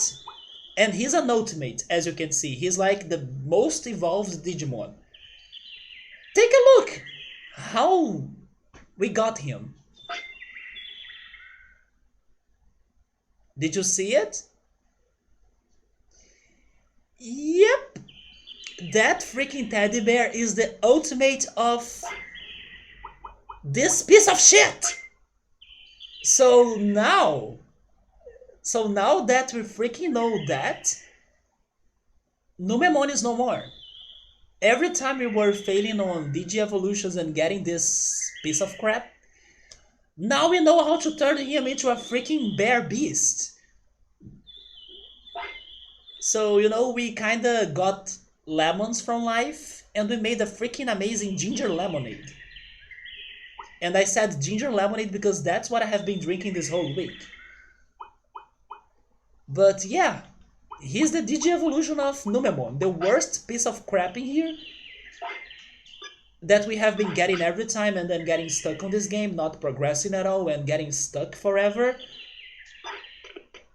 Now we won't be living that life anymore.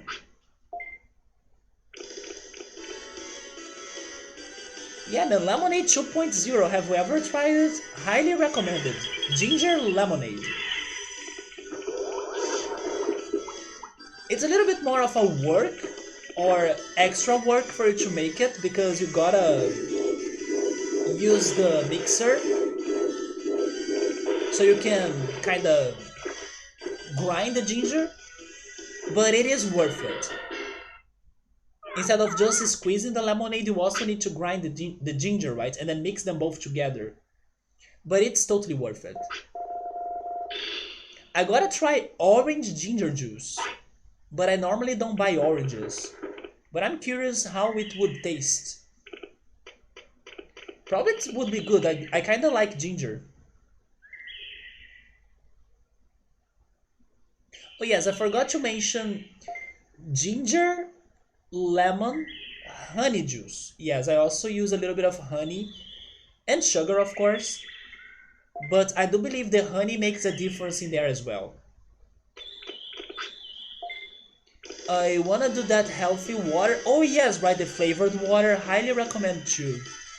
Definitely it's going to be better than energy drinks. Yes, man. If you have a tangerine or even orange peel, leave it on a water jar, and then maybe after some 4 or 5 hours, you can have a good drink or a good taste of that fruit oil on your water, right? So I do recommend you doing that too. I have been doing that mostly with tangerines because it's so easy to peel, and then you can eat the tangerine and then you make the flavored water. Super easy. No work for you to make juice and use a mixer or squeeze the lemon.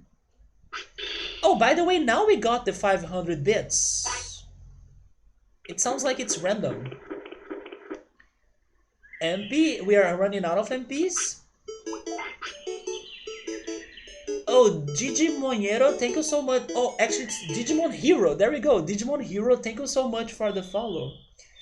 Can you show me how to get this game? Wait, how to get this game?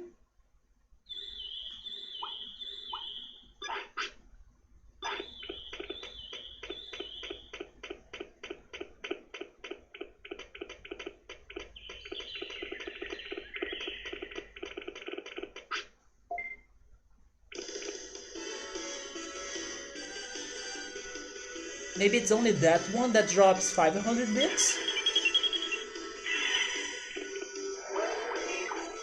Why is that though?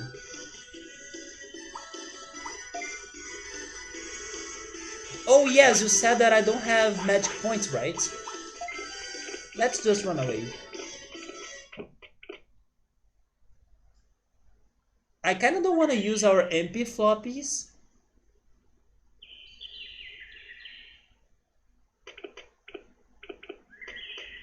So I think I will wait until he falls asleep. I could go for some resting, but... Okay, let's go for some resting, why not?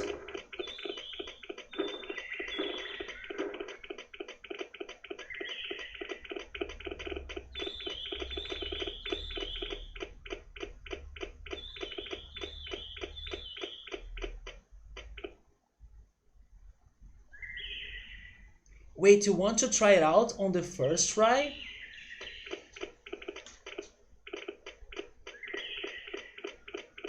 But do you want to play it on a console or do you want to, I don't know, use an emulator? Oh, there we go, he wants to sleep.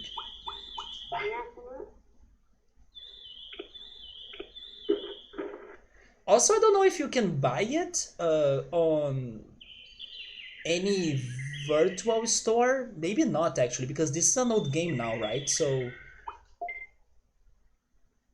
I don't think they have re-released it, unless it is the remake. There is a remake of this. But this original one, I don't think they have released this game on virtual shops, right? Or eShops. But you can try looking for an ISO or ISO and emulating it. That's how I'm playing it.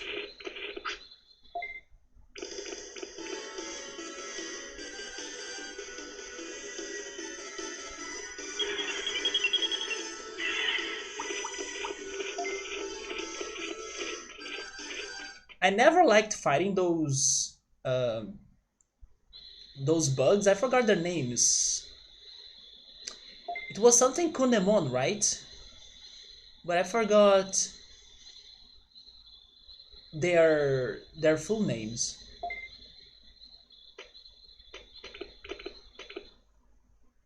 Oh, Dokunemon. There we go. What is his name? He's Monzaemon. There we go, Monzaemon. It's the big melee bear claws. Yeah, the Kunemon summer. I could still remember it. I never liked fighting them. They are hard to beat.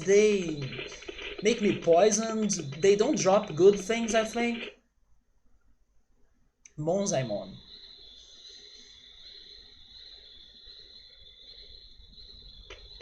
I forgot how this Digimon was called before, but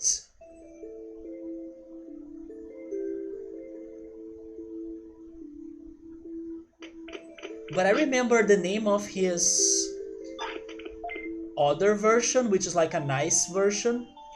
It's called Yuki Darumon. Yeah, it's like a nice bear. It's maybe the polar bear version of him. Yeah, that name is one name that I still remember. Yuki Darumon.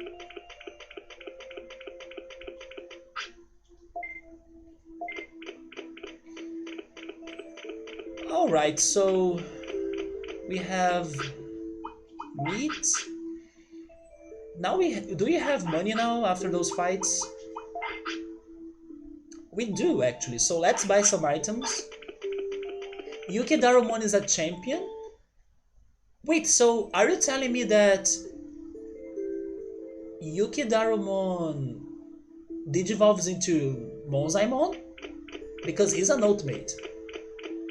I mean, not in this game, I guess, but it could be. But I'm not sure if I can get Yuki Darumon here, maybe not. And I would rather not know that actually, because then I would be surprised. But interesting, maybe he can digivolve into Monzaemon.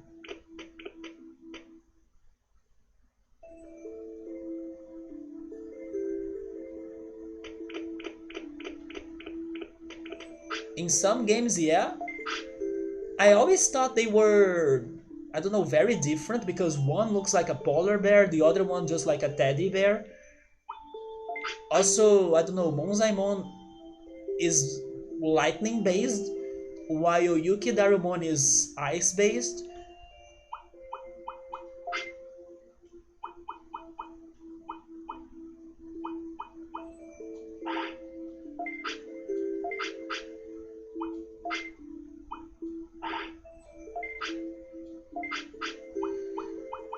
Give me an autopilot. Give me a portable potty and an MP floppy.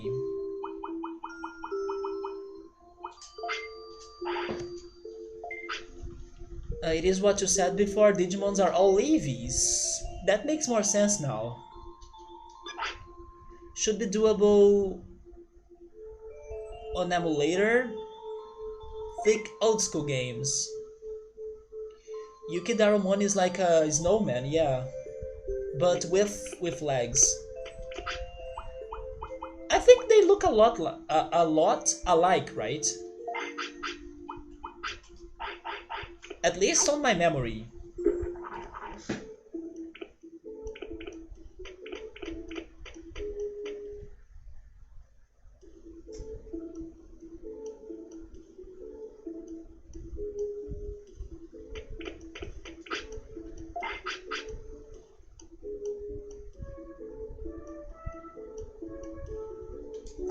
I still think we need some more grinding or farming. Also, so we can store them, right?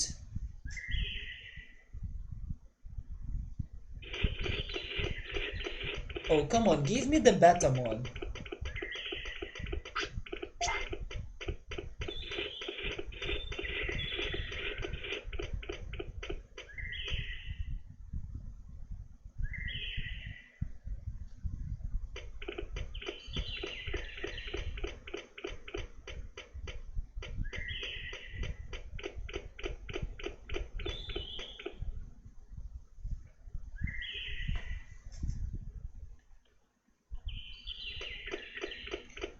The problem is that I'm not earning a lot.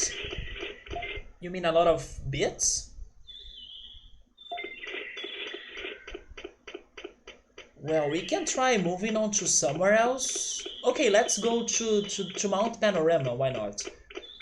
But it's going to be rough in there. Oh, you know what? Let's go to the island. Maybe the island is going to be better?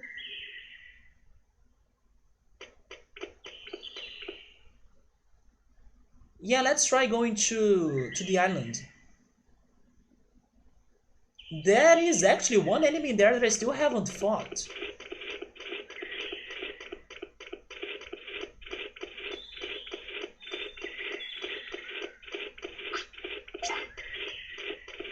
Oh, by the way,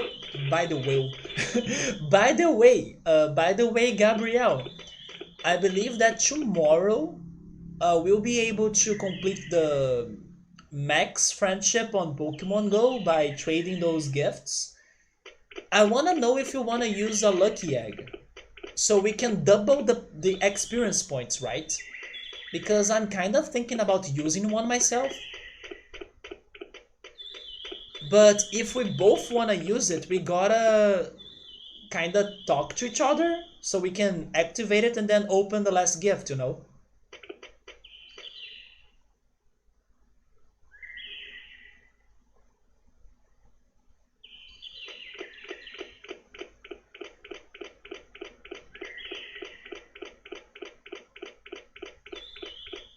I don't know how many experience points it is, but it's a lot. Wait, you don't have one, man?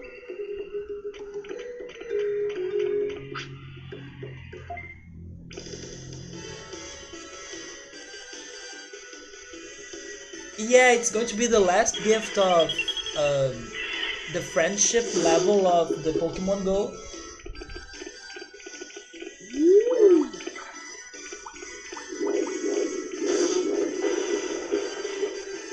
You know what?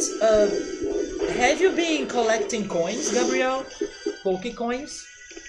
Because maybe we can wait until you buy one, right? Or get one. Maybe it's not too expensive on the shop.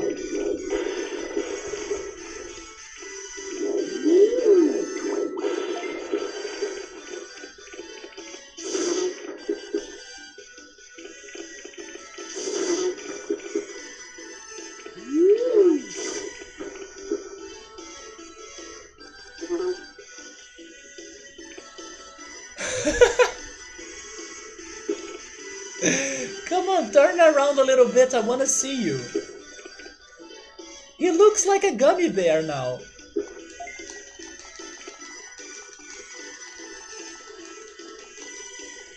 Don't worry about it, you sure? It's going to make a big difference for you, right? It's going to level you up a lot.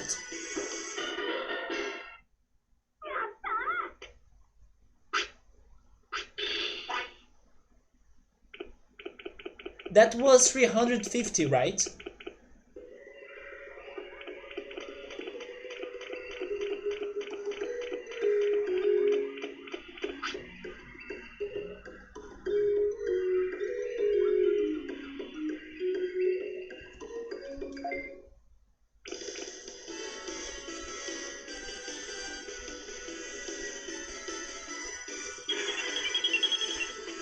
Okay, so it is 80 Pokecoins.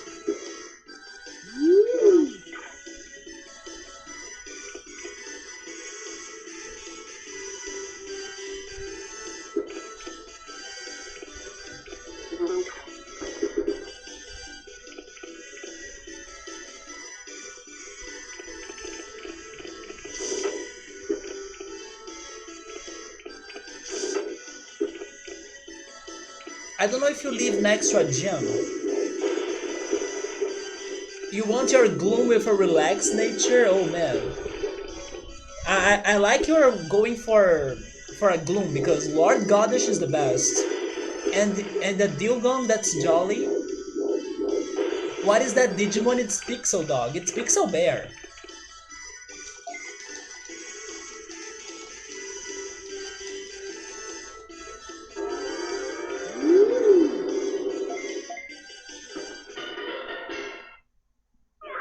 So is this really better than before? I mean, 300 bits, sure, but no items, no small recoveries.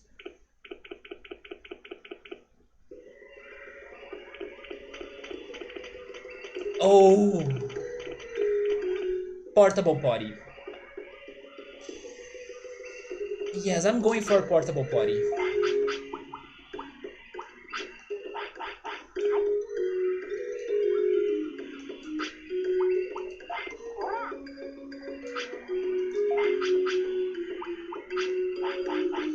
statue mode, I'm not risking it, man. I don't wanna turn him into a Sukamon.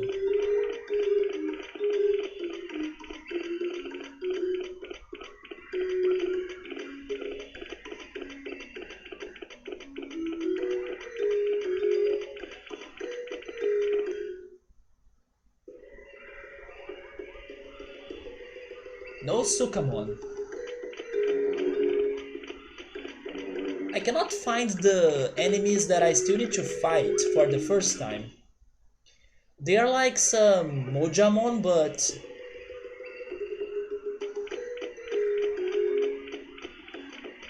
yeah, they are not here during this time of the day, right?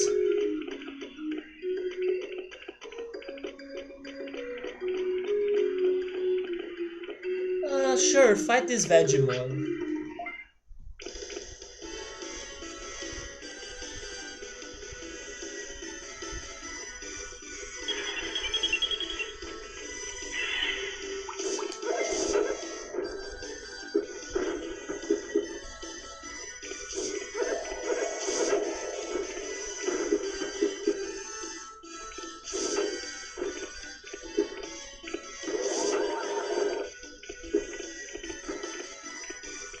If I had Digimon cards, not in real life, but in this game there are Digimon cards, and we have, I don't know, 6? We have just a couple ones.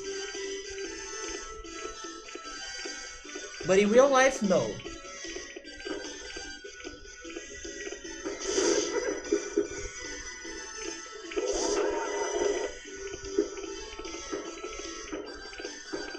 Why is he so slow now?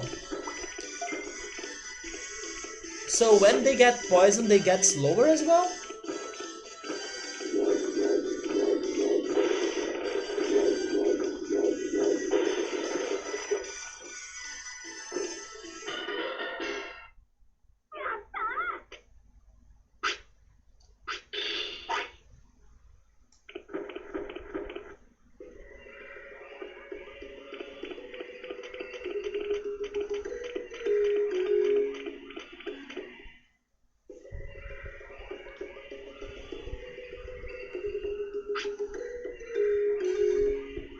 I don't like this enemy, but why not?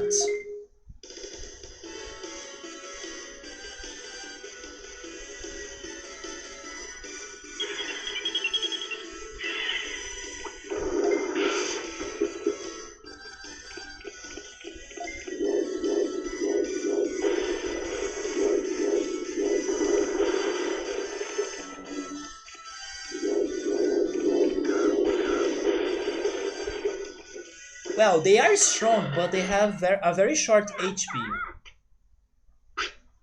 Beat that Bidrill Yama. He's actually called Yamamon. They drop MP floppies?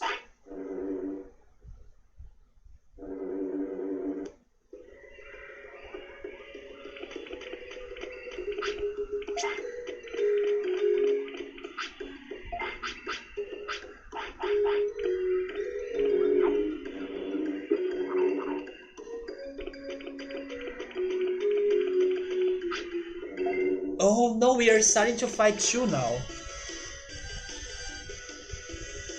But I like that they drop MP floppies.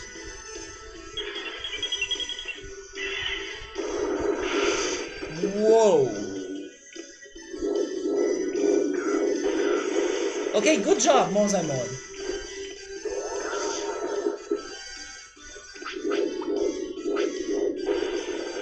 Just in case.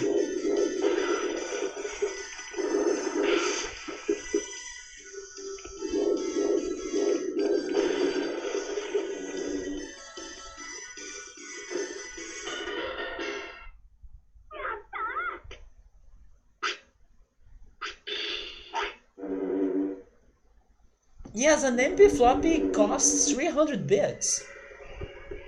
It's very good. While the not MP floppy, while the small recovery costs 100 bits. So if we can drop those items, they are much better.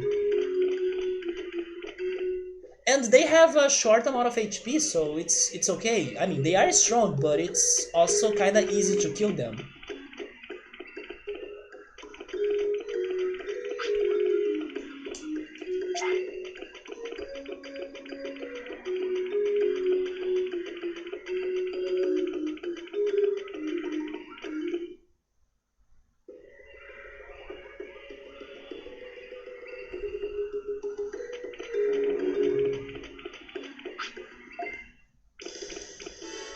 But maybe this is going to be the last one.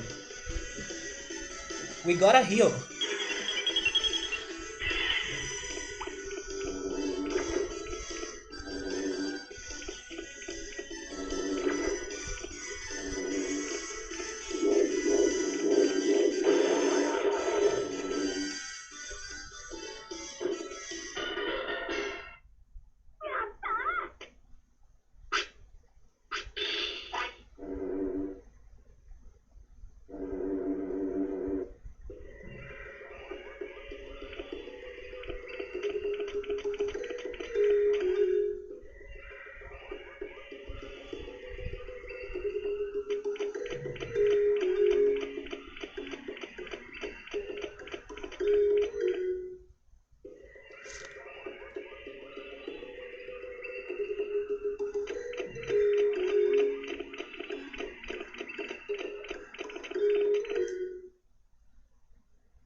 We should go talk to Digimon, because maybe he's going to tell us that now we have Gabumon in the city.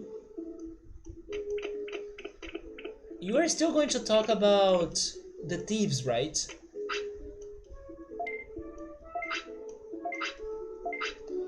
But what about Digimon? Wait, you're looking forward to the Tony Hawk Pro Skater 2 remake? You know what's funny? I heard that there is a Brazilian song that made to the cut of that game.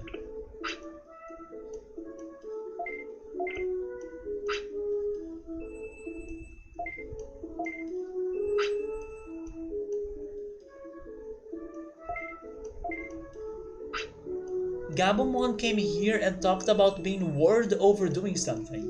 I told him to choose a large-scale job.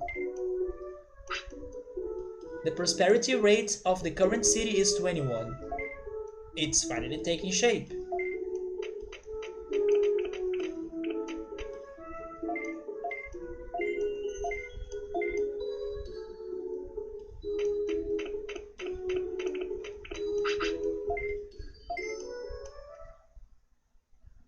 I kinda wish I were good at those Tony Hawk games because they were great, but I suck, right? But I do have some good memories by playing them as a kid. It's finally looking like a city, that's true.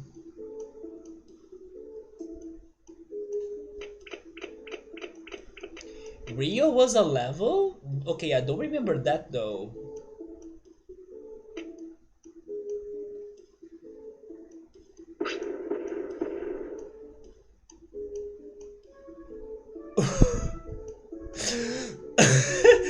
Excuse me?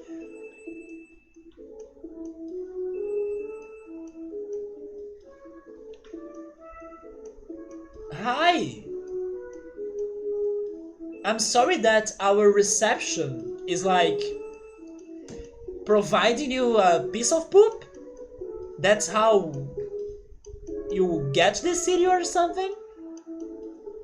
Yeah, right? Oh shit, Greymon. Is this bad news? Wait, what? No, no, no, no, no. We are not fighting, are we? I just took a rest. Oh no, he's coming right for us? No, No, he's not going to fight us, come on. I finally met you, I'm Greymon. Now let's settle things. Oof. What? I got here by following the rumors about you. I want to fight you!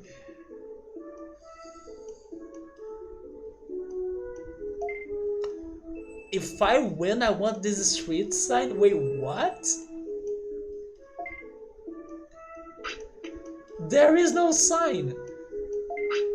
I don't care, let's fight anyway. Okay. I do have at least 2 medium recoveries, right?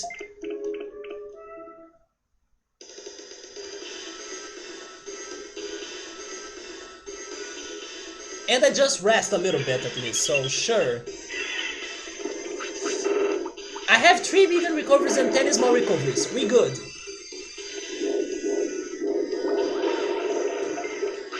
I'm not scared out of this.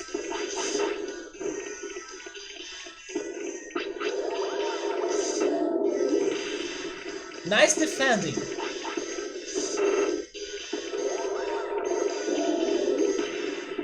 Let's go, Monzaemon! Show them who should be the new face of Digimon. Greymon. Huh. Your days are grey now. It's time for love, because it beats it all. Take that.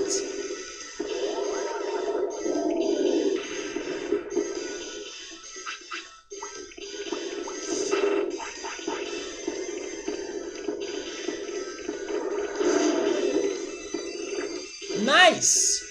Sucker punch him. Oh, he has a finisher. Not anymore. Come on.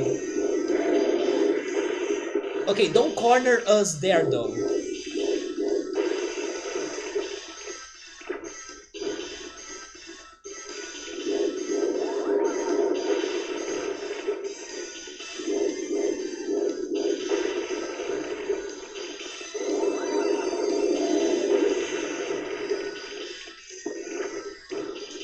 Let's go! Love power again. Believe on the hearts of the cards.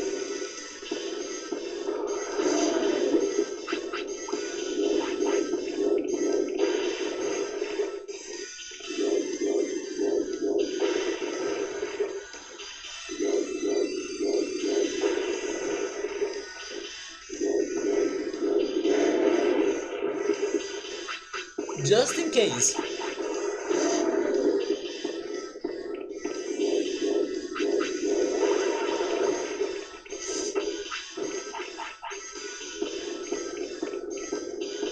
Also, God bless those Yamamon for dropping those MP floppies.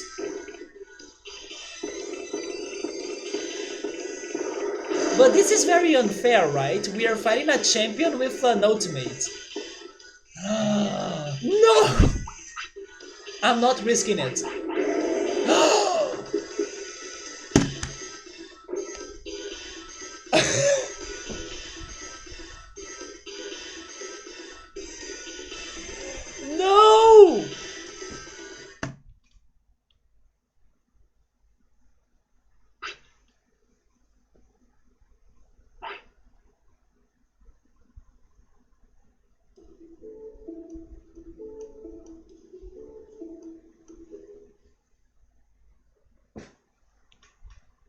That also means we are losing our attacks, right?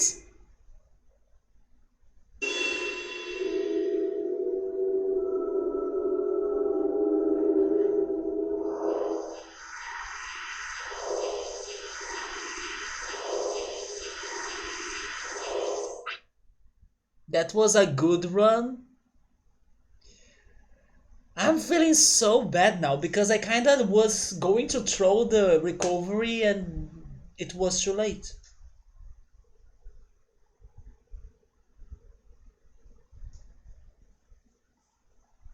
I said I will not risk on this, and then it took me 5 seconds to confirm the item use. Yeah, right, because I was like, he's not going to take all of that. And then he took all of that life from us, right?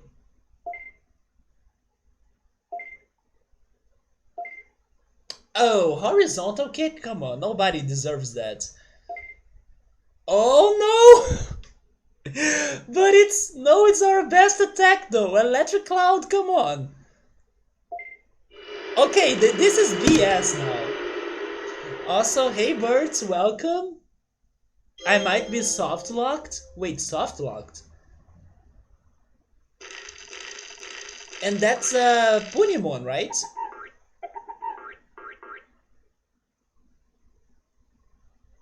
Wait, why would I be soft locked?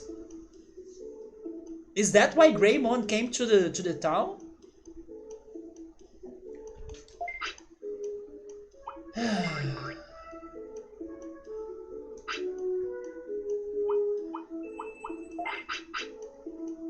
Wait, he got. What did he get actually? Oh, the autopilot?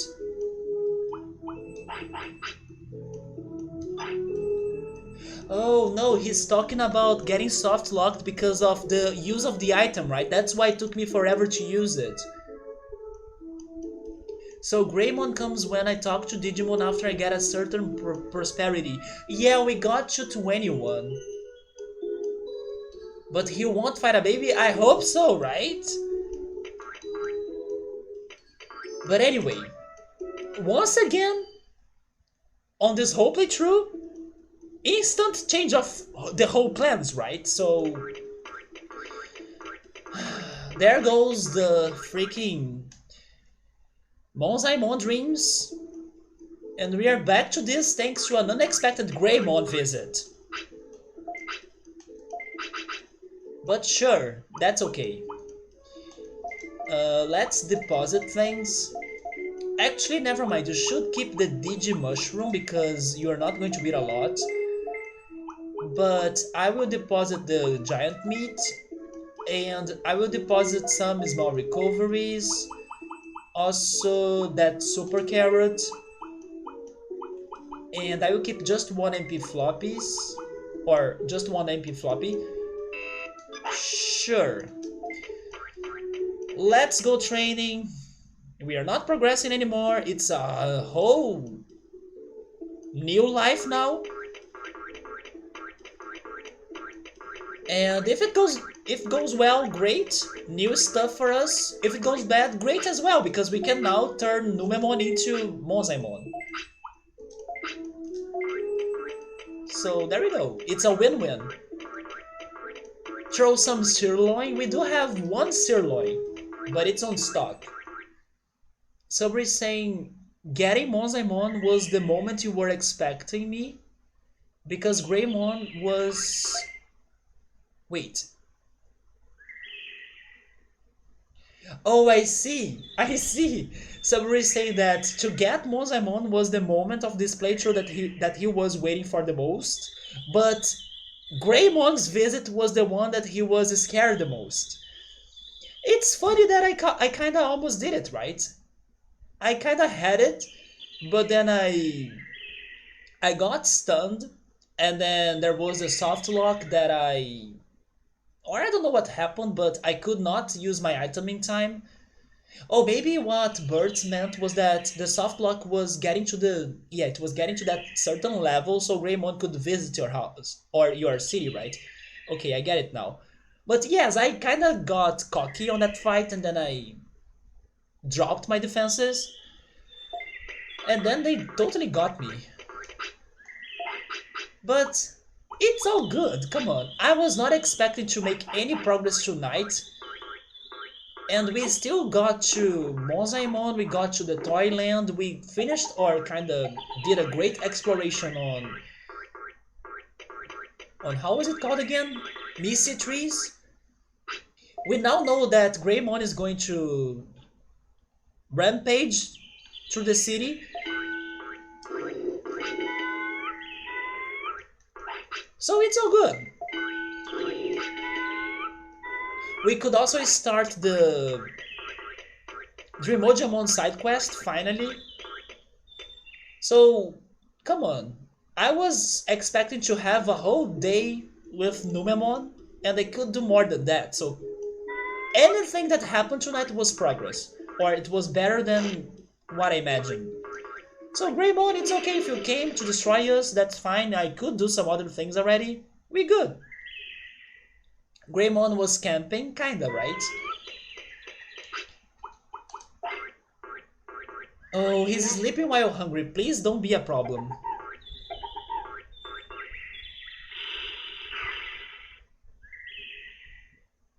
But Greymon was not that bad. It was just his special attack, right? His finisher.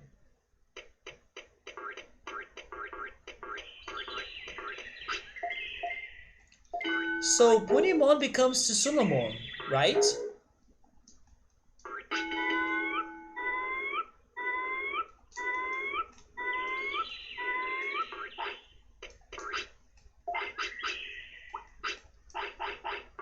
So we have seen that Tsunomon can become Penguinmon, if I'm not mistaken. Oh no, he becomes Elecmon or Biomon. So Penguinmon was thanks to Tanemon? No, no, never mind. He does become Penguinmon as well.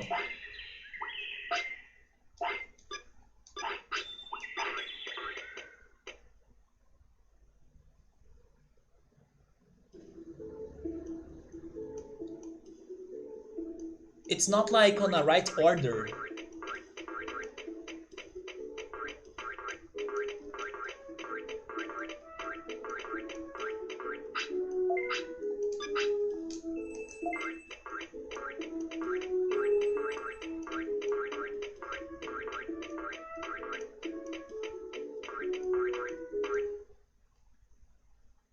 Yeah, so now after we got a good answer or a good ending for Numemon, I still gotta find a better ending for Sukamon. And it's not really the Sukamon's king.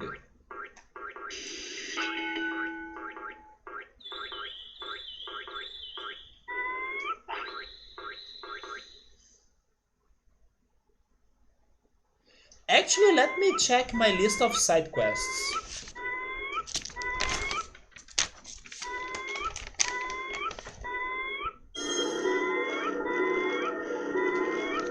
I'm going to check mark this because we have checked or talked to Tsunomon many times, and he can only talk about his bridge.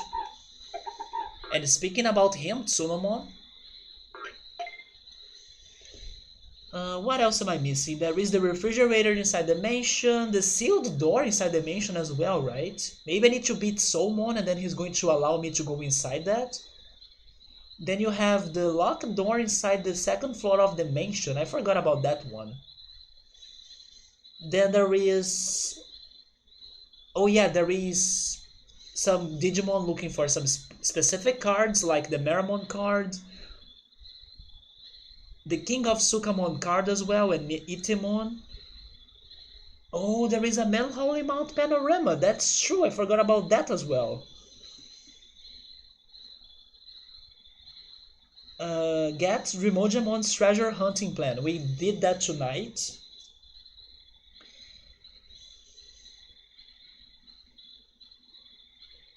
King Sukamon's visit. We did that too.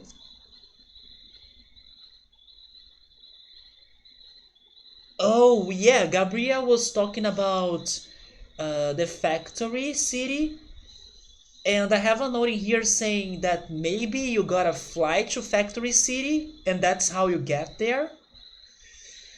Maybe you need to use Birdramon.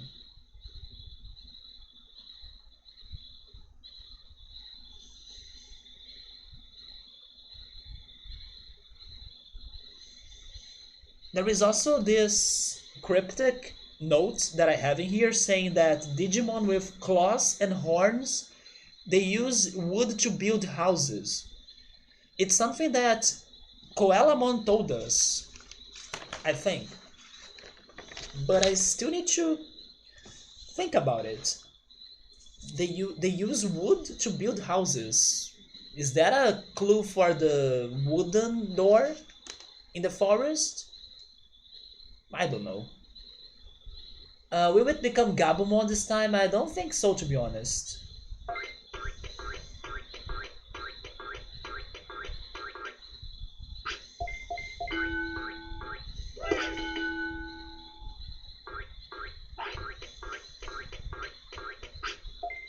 I don't mind if he becomes Elecmon. I would love to have another attempt on Elecmon. What destroyed it was Leomon's training. I went there with Elecmon hoping to have a great training session, and it was awful. And then we were hungry, we were not that close to toilets, everything was messed up, and then Elecmon turned into Numemon. So maybe giving a green gem training to Elecmon makes it better, right?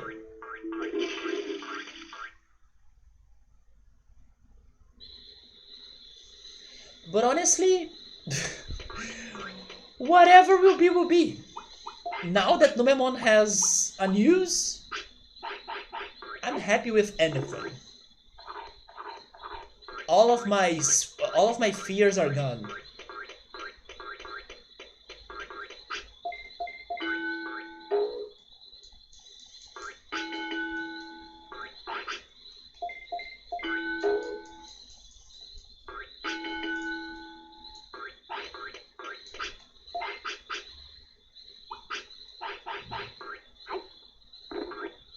No, this is not Patamon, this is Tsunomon. Patamon has wings, but they are both orange.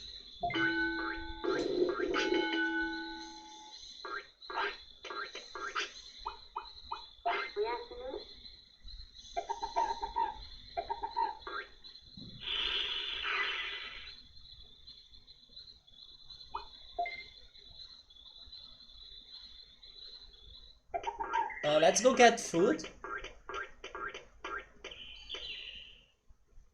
Do I have a card of Patamon? I don't think I have. I will show you the miniature. Because I don't know if he's working at the store right now. Yeah, this is Patamon right here. And this is who I have right now.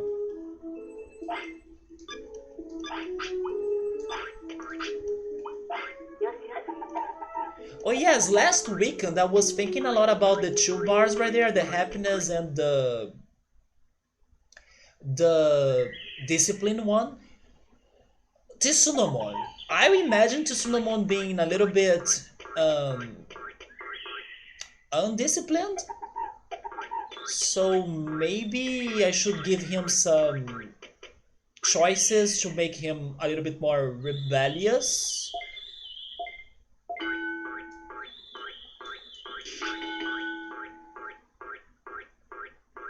It's just a guess, of course.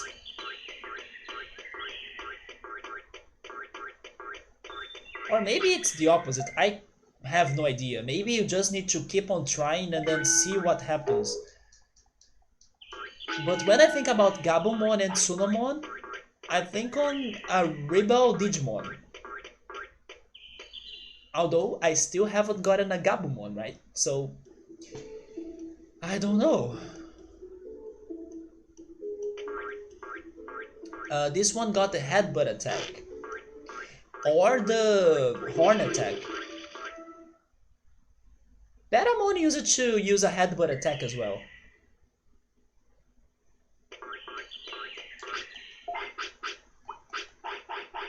Did I get the meat? I didn't get the meat, right?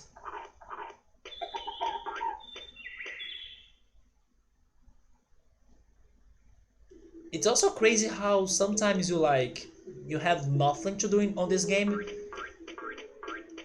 For example, when I started the stream, I only could go to the Misty Trees. And then after we got Monzaemon, I could go fight Ogremon, I could go fight Gabumon. I could go fight Waru Monzaemon. And now I can also fight Greymon, I think.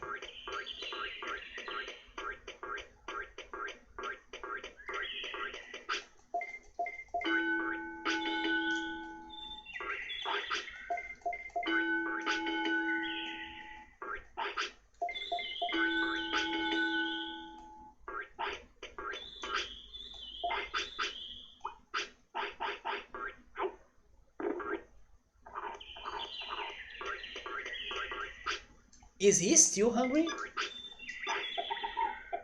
No, he's good.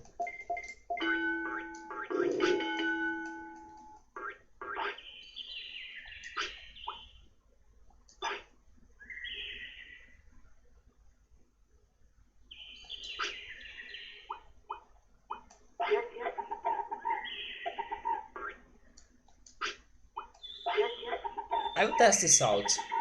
Okay, now he's undisciplined, so go to sleep. He's very happy and very rebellious, right? So hopefully that's a good combination.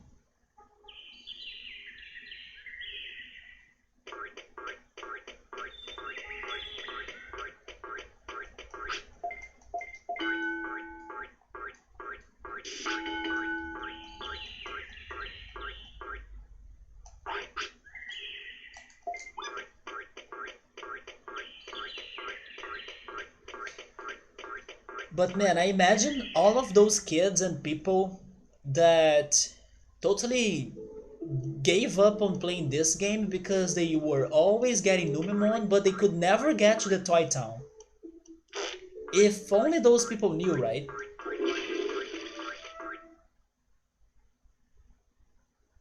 Toy Town is kind of far away. So the game developers really did that on purpose. They really wanted to see some blood being shed.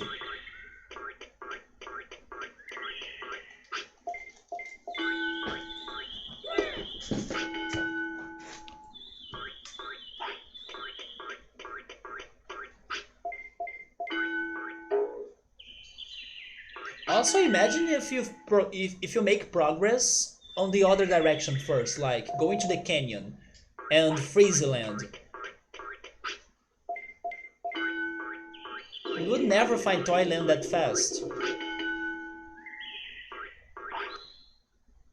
Well, there he goes. Elecmon, please. Penguinmon is cool as well. Especially because I do have one thing to test with Penguinmon. Or maybe I should say Monzaemon.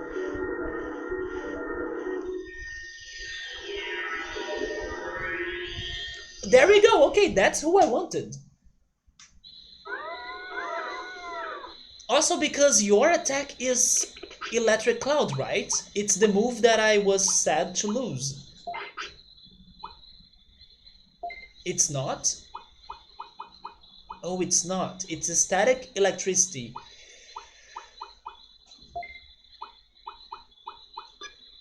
I think we should try getting that attack again though, because it's the best.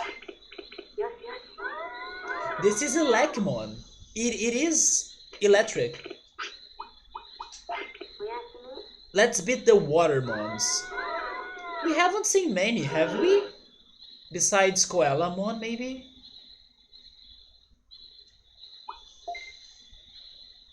I cannot remember many water Digimon. Oh, Batamon. Batamon is one, right? At least he has a water attack.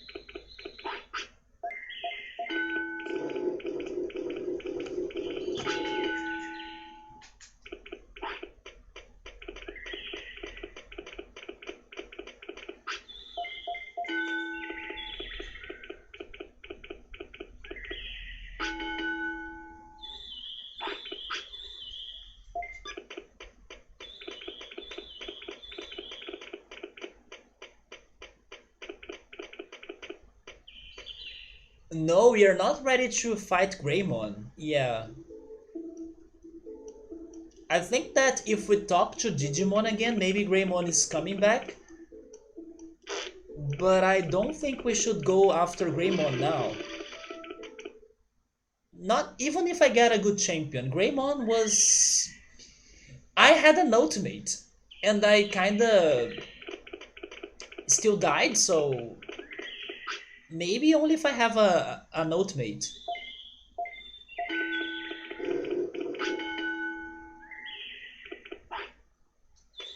Okay, Elecmon is freaking hungry.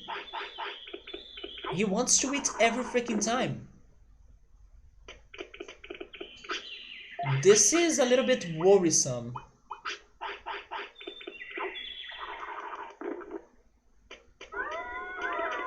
Don't become a new Tyrannomon. Please don't. Tyrannomon destroyed us. Just like Jurassic Park.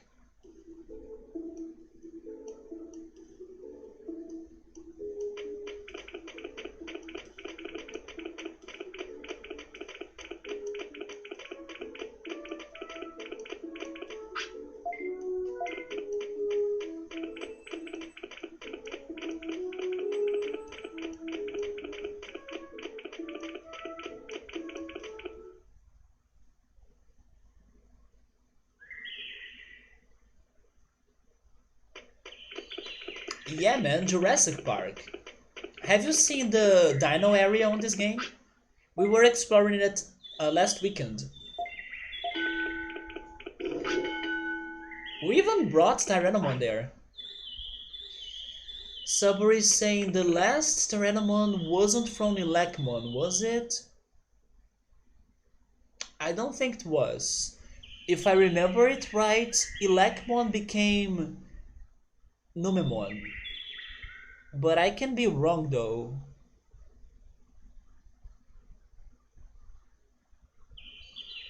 Now I cannot remember who became the last Tyrannomon. I can't be sure. Maybe it could have been him, but... No, it was Patamon, remember? It was Patamon. I was even like, what the heck? Patamon can become Tyrannomon? It was Patamon. Elecmon became Numemon.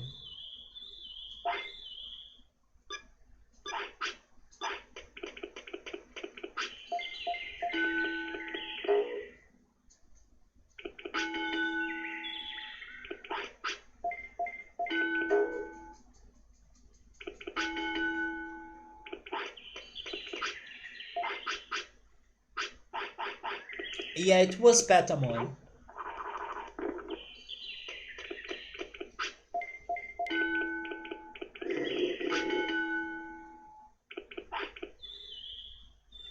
So now he's tired, he's still happy, and he's lacking on discipline. I do imagine he's very... I don't know, I believe that's his personality. He may not want to follow orders and also stay like that, I guess. A hungry mon, right? Weren't we talking about the Pattymon as well last weekend? Which, by the way, I finally was able to buy burger patties. So I made some burgers myself, right? This week.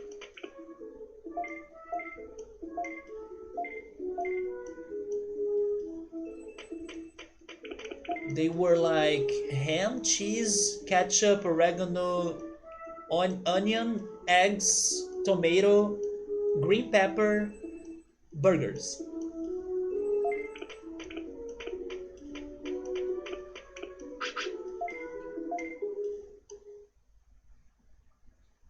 I'm planning on eating some sandwiches after the stream for dinner, but I will not go for burgers again. Wait, you were on you were in an earthquake watching Jurassic Park? But you thought that the chair was like a cinema chair where it moves with movie sounds? You need some burgers too, man. Burgers are great. And thanks to the pandemic, I kind of have been not going to the burger shops or to the fast food places or even ordering burgers because their prices in here are kind of high. But then I decided to make my own burgers, right? Or at least buy those frozen patties and then like create the burgers myself, even though they do not.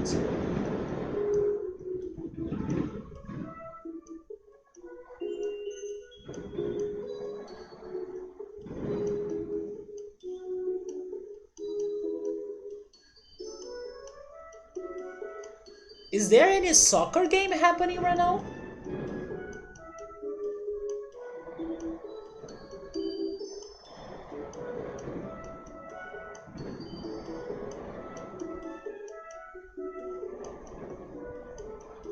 Well,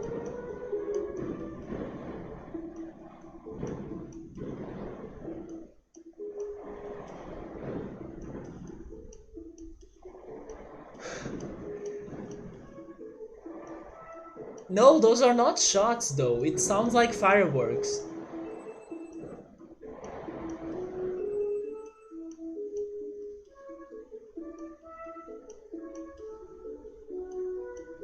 I mean, it's 11:40 p.m. It can't be a soccer game. I mean, maybe it can actually, but it's too late. Yeah, like at 11:40 p.m. that's happening. That's Brazil to you. Brazil in a nutshell.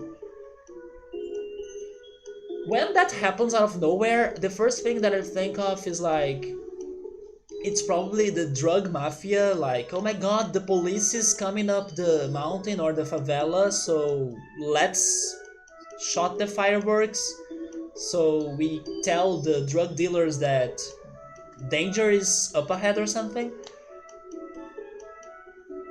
But I don't know what was that. Barca got beat hard. Oh yeah, right. I was hearing some people talking about it.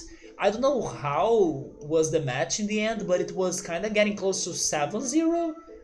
Some people were making memes of it, right? Like saying that it would be just like when Germany defeated Brazil on 7-1, right? But I don't follow soccer that much. But somebody really used a lot of fireworks right now. They should have saved them for New Year's Eve.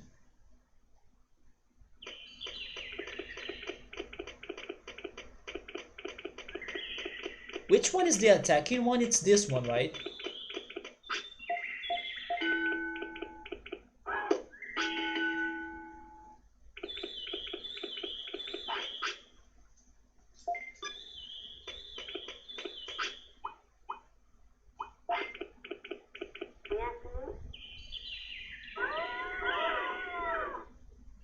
Brazil got them good players always. Not always, I would say. Not always.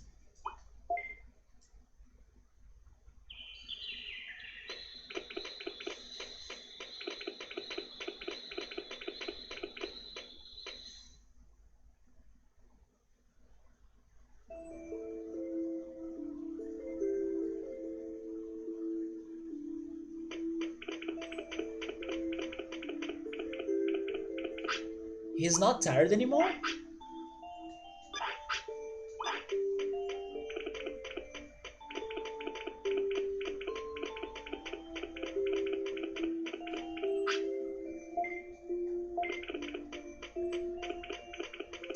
Let me just check Berdramon's flying service. You cannot take me to the factory city, right?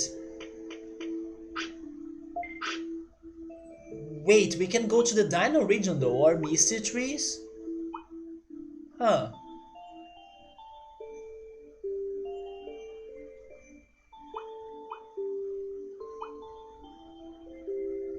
But now I'm starting to think that we will be only able to get to the factory city by using Birdramon.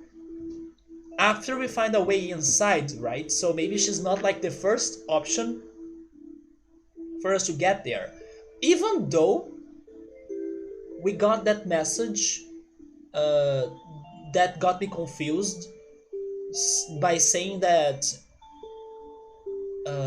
you can get here by flying or something, you know? How was it again?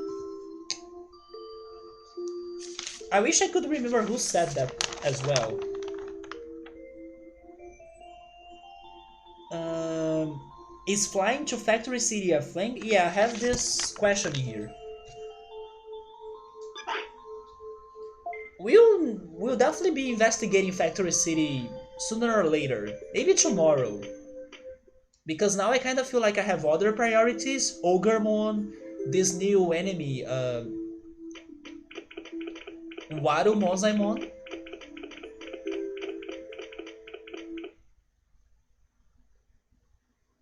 and now Greymon as well, right? So as I still have other things to take care of, I kind of want to save Factory City for a later moment. Yes, Ogremon destroyed us. He's a big priority because he's blocking us from getting to some areas of the canyon. And I don't like that. And speaking about the canyon, there was also a fortress located at the bottom of the canyon that we still need to check that as well.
He has a waterfall spa.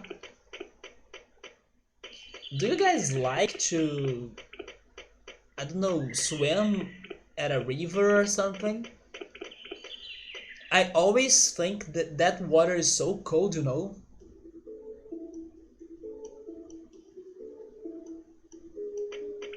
Not that the ocean water is not cold either, but the river one is always colder.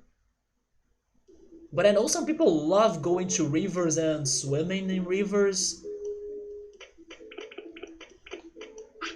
I think they are beautiful, but swimming is, it will kind of, the idea kind of makes me uncomfortable because I don't like cold water. Even when it's like a hot day here, I still take a hot shower.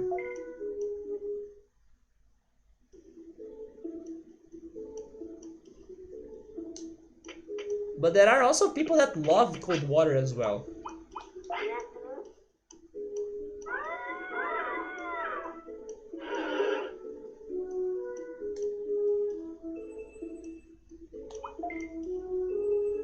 Which is much better for sure, like it's not going to be bad to our skin.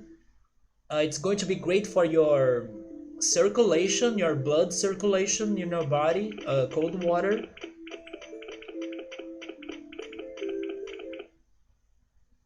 So I know that by taking lots of hot showers myself, I'm messing up with my health.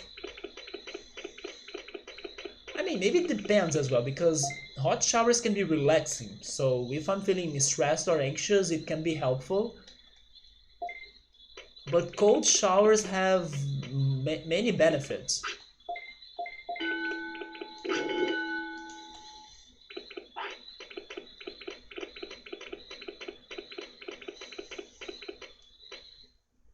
So you liked swimming in nature rivers until one guy pulled out the biggest leech you have ever seen. Oh no, man!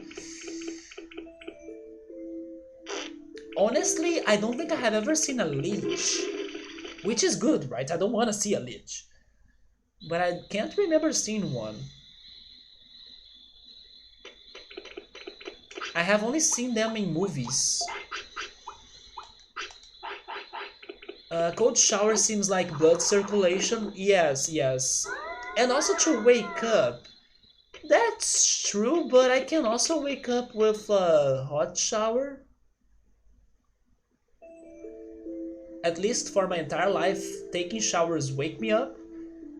And I mostly take hot showers, so that also works to me. But yes, a cold water or a cold shower will definitely activate your body, right?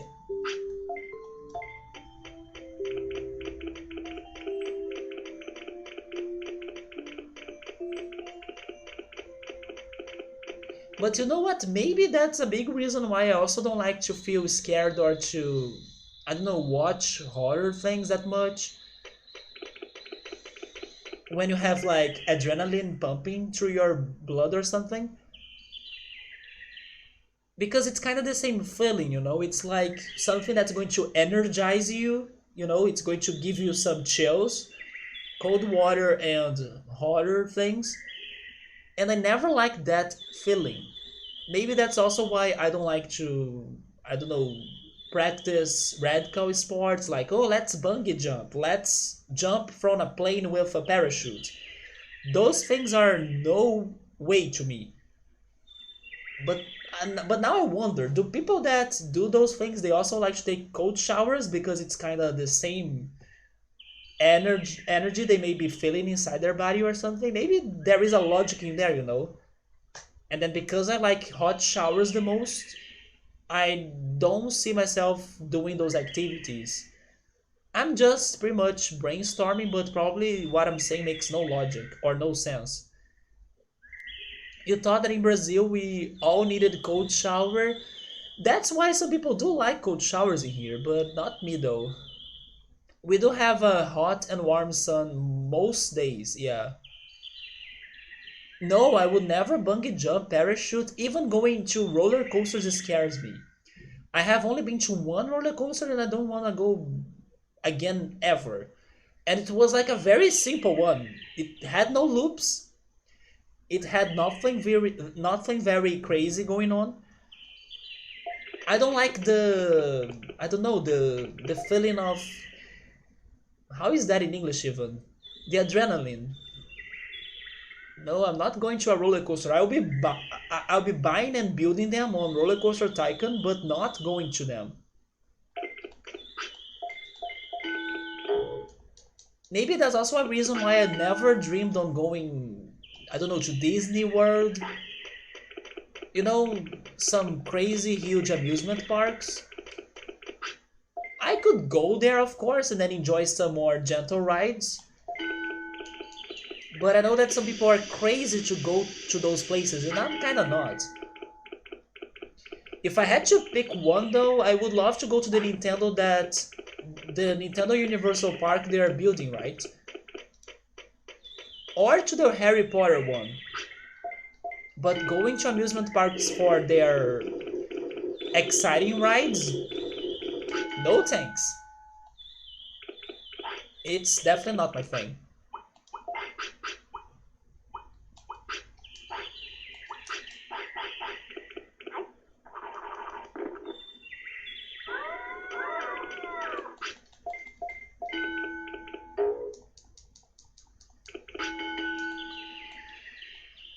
Okay, so maybe it's been 3 days, I can't say.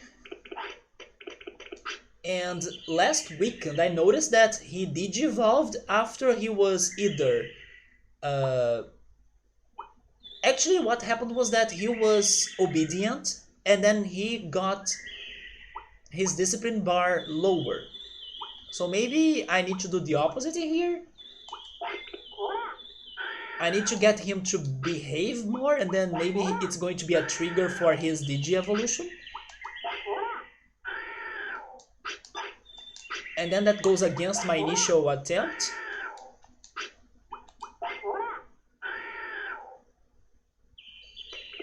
Or maybe it's still not 3 days that has or that have passed by, right?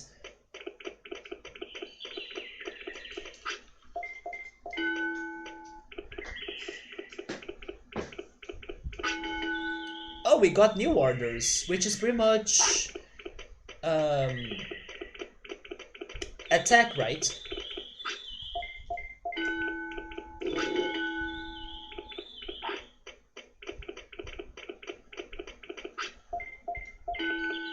Chilling that gentle ride, count me in. Give me the bumper cars. Swinging ship, I also like that. Oh, now he's undisciplined again. The Chuk Chuk train, I don't mind the train ride. Yeah, it's chill.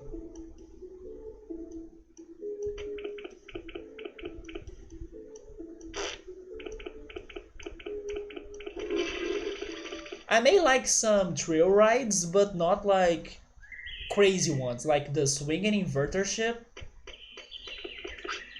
I can go to the swinging ship. Or I can also go to the scrambled one. Is it scrambled? It's not scrambled eggs. How is that one called? But the one that keeps spinning. Or that teacups ride as well. I can go for that. Maybe my problem are the rides that use gravity, right? Like roller coasters, the swinging inverter ship, that freaking Woa Belly. No way. Gravitron as well.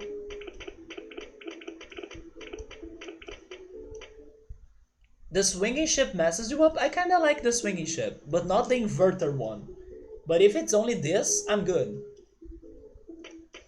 That spinning, please don't. I don't mind it that much.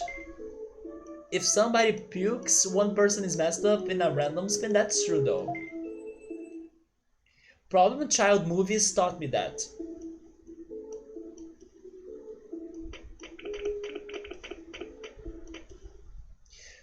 So Elecmon, are you going to Digivolve?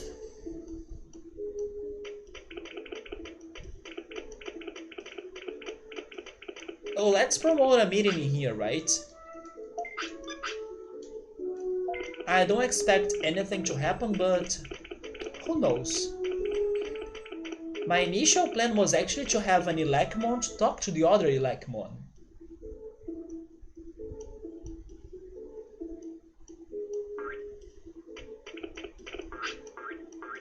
Does the light make a difference? Not really, just for aesthetics. Well, it all depends on how you think.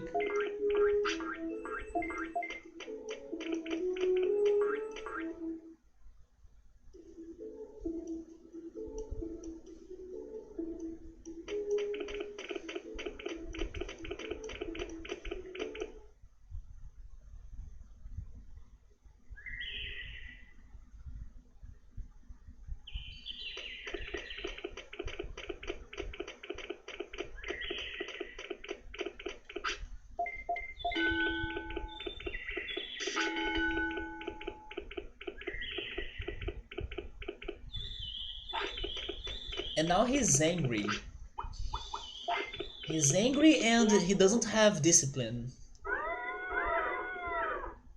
Water park slides are nice? Nope. If it is those slides that have like 90 degrees, no freaking way.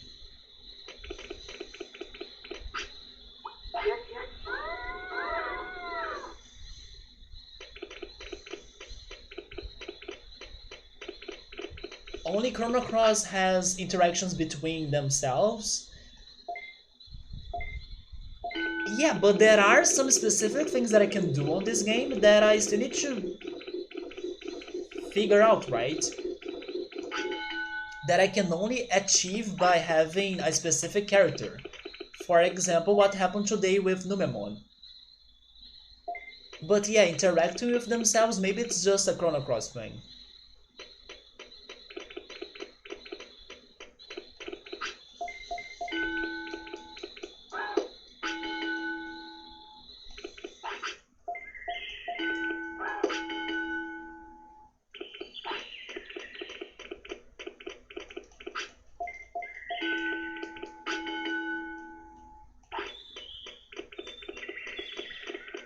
I could risk it by letting him poop outside of the toilet, but I will not risk it.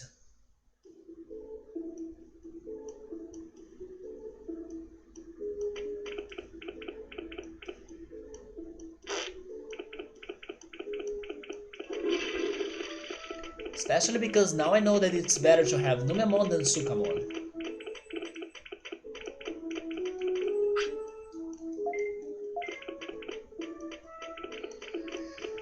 So Elecmon, what else can I do to you?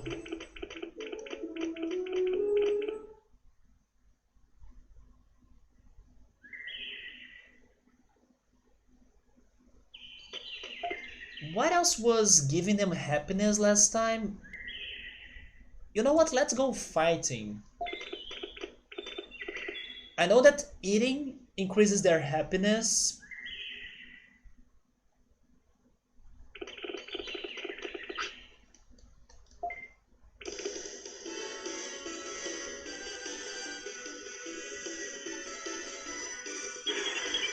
And I think that by winning fights, it also increases their happiness.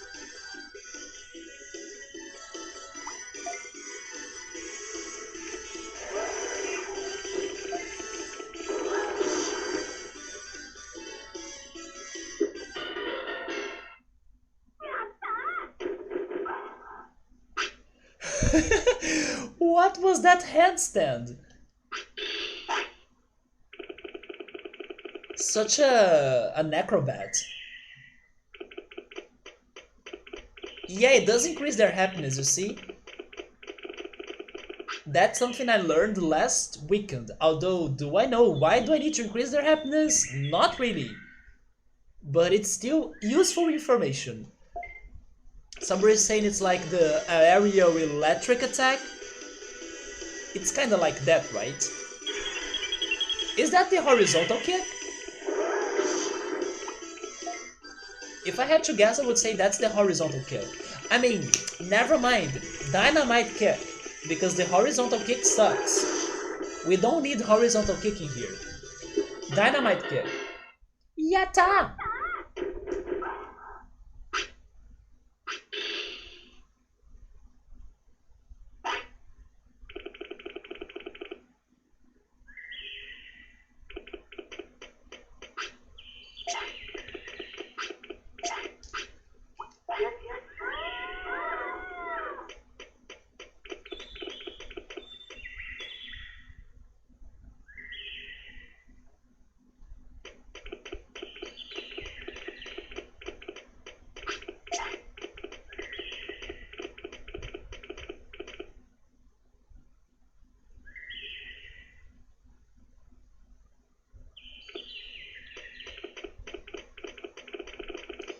Hopefully those Batamon can drop that electric cloud attack again, so we can learn it.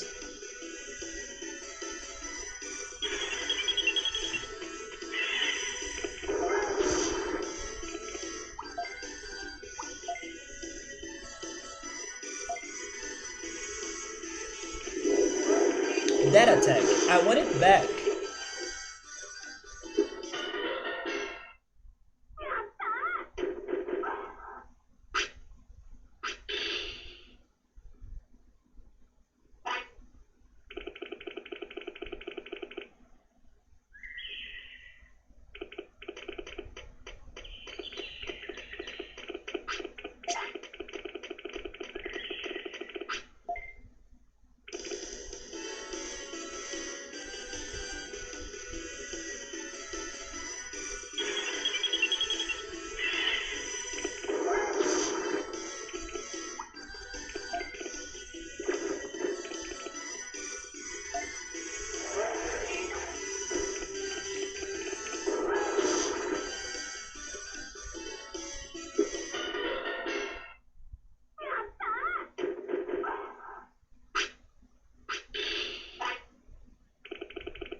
Well, we had some couple fights. Let's go back to the gym.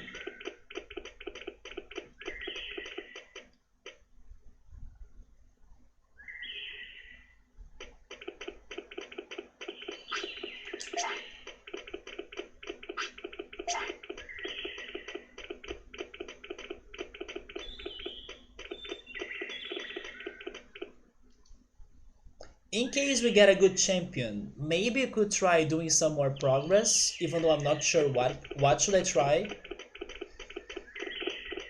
Yes, I actually don't know what should I try. Because Ogremon is strong. Um, Monzaemon is strong as well.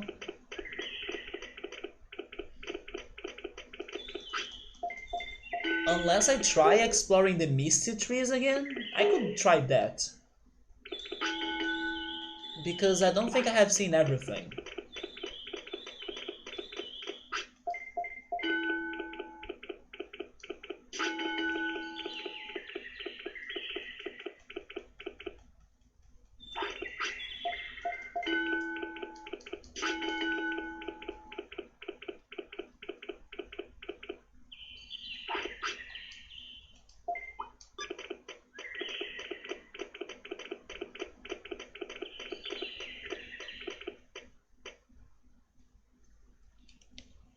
Or I could try fighting Soulmon, but Soulmon is also very strong, right? All of my enemies are so strong at this moment.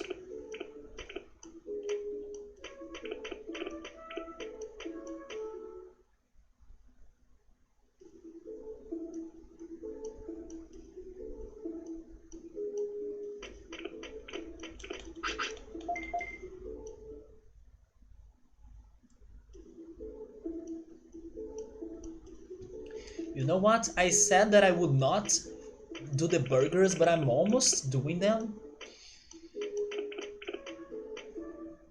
It's not going to be a lot of work.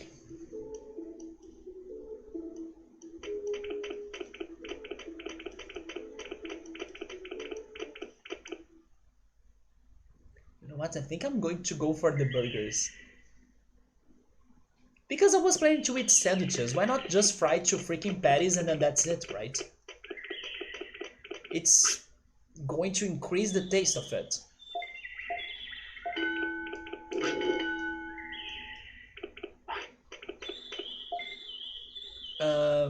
Whatever comes, I'm going to kill it to try getting Numemon. No, I'm not going to kill it. Although Numemon is OP now. The word takes turns. Yep. Big turns. Should I let him poop this? No, not worth the risk of getting Sukamon.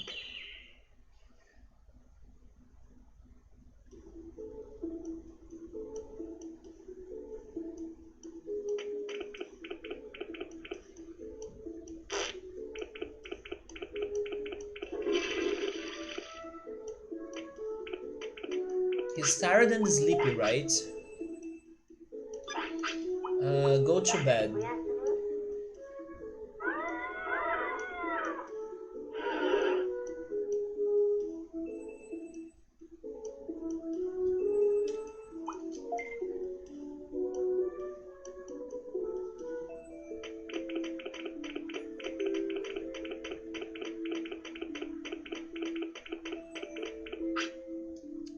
Oh, I harvest a lot of meat today. Now he kinda stopped asking for food, right? He was so hungry as a baby. Now he's kinda feeling good about it. What if their hunger has something to do with their... Oh, now he's angry though. But what if their hunger has something to do with their mood?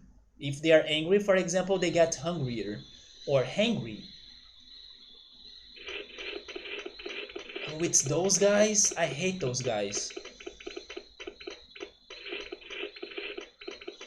Can't I fight Vegemon?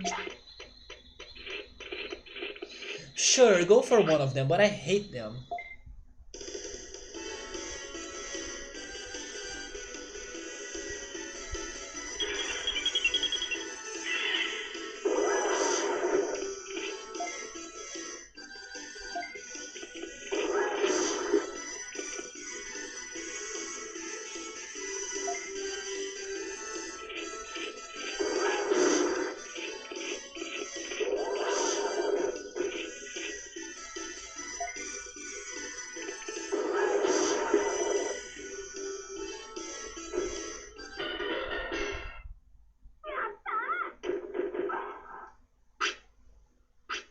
They drop something. A Various.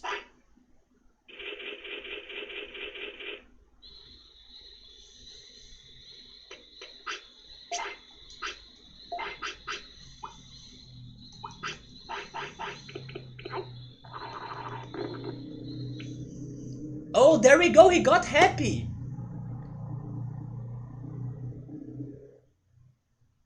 So the Digi-evolutions have something to do with the transitions of those bars.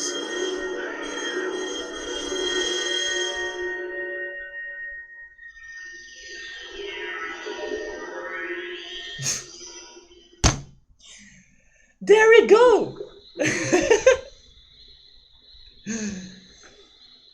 I'm happy too now, right? He got wave too? He did. I fed him with... Oh yeah, he got really heavy. I fed him with the giant meat. Yeah, now this is good, come on. We can go straight to a freaking ultimate and have the fights we were having earlier, so sure. Because if I got a champion, I would be scared of going to those fights. But as he can get as an ultimate, actually let's go there right now, right? Also now we have the 3 hearts, so we can try working better with those hearts, or that life. Because Numemon kinda lost some of his hearts in his exploration on the Misty Trees.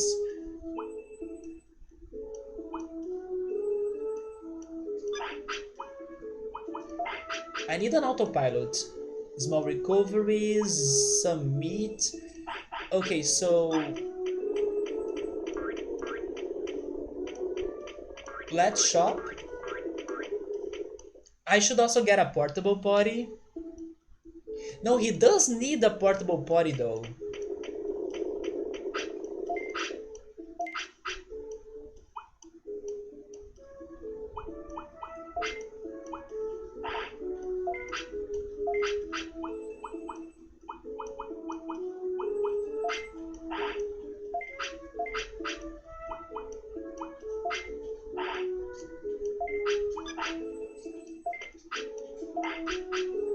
Five of those.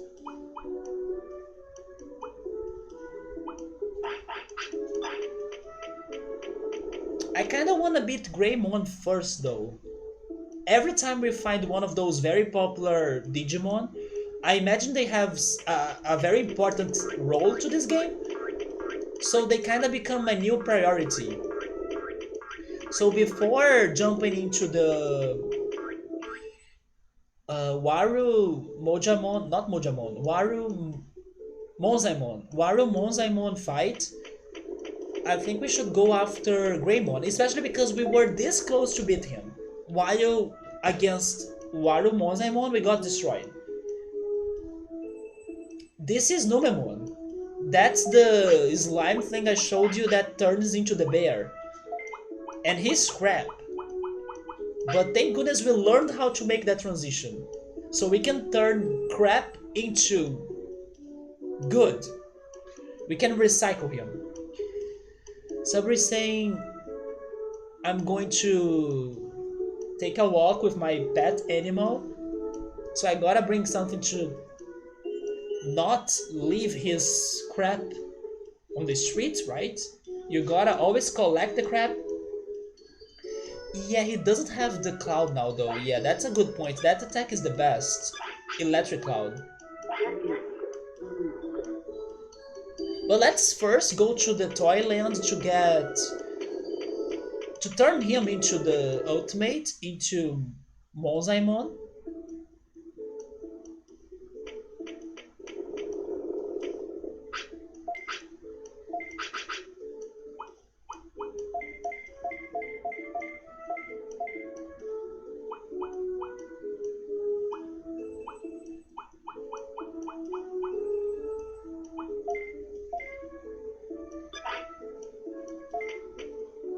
Okay, and then we return, and then we try talking to Digimon, but then we also get our items back, and we try fighting Greymon again. Do you keep your... No, he doesn't keep his training, right? I mean, some of it?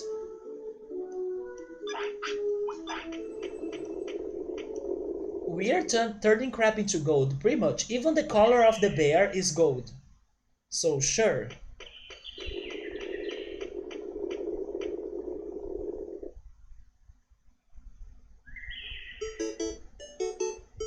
Johannes, Gabriel, thank you so much for the follow. How are you? I'm guessing you're Brazilian, but I'm not sure. Thanks your names. Wait, thanks... Yeah, your names, right? Johannes and Gabriel. But maybe you are, I don't know, just Latino as well? Wait, you're Brazilian? There we go. Me too, man. Also, Subaru right there, and Gabriel. Wait, the tunnel is in here, right? Numemon and Sukamon, they decrease their statuses. Yes, I think you told me that before. But I was checking if the amount that was decreased was too much. And I don't think it is that much. He still has a lot of brains. He got a little bit past 100 before, so it's still 88, so that's good. It's not like a huge drop. It's a drop, but it's fine. So the training was not worthless, you know?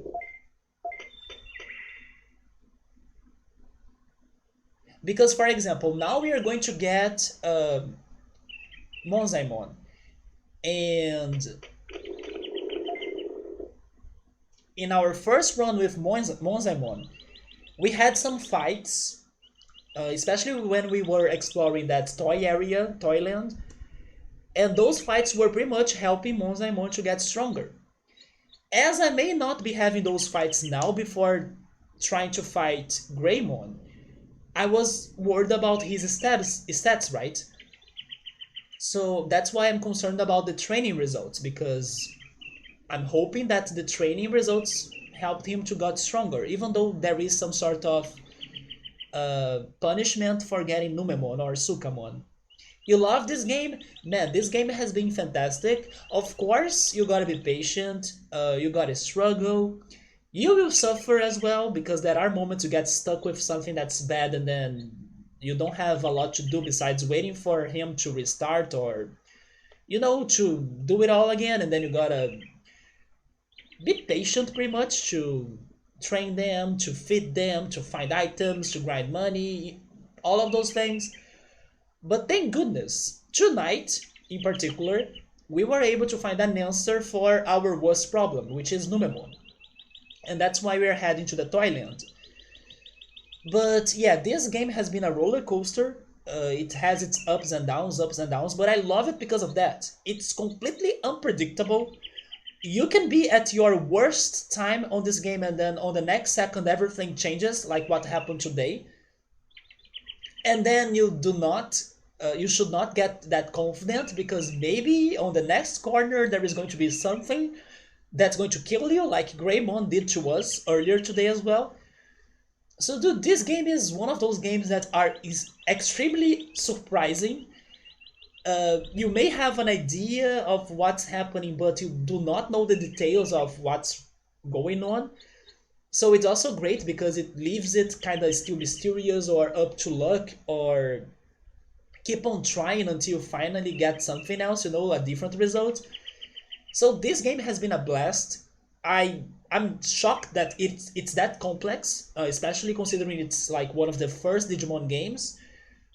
I mean, not considering the Tamagotchi ones, although this is still a Tamagotchi RPG kind of game. But it's crazy how the developers went for this complexity for the first main PlayStation 1 Digimon game that I don't know, some kids I imagine would be suffering if they were playing this. Because what would you imagine? Oh yeah, it's a Digimon, kids love Digimon, so let's make an easy game for the kids to have fun, right? This game is far from being easy. I'm an adult and I'm suffering. Maybe not anymore thanks to all I have said, but although it may still get me. Also because if I don't get Numemon now, I don't know how to turn my champions into a good ultimate, right? So I may still be suffering if I do not get Numemon, which is crazy to say. But this game is amazing. It doesn't stop surprising me, and that's something that not many games can do today.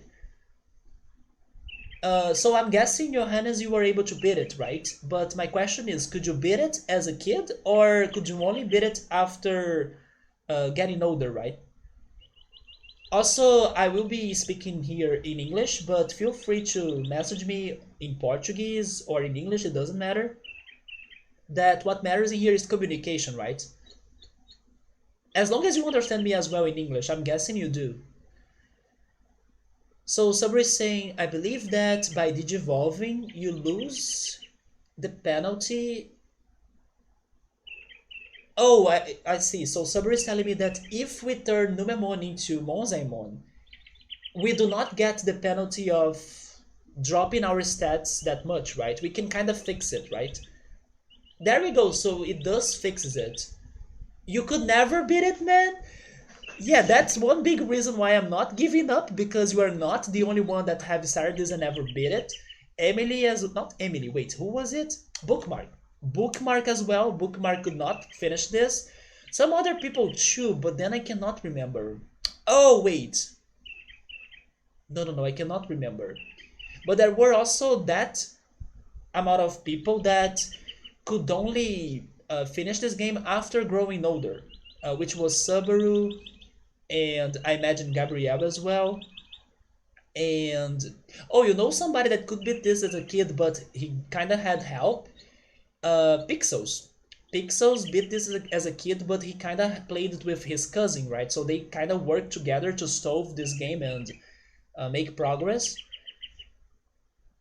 You play this game since a kid, but when was the last time you tried to beat it again? Do not give up. Believe that you can make progress on it and keep looking forward to it. But you gotta be patient. Yeah, this game requires a lot of patience. The PS1 is the best console. This Digimon, it's Anderson Silva. I love how many foreigners... Oh no, I forgot about this guy. Let's run! But I love how many foreigners know Anderson Silva. Even though I don't follow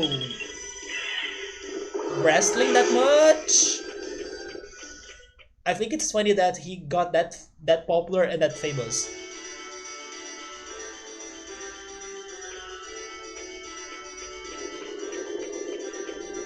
You beat it so far? Johannes haven't or hasn't beaten it.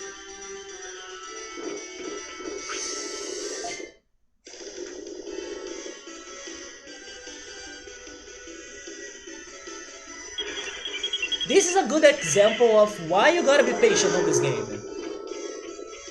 Maybe the stealth in action is the worst about it. So you tried to play it again last year? Oh, I see, and then you bought Digimon World Next Order? Correct me if I'm wrong, but I believe people told me that Next Order was the remake. Oh, I see. So you were able to finish Digimon World Next Order, which is this game's remake. I believe that kinda counts, right? Definitely there are going to be differences between the original and the remake, but I would still say that it counts. As long as they have the same story, that sounds fine to me. I mean, of course, if you are, I don't know, still patient enough, you could go back to the original and try it again. But if you beat the remake, it's not really a remake, it's a continuation. Huh. But I know some people told me that there is a remake. Maybe it has another name, it's a different game. But a continuation, interesting.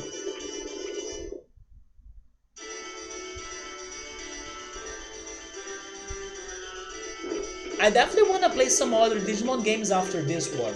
Because I was really surprised by this.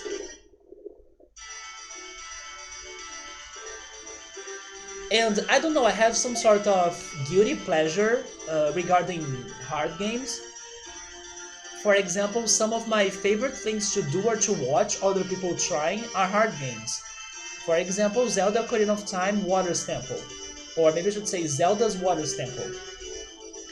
I love seeing people getting lost and stuck on that freaking place because I know how bad it feels, right? And then Banjo-Tooie. My favorite level in Banjo-Tooie is Grunty's Industries, which is super crazy hard. But I love it because it's like unbelievable how complex that level is.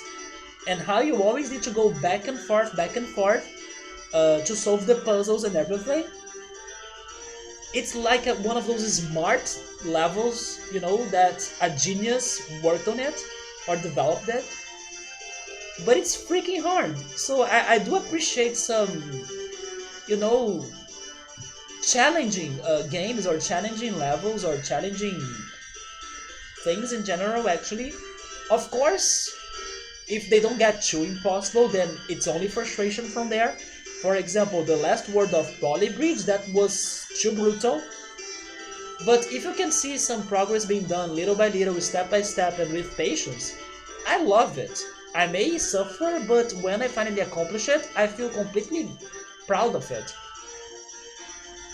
Yes, because inside of the game, there is a character that you can control him or play as him, that he's part of the story, and he mentioned some things about this game. I see, so that's why it is a sequel.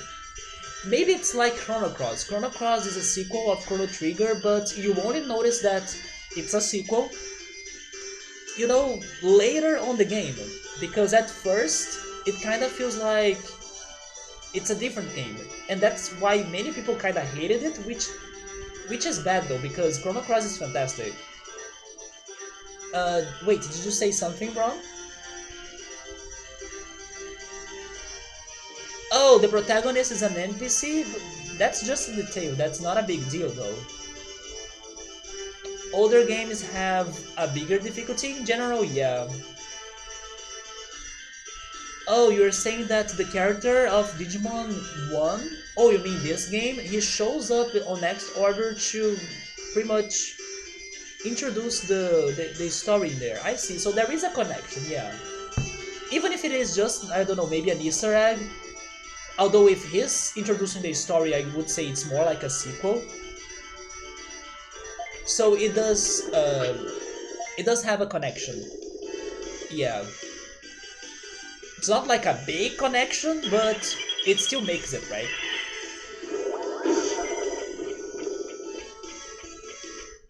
But anyway, let's try getting to Toyland, because I'm kinda running into every enemy.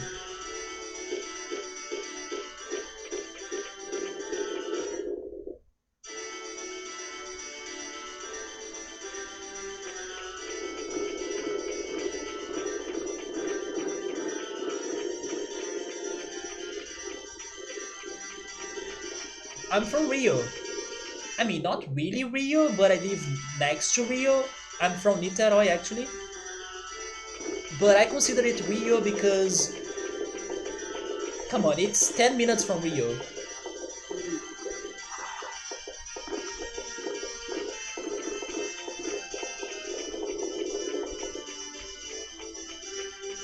Yeah, there are beaches in here. It's been forever since I went to them though, thanks to the lockdown. But thank goodness I do have a good view from my balcony, especially to the sky. But I can see a little bit of Rio in the horizon as well, which I really appreciate. So from here we need to go north and then right, right? What about you? Where are you from, Johannes?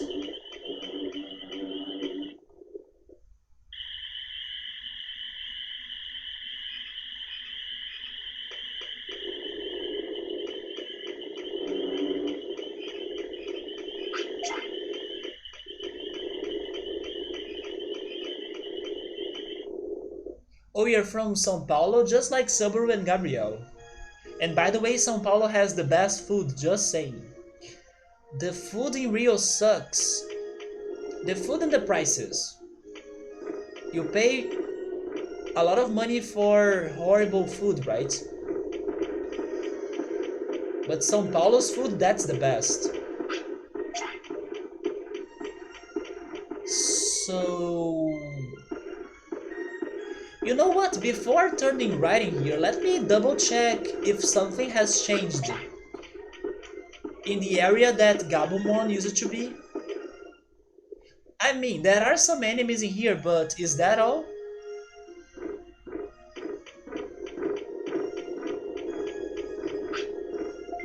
Although they got me. You were searching for some games that you wanna play and then that's how you found my channel? I do! I do hope you go back to this game. Especially because you played it as a kid and you could beat the sequel. Don't give up about this original one. Also because you probably understand it much better now as you have played the sequel, as you also grew older.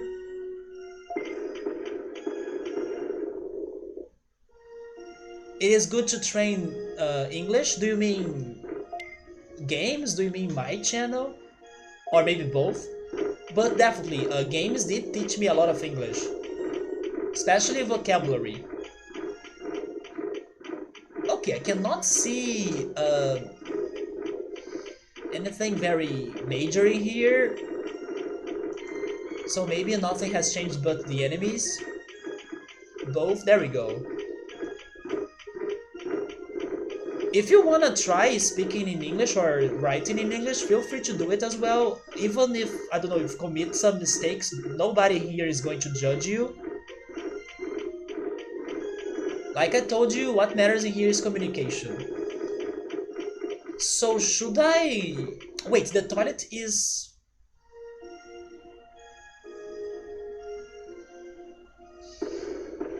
I'm going to use the potty. Because I don't want him to turn into Sukamon.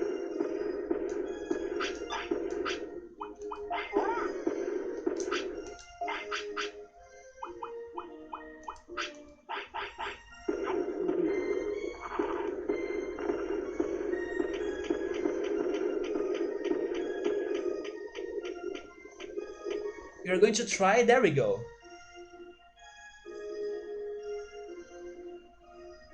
I would say that probably the thing I could help you the most, maybe, is regarding pronunciation.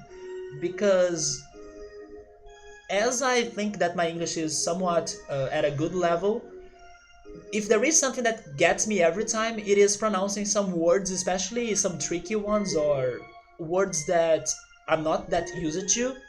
For example, earlier today I was struggling with the word wax, which is cera in Portuguese, and wait, you see, I need to think before saying it now. How was it again?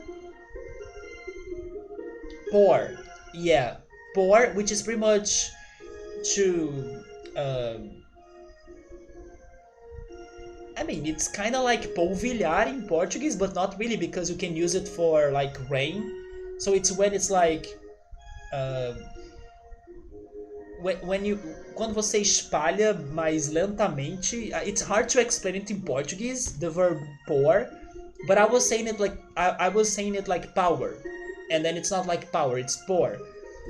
So thank goodness some people that speak English as their first language, they help me out sometimes, and then they help me with my pronunciation, and then I keep learning from them.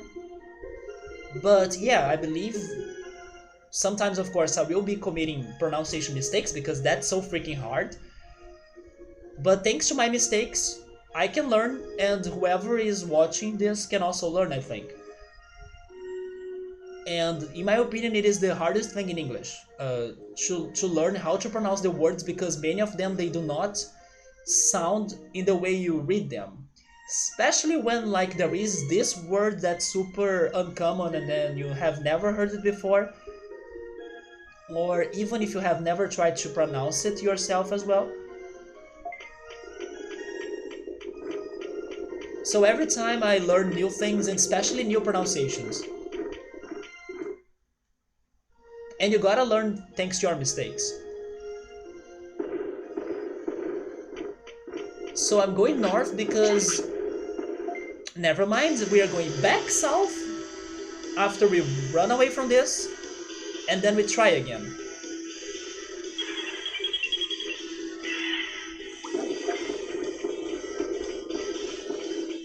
You thought your English was good? Your English is good. But writing and speaking, it is different. It is very different, yes.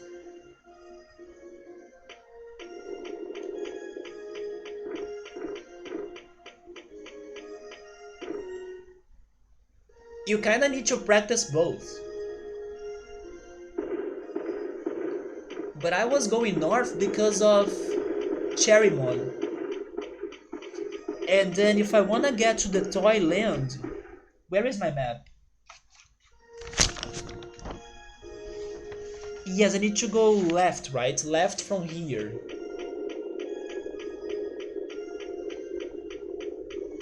And that's Toyland, isn't it? Oh, by the way, Johannes, since you are new here, let me show you our strategy to play this game. I pretty much have been keeping track of the locations I go. So I have like a big chart that I have been drawing and making in here to not get lost, and then that can work as like my map.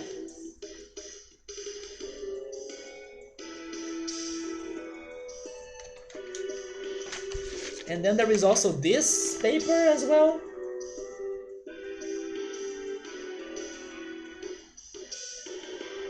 And I do believe it's going to be even more than that, right? Since this game seems to be huge. So if you see me looking down, it's because I'm consulting actually my map here. So a game that you like to train your English is Kingdom Hearts. Is it because they have voice acting? I believe games with voice acting will also help you to hear the words and then learn the pronunciation, right? Wait, you never tried playing this game by having this, like a chart or a map?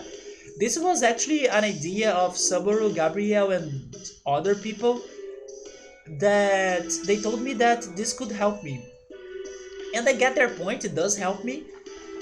But it helps me in particular because as I only play this game on the weekends, like Saturday and Sunday, and then I take a long break during the weekdays, and then once I come back to the game, I may forget things, I may like forget how to get to places and the areas. So having this helps me to put myself back to where I was when I last played the game, you know?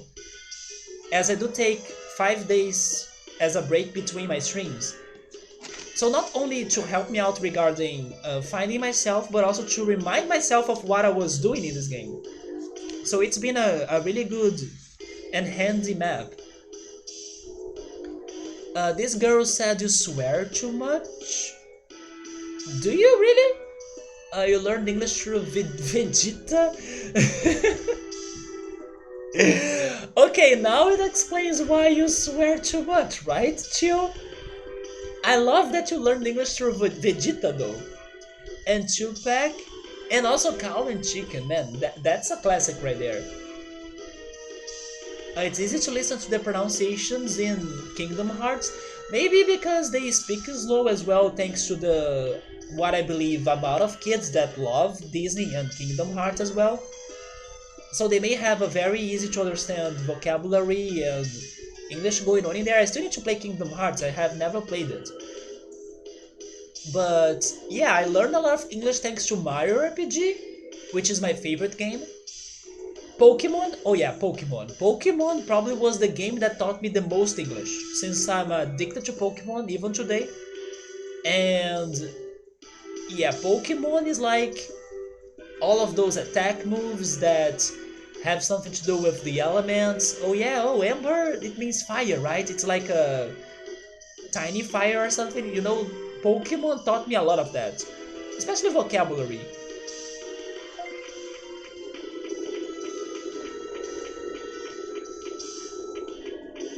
By the way, Numemon has that crazy happiness situation going on, that he's happy and sad.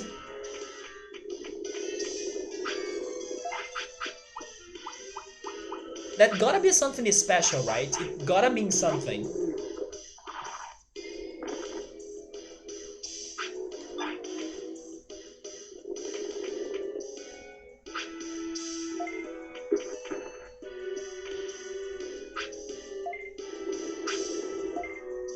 Well, there we go again. If I play Kingdom Hearts, I'm going to love it. I do have some good expectations of it. I will try playing it at some point. Not maybe this year, because I do have some other games planned for this year. But who knows, maybe next year we can try. Wasn't the first Kingdom Hearts for PS1? Because if it was for PS1, then I could try running it on my computer. You love Pokemon? There we go. You have all of the Pokemons for 3DS. I only have Pokemon Y and Pokemon Moon. I don't have the Ultra games and I don't have the Omega Ruby Alpha Sapphire games. I think that Final Fantasy 7, 8, and 9 taught you a lot of English chill mode. It was all text and a lot of it in different accents. Oh man, especially Final Fantasy 9. Final Fantasy 9 had a lot of accents. Subaru is asking me if he can explain why is it changing the happiness icon.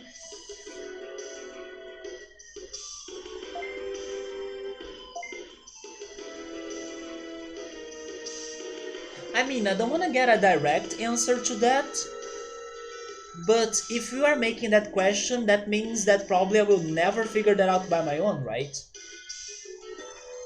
Wait, it is for PS2? Okay, so maybe I can have an issue regarding playing it on stream, because my computer, I don't know if it's going to handle it, but I can try. Wasn't there a version or a Steam version of it? Or am I wrong? Because maybe if there is a Kingdom Hearts remake or a version for PC for Steam, my computer can handle that better, instead of playing the original for PS2.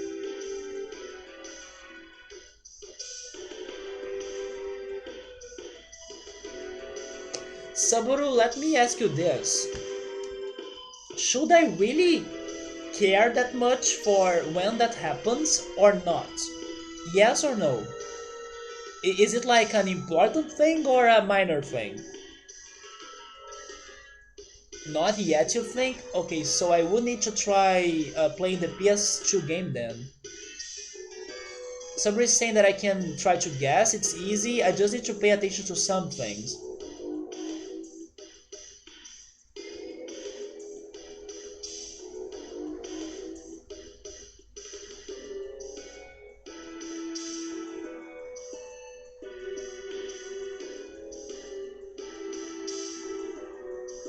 But is it major? Is it important for me to really pay attention to that particular mood? Wait, you have all of the Kingdom Hearts games, man? Nice! You have a PS4? Have you ever played Persona? Because Persona is my favorite, not my favorite, but one of my favorite RPGs. I can't say it's my favorite because I do love Pokemon and I do love Mario RPG as well. But maybe it's my favorite PlayStation game, yeah. Even though I also love Crash Bandicoot, maybe Persona took its place, right? Even though Crash 4 looks fantastic. You need to play those as well, chill mode? Let's go into Kingdom Hearts hopefully soon, right? You don't remember if it gets to the game directly? Finally, wait, are you over or done with your Dungeons and Dragons session? It was hard, but the group did manage to win the tournament they were in, there we go. Johannes, you gotta play Persona, man. I don't know how much you know about Persona, but as you like RPGs like Pokemon and Kingdom Hearts, Persona is a must to you, especially if you like games that have like a lot of things for you to do, side questing. If you like games that are rich on details, and you know, if your decisions matter to what's going to happen on the game. For example, on this game right here, Digimon World, pretty much everything I do kind of matters. If you like those games, and also if you have time to play that because it's super long as well, you are going to love it a lot. And not to mention that Persona has like some of my favorite um, NPCs as well, like party members, because that game kind of makes you to really know your party members and the characters that are living in the same place as you are. So, you know, those characters kind of feel like real even though they are not, but you can kind of relate to them a lot. And it's a fantastic experience. Highly recommended. Maybe I would recommend you starting it with either 4 or 5, Personas 4 or 5. But don't get me wrong, Persona 3 is fantastic, and it's my favorite. But I don't think it's a good one for you to start, because I think Persona 3 is very hard and there aren't many tutorials. Maybe 4 or 5 would be better for you. Yeah, we got another Monzaemon. Exactly, we got another Numemon. Persona is like JoJo, but with actually real teams. And a story that makes sense. Do they have a lot of Persona games? They have a good amount if you consider the spin-offs. So there are the 5 main games, although out of those 5 main games, I would not recommend the first and the second ones, not because they are bad, but because they have aged and they also go for a different formula than the most popular ones, which start on Persona 3. But out of Persona 3, 4 and 5, I would tell you to start with 4 or 5. But 3 is also great, don't skip that. Just don't start with it because I imagine you would be struggling a lot. But also besides those main games, there are some spin-offs, for example Persona Q for the Nintendo DS, actually Nintendo 3DS, and Persona Q2 as well for the same console, Nintendo 3DS. Those are fantastic games and they get on sale a lot or many times. For example, you can buy it for like 18 reais, 18 reais. So it's like super cheap and it's a great game, but do not play them before you play Personas 4, 5 and 3, because they do have the characters of those games and then it's going to feel much better after the experience of the PlayStation games, right? It's kind of crazy that you need to play the PlayStation games to play the Nintendo games, but that's how it goes. And there are the written Persona games as well. I forgot how they're called, but Dancing Moonlight or something.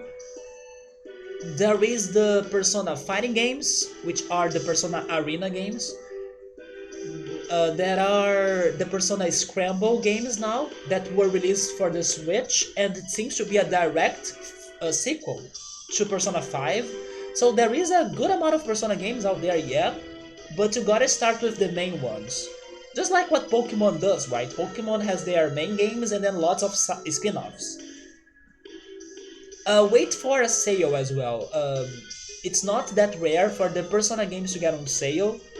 So wait for a sale, unless you want to go for Persona 5 Royal, which was the last Persona game that was released, which is like a remake of Persona 5 but with some extras and more content.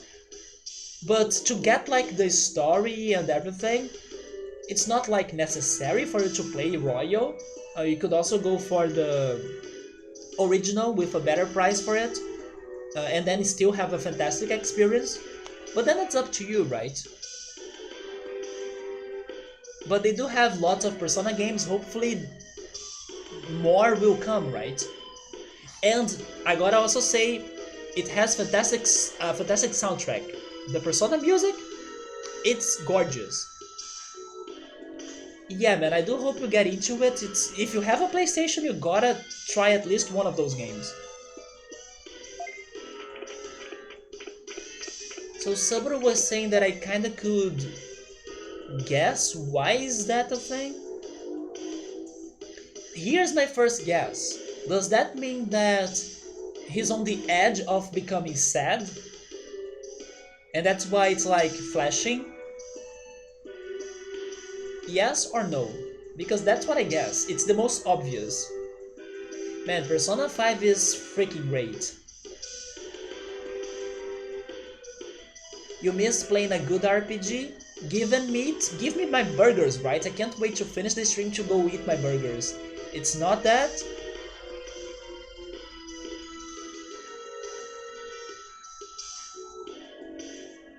Let me keep progressing while I still think on this. I want my burgers, man.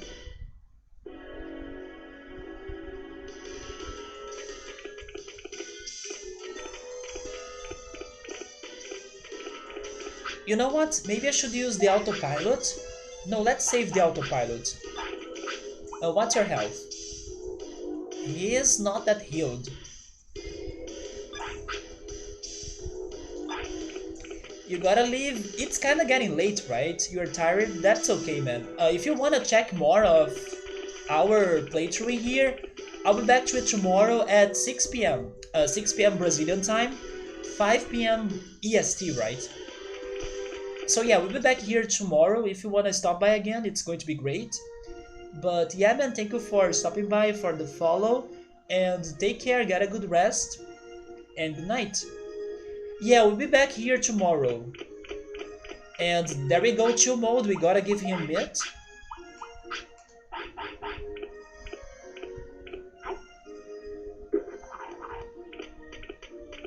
More? More. Can a mushroom do it?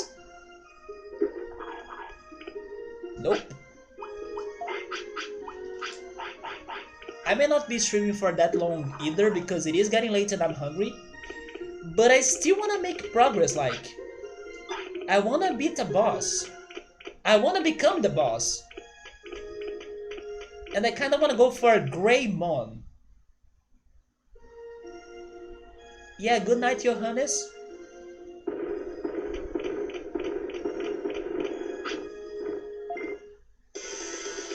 No, I'm running from this because I don't have a lot of health. You know what? I give up. I'm using the autopilot.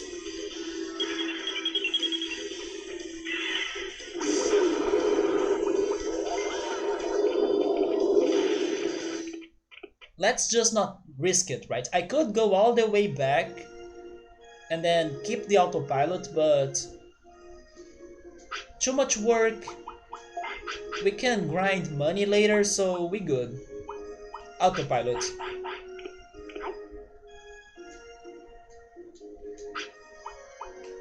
And I gotta say this again, this may be one of my favorite songs of this game, just because it reminds me of Phoenix Wright. If only somebody knew the song that I'm saying.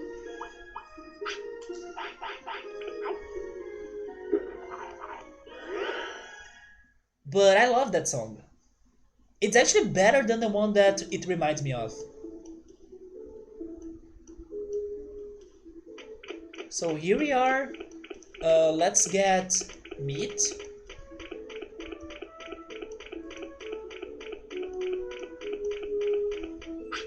Never mind.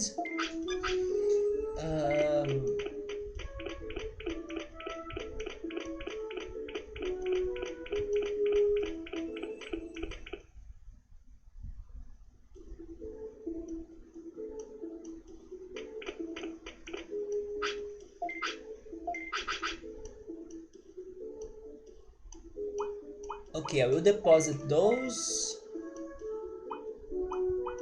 Give me a potty.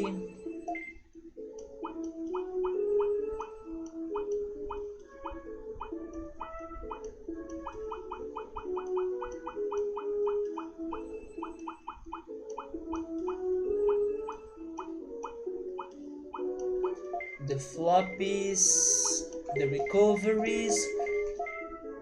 Where are my medium recoveries?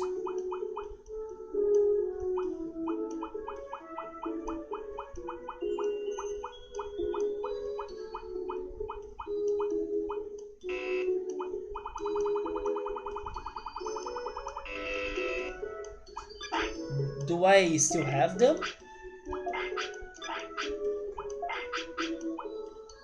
Did I use it?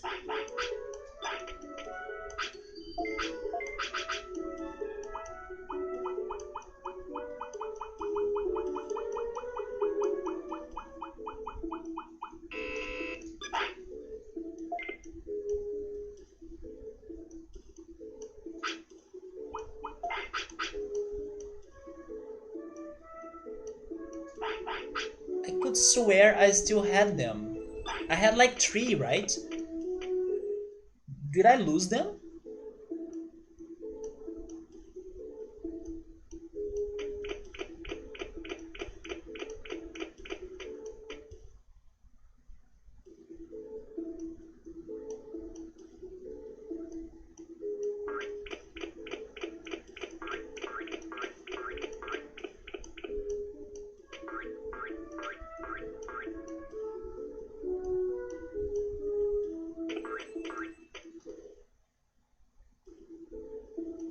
I used one on Numemon, did I? A medium recovery?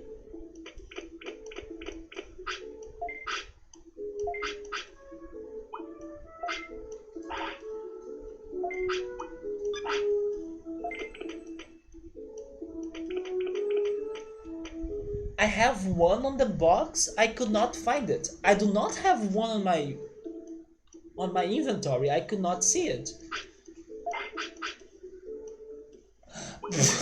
What's happening? Why? No, never mind.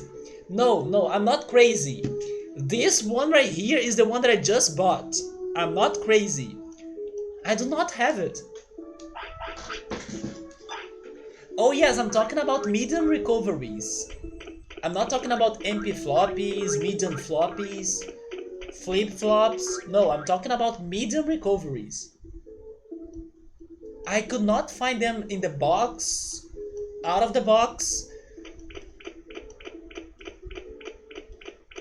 I do not have them. Your health is bad, right? But I kinda still wanna buy more things before fighting Greymon.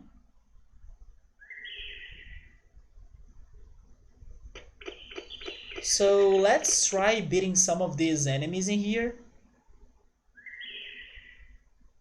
They can drop MP floppies. Oh, it's Batamon? Okay, I can take a small recovery as well.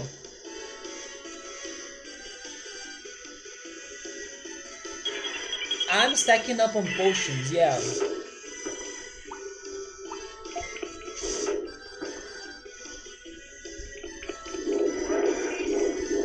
I wish he could learn that attack though.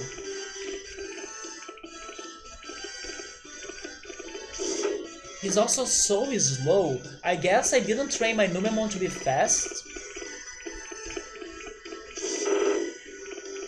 So slow. And the bad thing is that he's slow without his long range attack, right?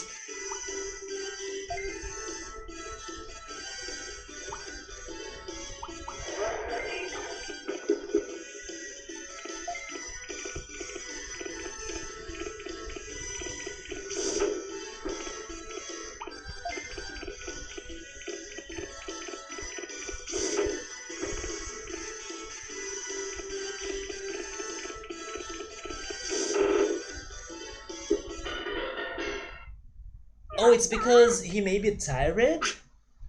Is he tired? Numemon was slow as well. He's not tired. Or if he is, he's not telling me. What I want to do again? What was it? Oh yeah, the tax, right?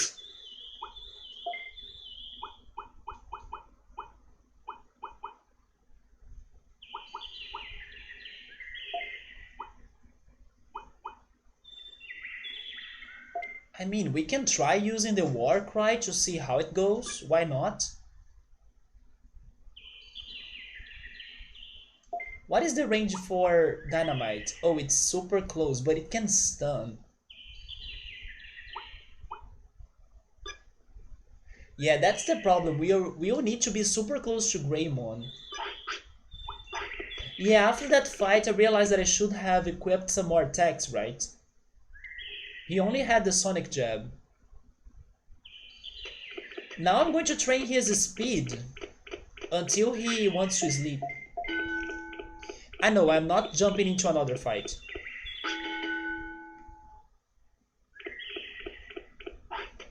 Oh, there we go.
How many days have passed by? Is this done? Can I keep track of the days? No, he's not back.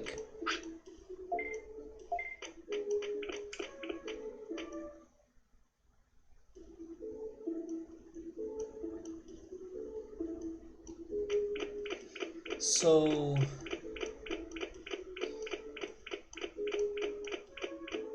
he's healed, right? Actually, he's not.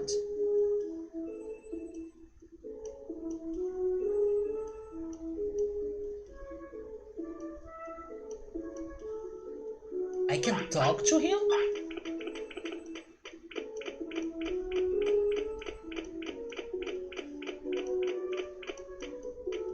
He's going to tell me how many days are left?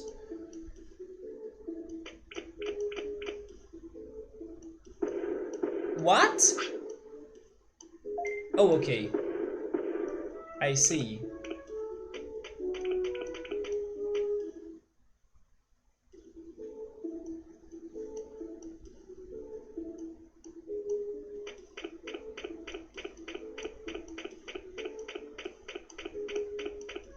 But isn't it crazy that Gabumon is not telling us that? Gabumon said that he would be helping that shop to work. So do more, right? Work harder.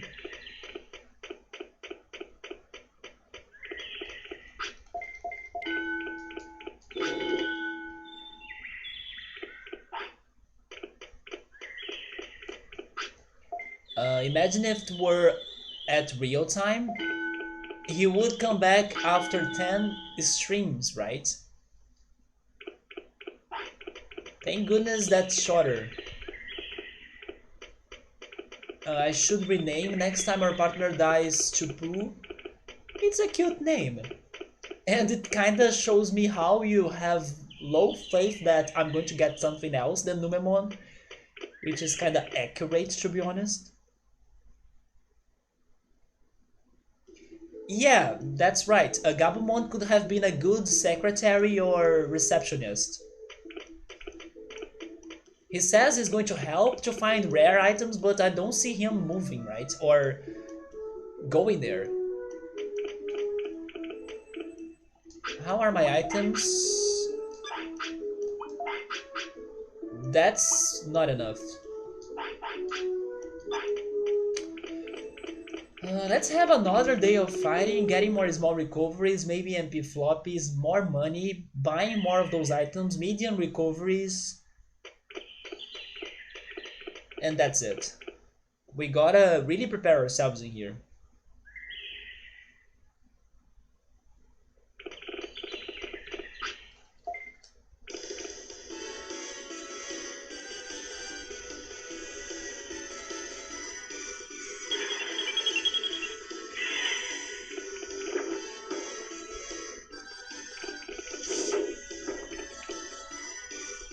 You know an item that I'm still missing to find?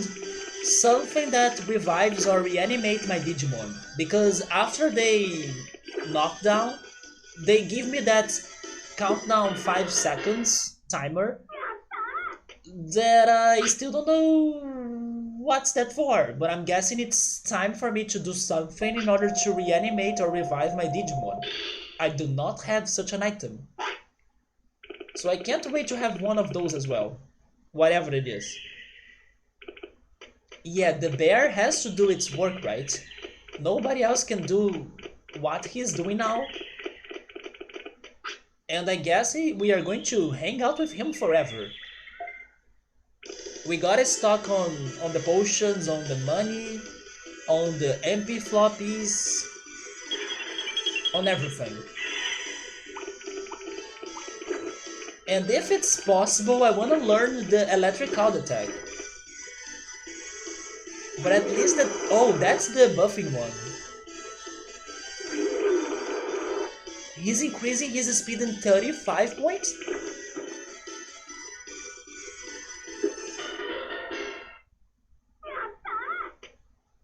Man, that combo is perfect. You paralyze the enemy and then you use the buffing attack.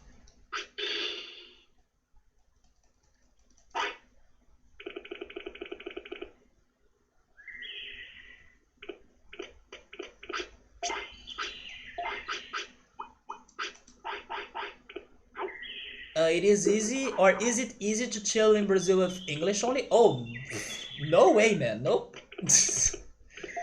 I would say that, I mean, it depends of where you go as well, but most people will not understand English, I would say. Nope. But if you, I don't know, go to a touristic city, if you stay at a good hotel, or yeah, if you're in a crowded place, you have better odds of finding somebody that will understand English, even though maybe they will feel shy to talk to you or something. But if you go, I don't know, to a deserted city or to somewhere more distant than the capitals, it's not going to be easy for you to find somebody that will speak in English, especially considering old people, I would say. Maybe you have better chances with the young generation, but the elder generation, I imagine they will not understand you very well in English. If you know Spanish, it can help. Yes, I actually think that Spanish will help you more than English if you come to Brazil. Yeah, but don't let it like be an issue because totally you will be able to find your ways in here. Even if it's not like the first person you stop to ask something, but Brazilians will try to help in the way they can, right? So even if the communication goes crazy, they will try to help you. They will at least try to like guide you to somebody that may have better chances of understanding you, I imagine. But yeah, many people in here do not speak English. Sabri is saying that electric cloud I learned for the first time thanks to Biomon or Patamon. When we were fighting Batamon, if I'm not mistaken. Yeah, the touristic spots will totally give you English support. Yeah, but the more deserted ones, they will require more patience, maybe some more translations happening. And I don't know, you can even try to find a guide that speaks in English and then he can guide you through the area, the beaches, bring you to the restaurants. Yeah, people will totally understand you if you speak in Spanish. Como estás? It sounds like Portuguese, which is como está. It's just an S that's different, you know. Older people outside touristic spots got that real food. Yeah, if you really want to have, let's say, Brazilian experience, then it's great for you to really go to the isolated cities and towns and small places and deserted areas. You see more culture and like something more unique in those places for sure than going to the big cities where like there are so many influences going on that it may look like I don't know a little bit Brazilian with Japanese and European and American and you know everything together, but you will struggle more to communicate because they may not understand English, but with Spanish as well.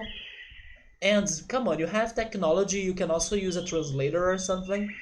Communication may still work even though it's not that quick or fast, you know? Yeah, you just gotta go outside the big centers to really see and feel the country, right? Although I do like living next to a big center because it's more eventful as well.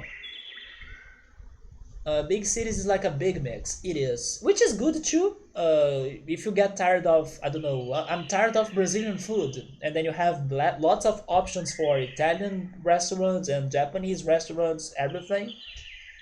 More than like living in a small town. But for you to really seek the Brazilian culture, it's better for you to go to a more small town or a smaller town. I would also say that the month you come also will give you more or less Brazilian experience. For example, I would highly recommend people visiting Brazil during June. Of course, when we are not having the pandemic. Because in June, we have our traditional June parties in here. That's pretty much, let's say, our Oktoberfest, pretty much, but it's in June. And then a lot of cultural things happen during those parties, especially towards food. So it's a fantastic time of the year to be visiting Brazil. Also, for those that like to party a lot, maybe during February and March because of Carnival. But then, even though Carnival is promoted in a certain way to other countries, and so people and tourists can visit Brazil during those months, personally speaking, I would not recommend people coming here thanks to Carnival because I don't know, I think it's kind of dangerous. I don't like the mess that it gets.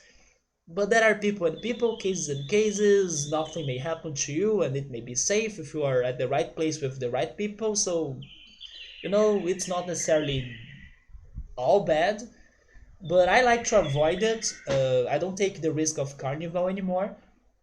And it's not really my thing, so I don't drink and I don't want to get drunk or, you know, I don't enjoy alcoholic drinks that much. So, yeah, it depends on the person, what is the person looking for. But I would go for June because June has food and food you cannot go wrong with that, right? So yeah. Brazil has some good events, yeah, but I feel like for example Carnival, if you're not a little bit careful at least, it can end up being a trap. It is one big all-out kind of party. It is. Yeah, but then if you are not like prepared for it, it may be disappointing, frustrating, But it can be very fun as well if you kind of lose it all and then you don't mind things that much. I don't know. It's just not my thing. But there are so many people that love Carnival. It's just that at the same time, people are having fun. There are people that are only looking for problems as well. Or they get too drunk and then confusion happens. Or there are those that are there to rob people as well. So you gotta have an open eye during Carnival. And you also gotta like that atmosphere of lots of people, like lots of beer as well. But it's not like my thing. I prefer being casual and doing something less crowd than less intense. But I would rather go to the Oktoberfest because at least I know that the Oktoberfest is kinda safe, while Carnival here is not safe. I actually love going to the Oktoberfest my city kinda celebrates.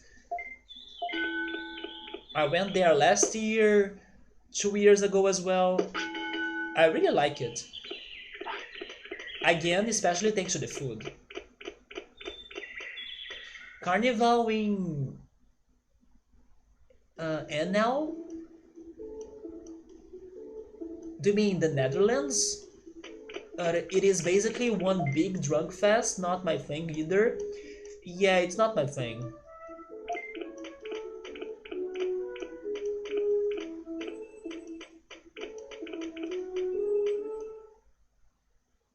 I have never seen the Netherlands being like NL. Did I get it right?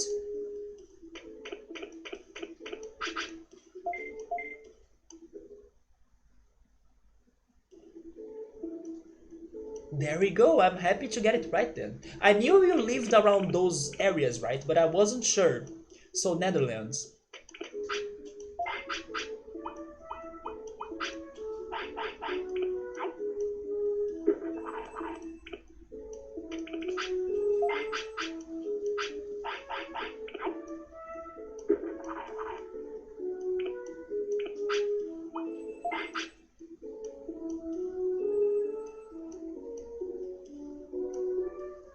He's sleepy now. Okay, let's put him to sleep, then tomorrow shall we try it? I think we should because it's also getting late in here.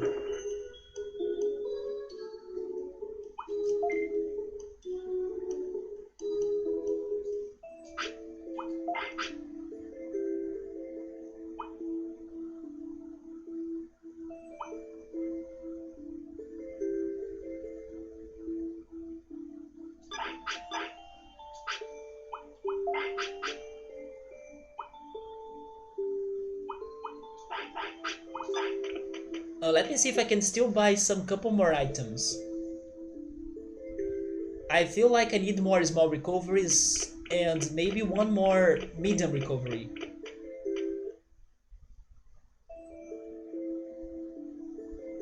Throw some good cheese on them? Oh, I will.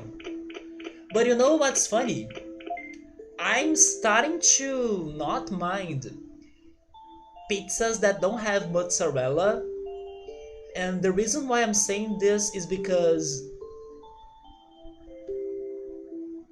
I have been baking pizzas myself for a while now, since last year. And sometimes I do not have all of the ingredients, right? Like mozzarella, for example. So there was this day that I only had like 2 slices of mozzarella cheese, and then definitely those slices would not complete my pizza. Like, it would not be enough for the pizza, right? But I was like, you know what? Sure, fine, let's go for a pizza. I wanna eat pizza anyway, even though I only have 2 slices of mozzarella. Let's go for it. And then in the end, I noticed that, you know what? This still tastes great, even though there is no cheese on every part of the pizza. So then, for example, yesterday I decided to prepare the dough myself, and bake pizza for lunch, and today as well, because every time I prepare the dough it kind of gives me two pizzas, right? One I ate yesterday and one today, and none of them had mozzarella or even cheese on them. So I'm learning to not mind cheeseless pizzas. If I still can give it some good toppings, it still tastes great. I may actually be maybe stopping to add mozzarella cheese to my pizzas, since it's the pandemic and then I cannot buy everything I want every time I want. So in order for me to kind of save up on the items I order online, because there is a limit, I can only order 16 items per time. As I'm not minding my pizzas getting out of mozzarella that much, sure, buy mozzarella, let me order something more useful that's going to make more difference in my life, right? Yeah, man. Actually, if you have a good amount of toppings, I go for tomato, green peppers, onions, oregano, and sausage pretty much. And then my tomato sauce as well. I don't need the mozzarella. That gives a great taste to the pizza, and that's it. You, I kinda do not miss the taste of the cheese actually. Of course, if I could go to the bakery that easily or to the supermarket that easily, I would still be buying mozzarella to make it like better, but it's still as great as the ones that I put mozzarella, so I'm good.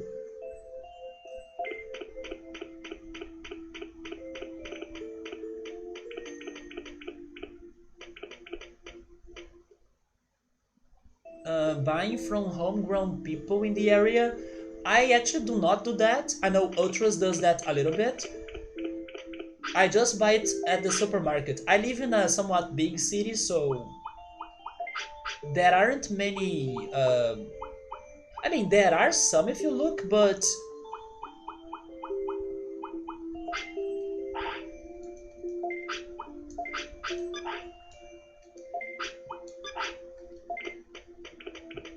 I normally buy supermarket or groceries from big brands, right? Not the local farmers. Yes, I'm stocking up to fight, but I still need more recovery items. I'm going to check my box, or maybe I should say, I said box thinking on Pokemon, right? The bank.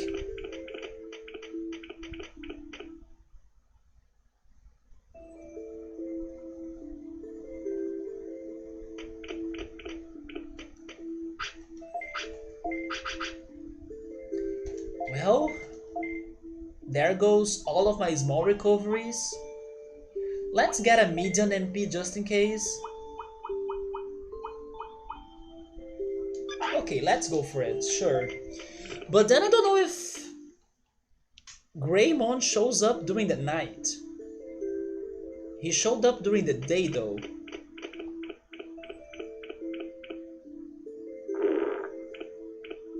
Also, let me just check if I can get food today. Probably I can. We are using all of our potion stocks against him. The only reason why I will not be too upset if he dies is because I know that I will still have two hearts with him and that I will be able to replenish those stocks. It's different than what happened to Tyrannomon. But sure, I guess I'm ready. Even though I have worse attacks now. But at least I'm more ready for it. When we first fought, I was not.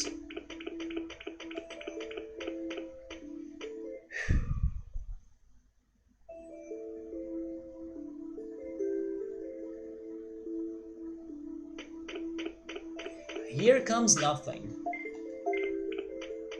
Do you show up during the night?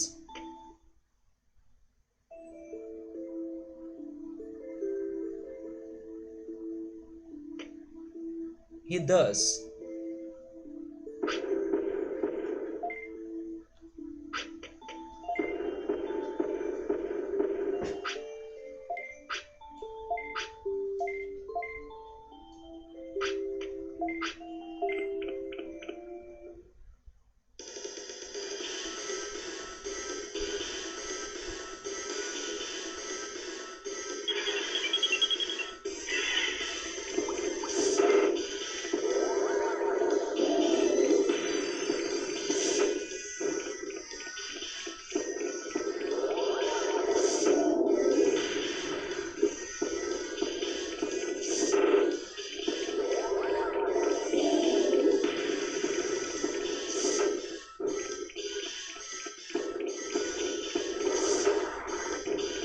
So the moderate strategy is pretty much for us to defend of some of his attacks, plus giving us time to use the finisher.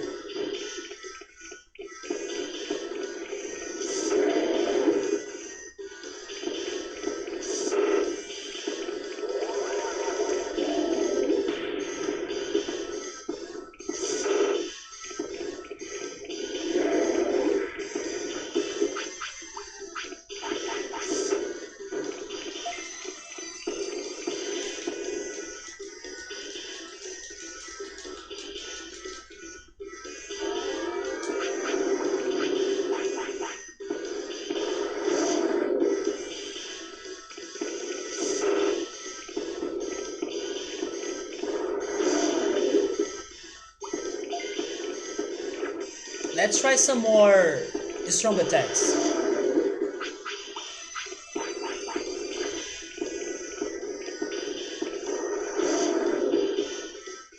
But now our defenses are dropped, right? I'm back to moderate.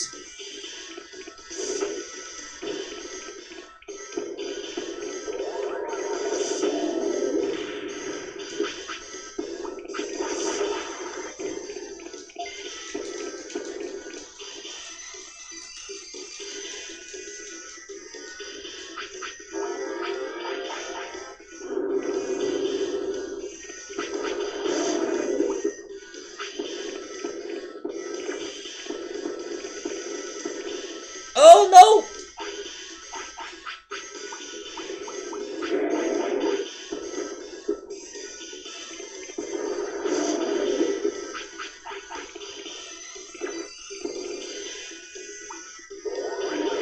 Oh, we are buffing, yes! Start buffing.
No!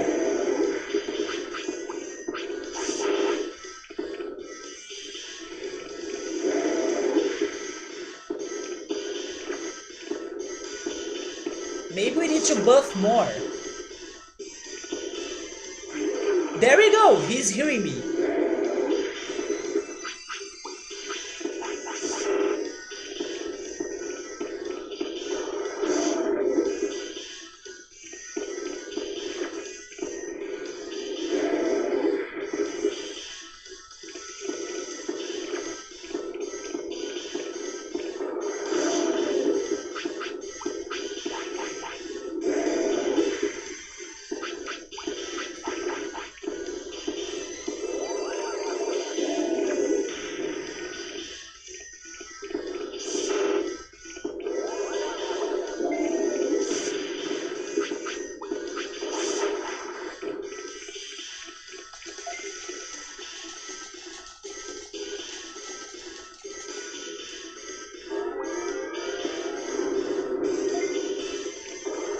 Come on, finish this now. I can't heal anymore.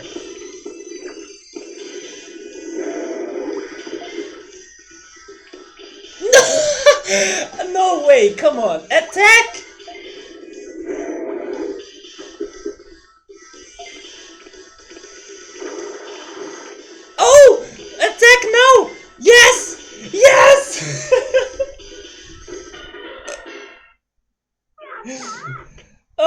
god! Jesus, my heart beat now. God bless the buffing. We only won this thanks to buffering, right? Not buffering. Wait, not buffering. Buffering is bad. Yeah, hopefully we're not having buffering on this stream. Buffing. Greymon dropped the offense chip. There we go. Move away. Change. Oh, we also learned some other commands. Nice. It's finally over. Don't beat Patamon and asks us to fight again, please. Hey, you guys are good.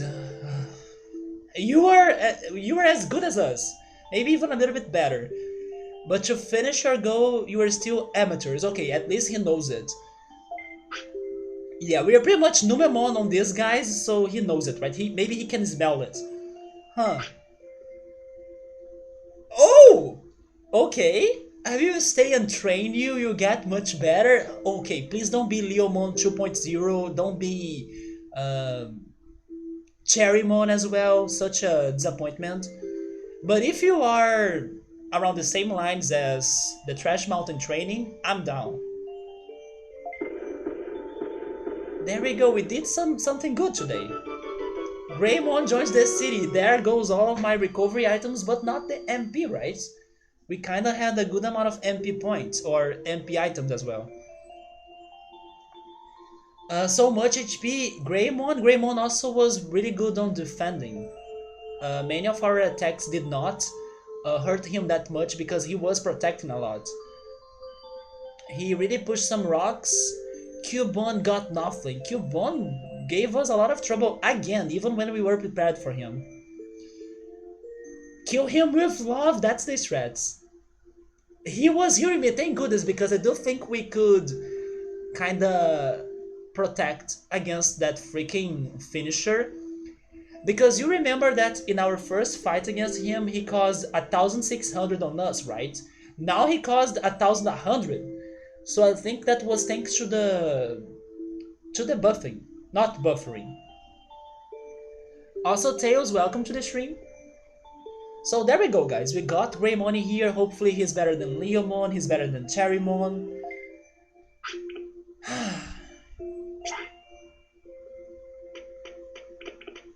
Good job, my teddy bear. But now we may need to... Oh, thank you for the clip, man. Now we may need to recover from that as well, just like what happened against Ogremon when we had Tyrannomon. That's why you gotta stock items, you see? Those fights are very unpredictable.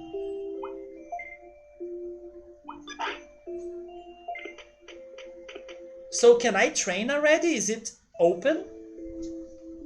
Also, is Koromon? Is that his name, Koromon?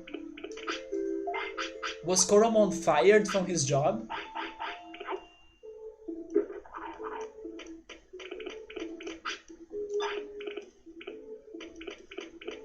Yes, great job, Care Bear.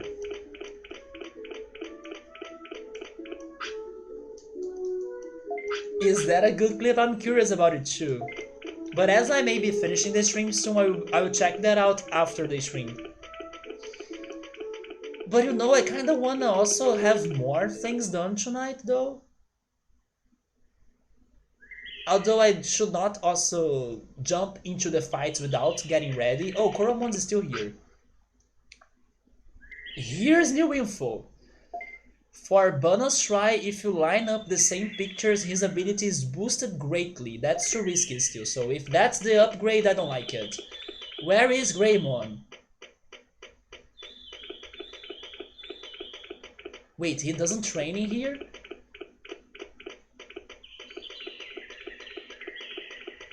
Does he have like a dojo or something? And then that's the 4th slot for the city?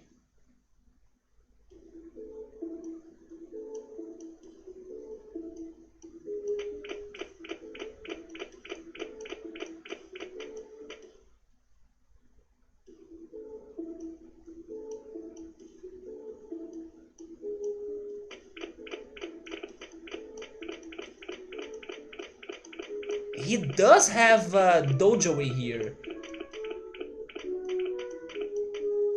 The arena lobby.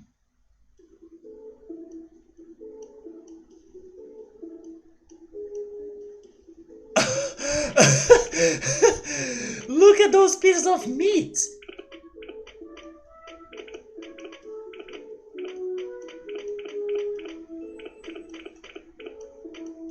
What is there? Something for the guest? Okay, for the guest.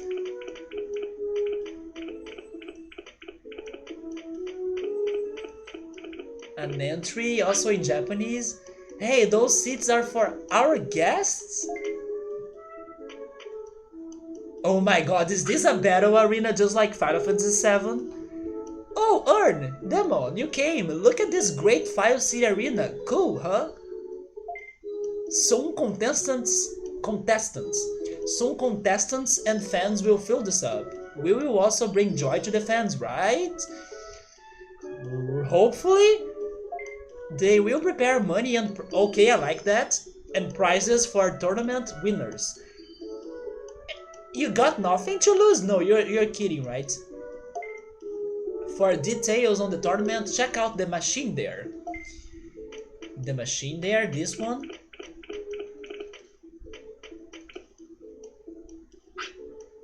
I'm glad you came. Do you want to enter the tournament? I don't know how does this work. What do you mean? Once inside at start time, go down the left stairs in order to compete in battle.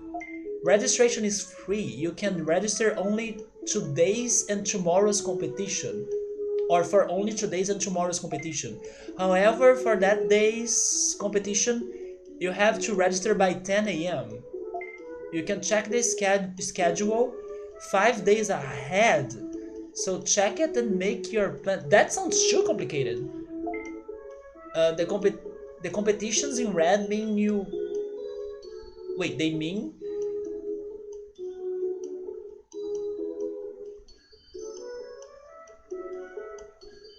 That's wrong right there, right? The competitions in red mean that you can't take part. There is an extra U right there. The competitions in red mean that you can take part. It's not like they mean you that you... No, that's wrong right there. But press the start button to check what it's about. Yeah, it mean you that you... No. That's a mistake, a translation mistake. Sometimes I kinda wonder or ask myself, wait, what's wrong? The game or me? Because English is not my first language. But in there it was the game's mistake. This is the Fight Club, that's true. The red save machine near the entry, that's a save machine? Even for competitions with qualifications, none. In training, Digimon cannot compete. Okay, so it's just champions and above, right? Well, that's about for it. Do you want to enter? Not now.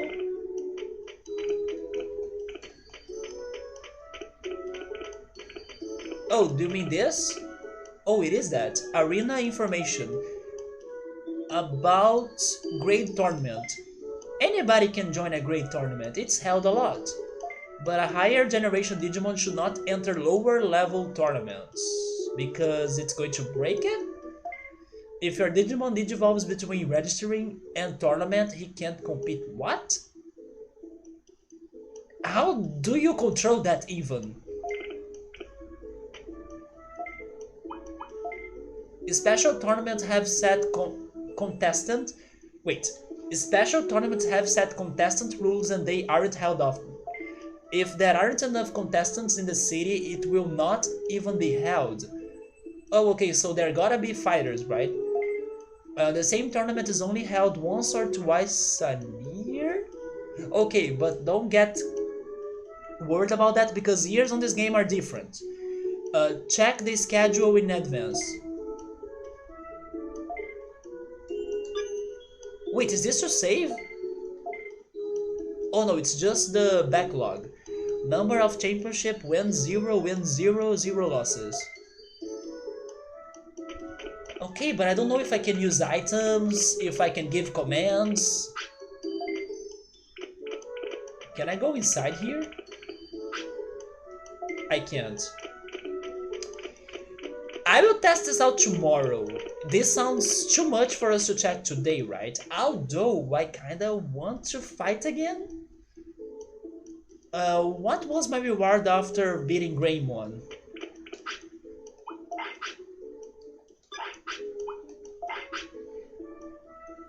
We got some money.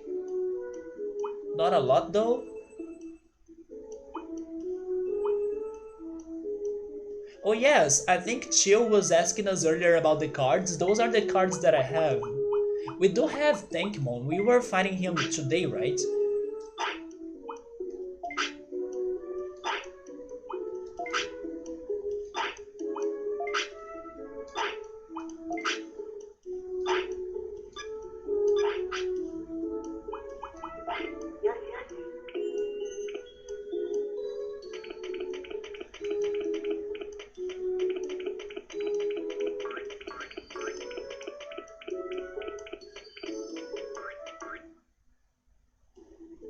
Actually, here's what I'm going to do. Before spending my money, let's try to get some more small recoveries by beating the Betamon, while I decide if I'm going to fight Ogremon or Waru... Waru... Wait, how is it called again? I always think on Mojamon, but it's not Mojamon. Mozamon? Monzaemon, there we go. But I kinda feel like we should go for Ogremon though. I know he has... Oh, we have change, you see? I know that Monzaemon has... Not Monzaemon. Ogremon has the two Agumon helping him out, but maybe... Oh, by the way, I'm not healed. I'm not healed, what am I doing? We now have the command to change the target, so maybe we can beat the Agumon fast and then move on to Ogremon. It's just because Ogremon has been blocking us for so long that I can't wait to see him die. Wait, I can't wait to see him down, right? I can't wait to see him going down.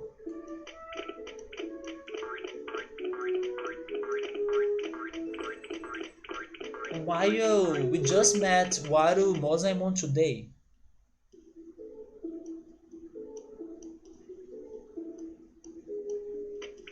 Not to mention that if we can beat freaking Ogremon, Uramon will start telling us new things, and I kinda wanna hear that.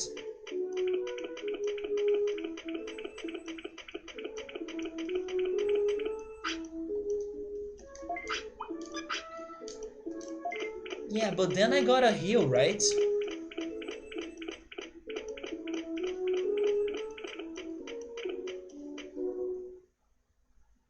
Let me actually save just in case. Yes, I do think I wanna go for Ogremon.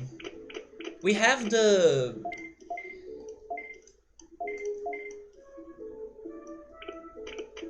We have the choosing ability, so that's going to be helpful and useful on that fight. I will check the arena tomorrow, not tonight.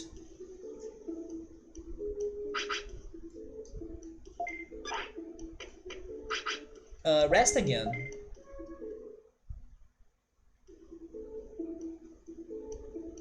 I don't know how long is the arena, so I wanna check it tomorrow.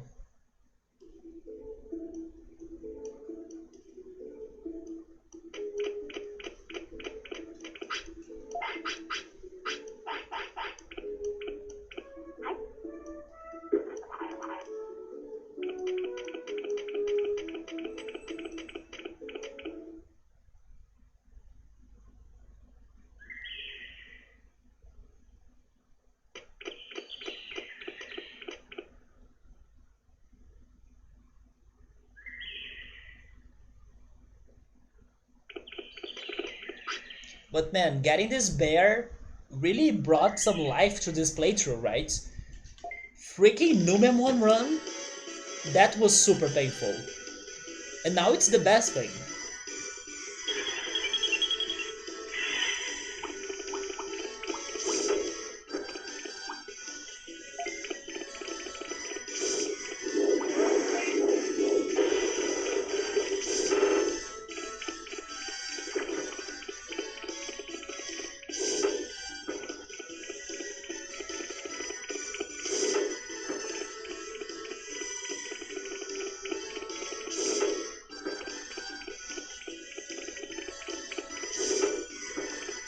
I believe that's part of some speedrunner statics. Oh, I can see that. Because they do not need to worry that much about getting a good Digimon by training or whatever you gotta do to get a good one. And then if they get to the Toyland, come on. You get an ultimate very fast, right? Which is a very good ultimate.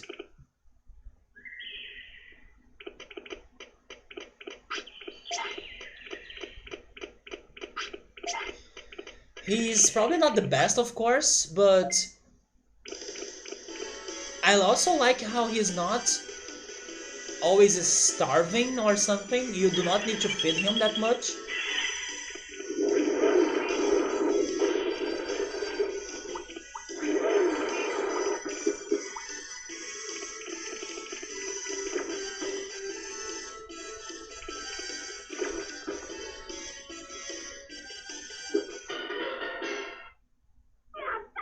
He's only lacking on area of field attacks or area of effect attacks. How is it called? Area of... No, it's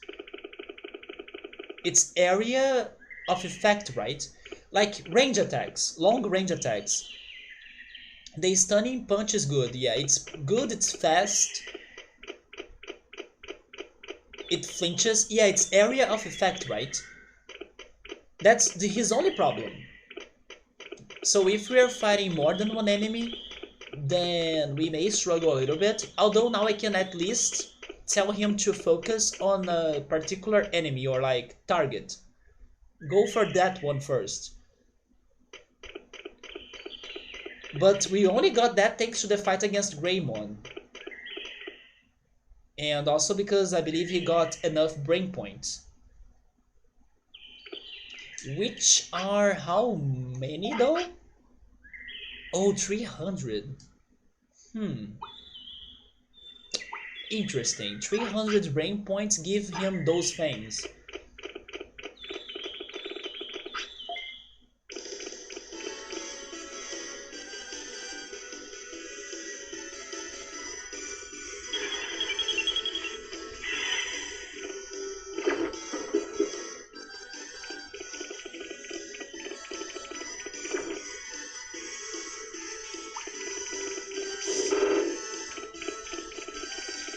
But at the same time it is a good attack.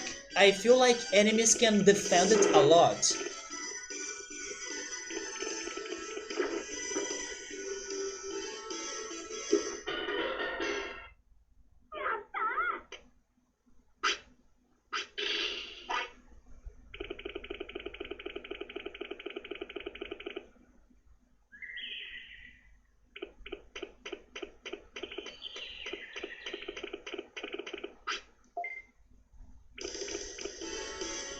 So imagine a giant stuffed bear running after you to punch you. Here's the thing then. I imagine the punch will not hurt. What's going to hurt is if I fall on the ground after the punch, you know? But the punch itself, it's not going to hurt. It's freaking cotton. Cotton cannot hurt.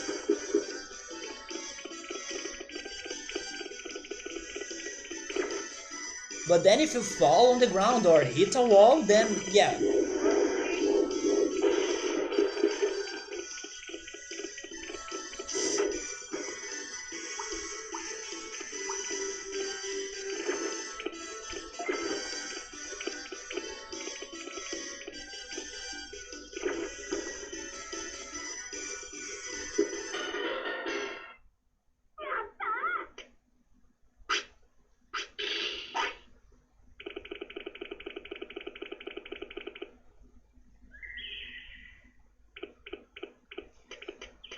So now I believe he got tired or something?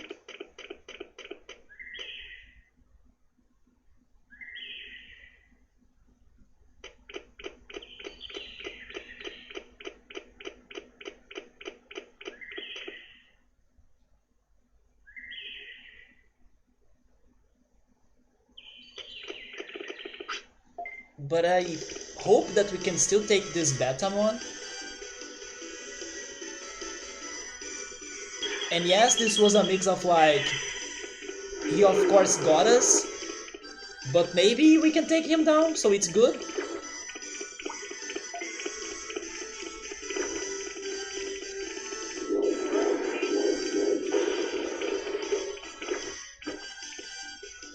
Yes, we can take him down.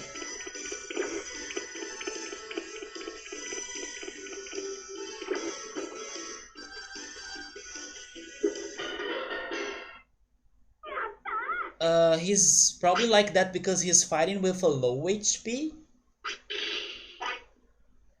Or what if it is low magic points as well?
Okay, I think this is good.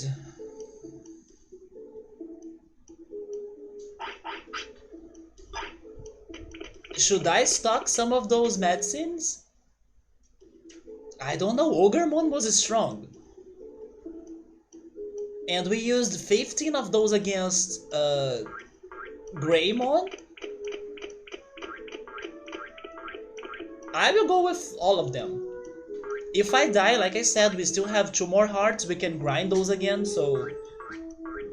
or farm them again. All I wanna do is win, so I'm going with all of those. Last time I used a lot of items and they were not enough. Let's go with more, right? Way more.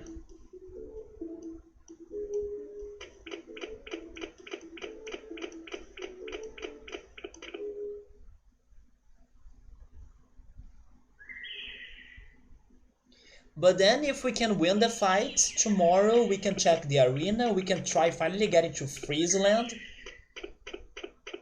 We can try returning to...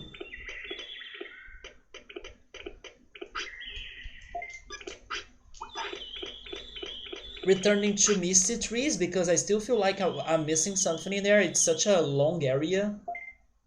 Or big area.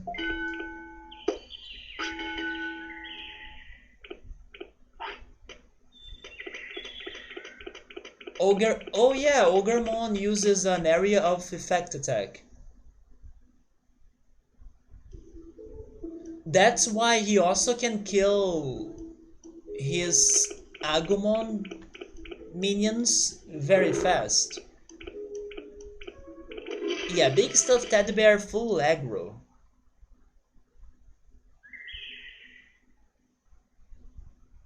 It's still kind of mind-blowing that you can have such partners on this game, right? Because this guy is super evil in the anime, but he's a friend in here.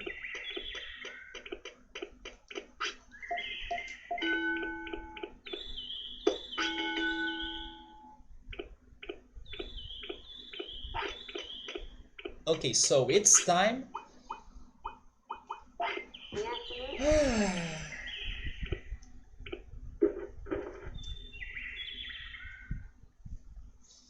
Ready or not, here we go against Ogremon.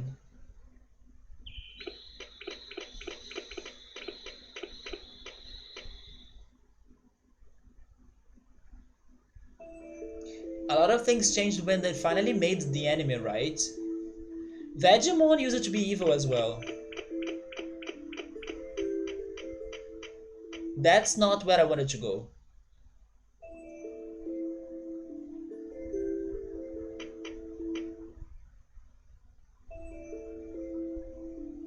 Also, I don't know why every time I see that map,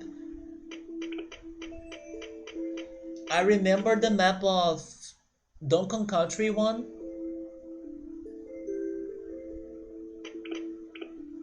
The pretty much the Donkey Island. It's only missing the DK's house, right? Pretty much. It has the snowy area, the factory area, the forests. Maybe it's also missing the caverns. Like it's called the Monkey Mine, is it something like that? But man, it reminds me a lot of the Donkey Country 1 overworld. In the anime, there is a lot of Numemon that helps to beat. Oh, to beat Monzaemon, right? Uh, bear hug, bear hug in Ogremon. Let's give him a bear punch, right? If we have enough floppies. So here's the thing. I realized that when we were fighting Greymon, I did not need to use a lot of those, or I don't even think I used any of those, the MP floppies. So that's why I did not buy more, but definitely recovery items. There is the map with no annotations. I don't know if I want to see that because maybe there is going to be an extra area that I still haven't been there, but then it's on the map, you know.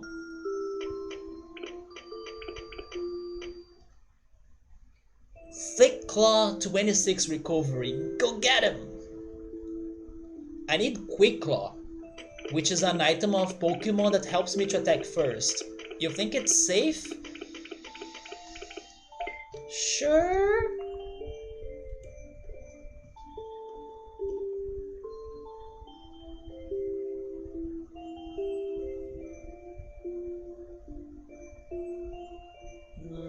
I don't think it is that safe though. I'm seeing things in here that I haven't been to in the game. Look at that snowy area, for example. I now know that there is a palace, there are some icebergs or islands, there is a big mountain in the center, which is Mount Panorama, I guess.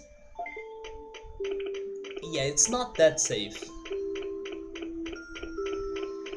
But sure, let's go to the... Where is he again? Oh yeah, the canyon.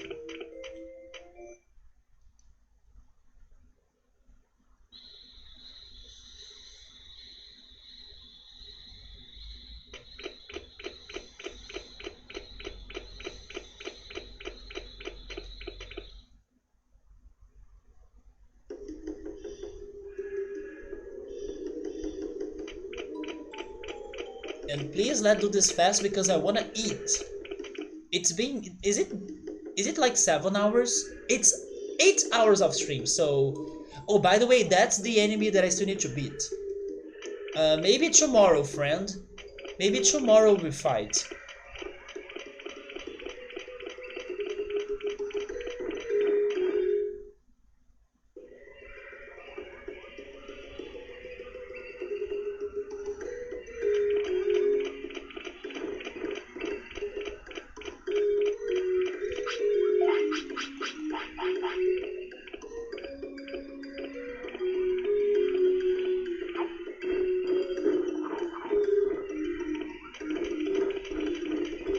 I said tomorrow, not today.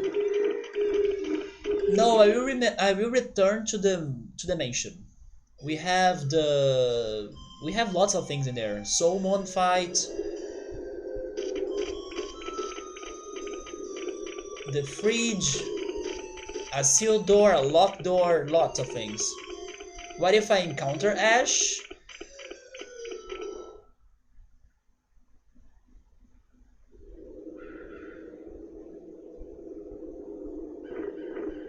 Wait, what?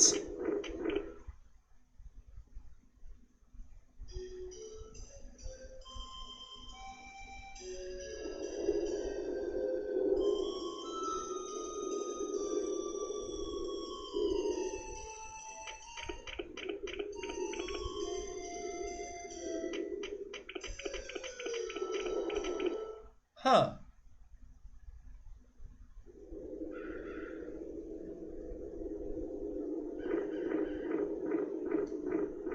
Okay. You did not see what happened? I will do it again then, because I totally saw what happened.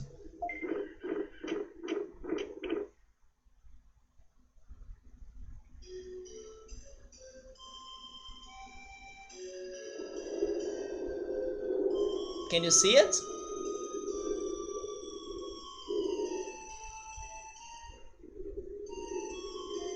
Now if I go there, it changes. And the other place that was happening was in the Toyland. So I guess that's a radar for like you have important things to do with this guy inside that place. And I kind of thought on that too, but there was one memory of mine that was driving me off of this idea. Because I kind of felt like in one of these days when we were in File City, I also saw the happiness thing flashing, but then there was nothing for me to do in File City, you know? So that's why I was like, no, it's not a raider of something. Maybe he doesn't like the place. Could be that too. Although, why would he hate Toyland, which is where he was born?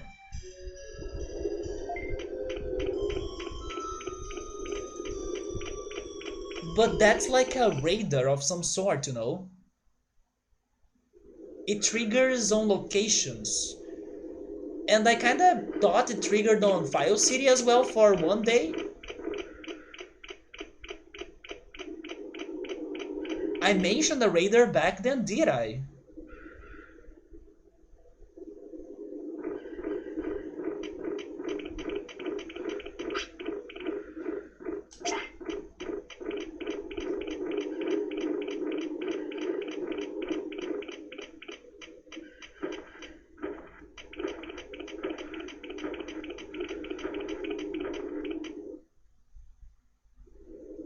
I mean, maybe he does get scared out of that place, right? Who wouldn't get scared out of that mansion? Oh my god. Wait, why did I lose health? An MP. Did I fight something?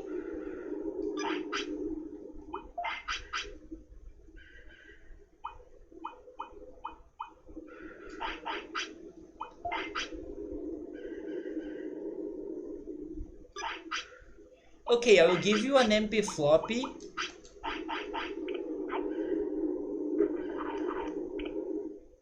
And then let's go for this.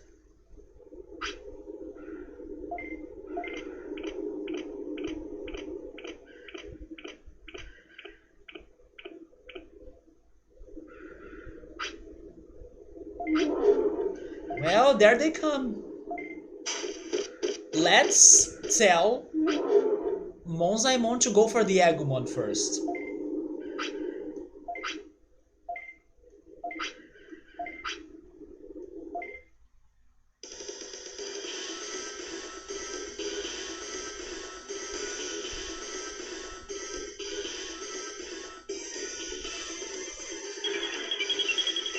What's the target now though?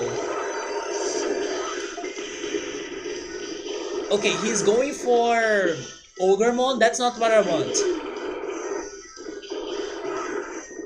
Yes, there we go. Agumon first.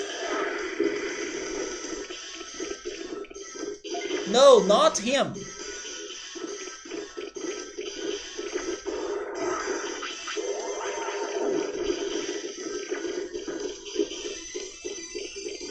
Change the target.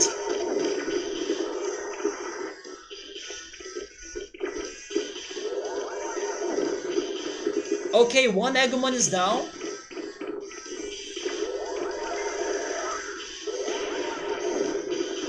Two Agumon is down. There we go. Now moderate.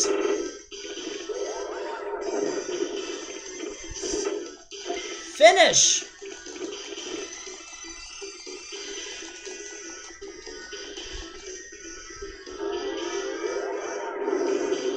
Okay, this is going very well actually.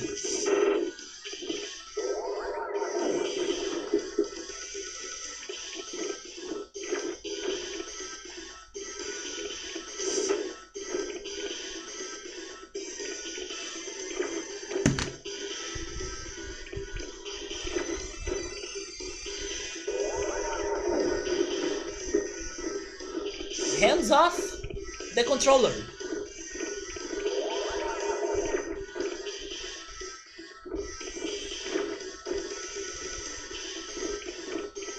Somebody release the bear.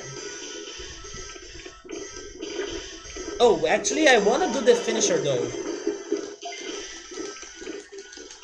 But there we go. Why were you such a nightmare to me before? Yatta!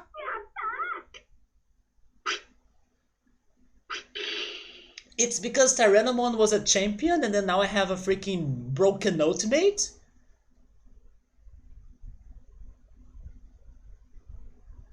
Yes, Ogremon is better at killing the Agumons, but I wanted to make that faster. Yeah, the bear? I didn't use any of those recovery items. Oh, thank you for the other small recoveries.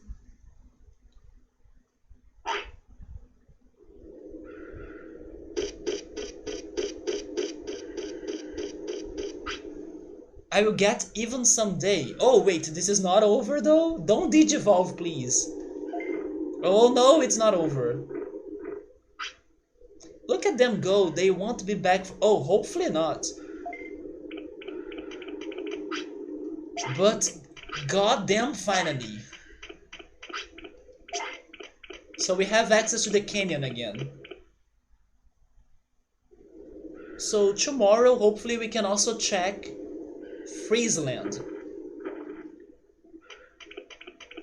Is this an entrance? It's not.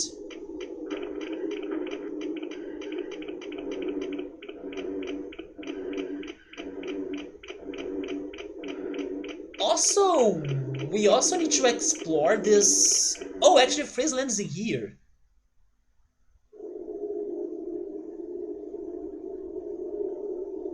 Expectations about this place. I'm expecting to find Penguinmon.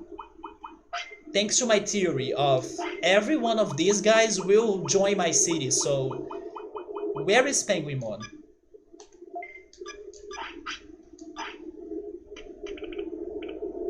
We have Ice Agumon here. Okay, I can't handle it. Hello! It's no Agumon! Ah, it's warm! Wait, there is another Digimon joining it.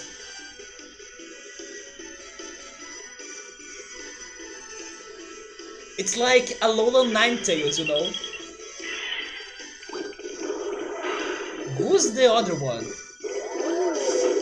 Vikingmon? By the way, don't get cocky.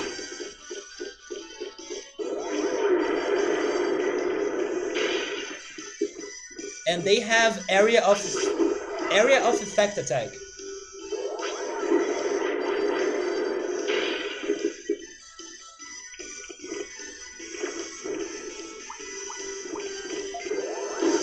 Although you gotta beat the Vikingmon first because he's stronger.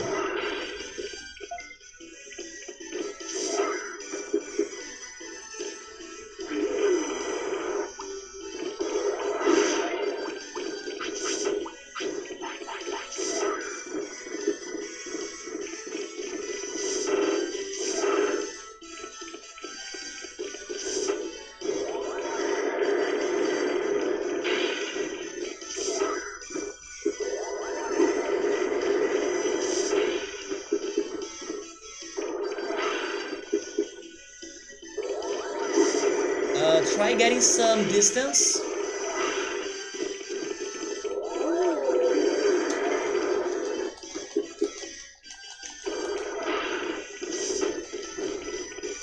I guess I lost my chance, right?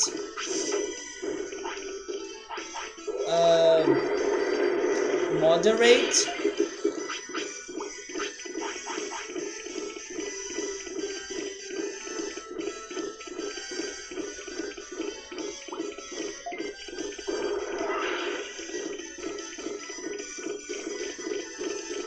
I got stuck there.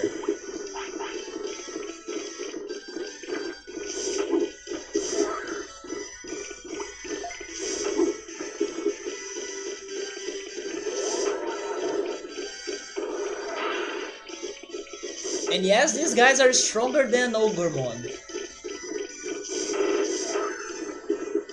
They are also smarter. And they're buffing too?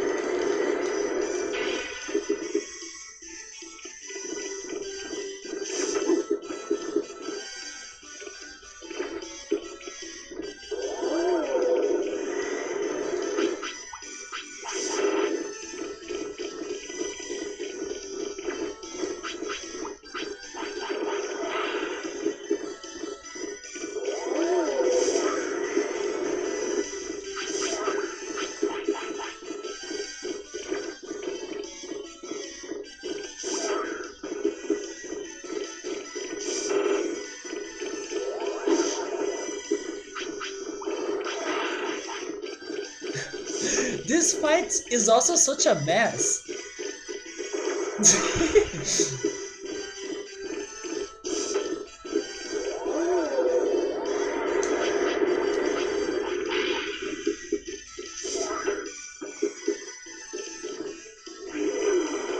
Yes, buff yourself, we need that.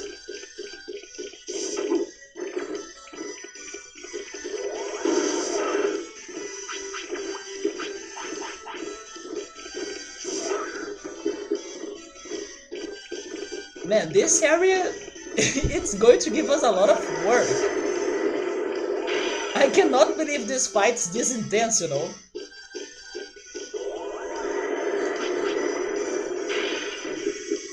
They're such regular and oh, finally progress, there we go. Can you throw some hearts as well?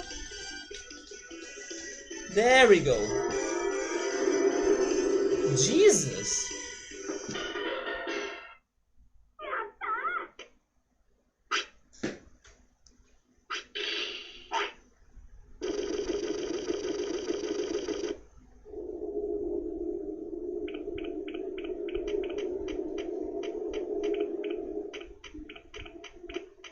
Is that an air conditioner? They have a sign in here. Very cold beyond here, unless you can stand cold, don't enter. Well, we cannot stand cold for sure, right? Maybe if you were Yukidarumon? Is this back to the bridge?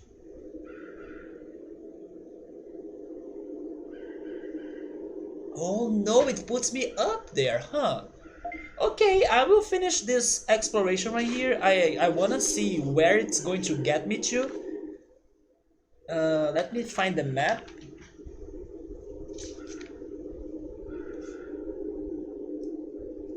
Where am I actually? I have no idea.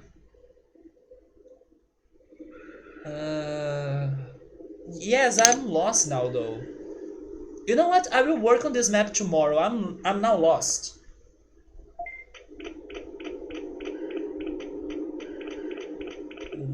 What is that?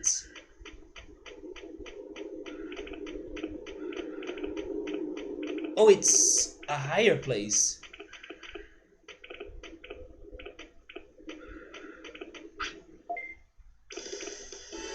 The other one was called Snow Gabumon. Oh, so this is Gabumon, right? Snow Agumon. I loved him. He's just like Alolan Ninetales, Alolan Sandslash. Yeah, the fight was harder than Ogremon. They attack way faster than Ogremon, that's true. Am I having trouble here?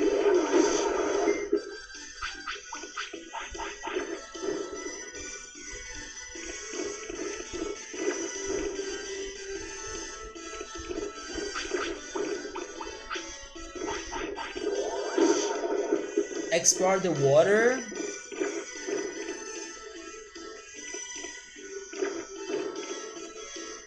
There is no water, there is only ice, grass, and earth. Which reminds me of the Pokemon League arenas, right? You can fight on the grass field, on the earth field, or on the ice field. Or water field as well, but where is the water?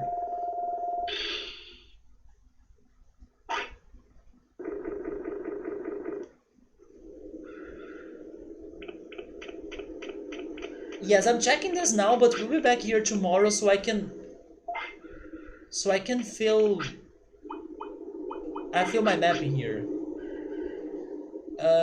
Go for giant meat. Actually, the mushrooms. Do you want more? He wants more. So eat those 2 mushrooms. Oh, never mind. So I still can't get the meat. Fine, it's just a meat.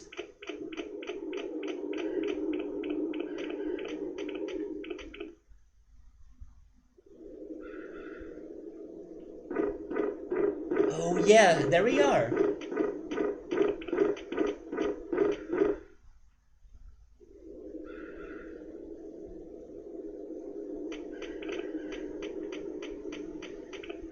I need to find more of those sirloins. We only found one. Wait, is that another elevator?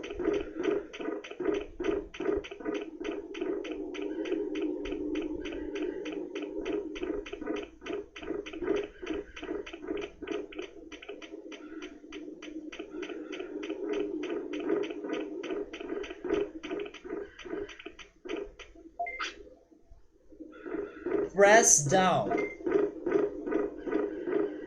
Nothing happens. Okay, so coming here was worthless. Yeah, another elevator. Maybe this will connect to the fortress that we still need to check. At the bottom of the canyon.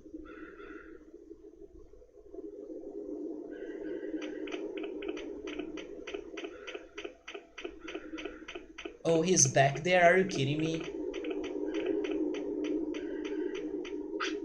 I gotta fight him.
So this kind of sucks because we have an elevator that doesn't work and we have the Freezeland that asks for a nice Digimon for us to check it. So in the end, this area is kinda inaccessible for us right now. But maybe I can go to the fortress, and then I'm guessing that elevator will connect to the fortress. So tomorrow we can check the fortress. And I'm not fighting you again. So let's go back to File City. I'm going to save it in there, and it's going to be it. I can enter to check like the fast time zone. I'm sorry, I do not get what you're saying. The game did not ask, it just warned me. It warned me about what? They said that the elevator was not operating or something.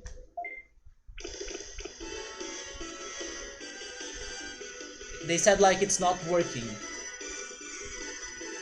Oh, you mean no? Why would I do that? If the game is telling me to not go there, I'm not going there.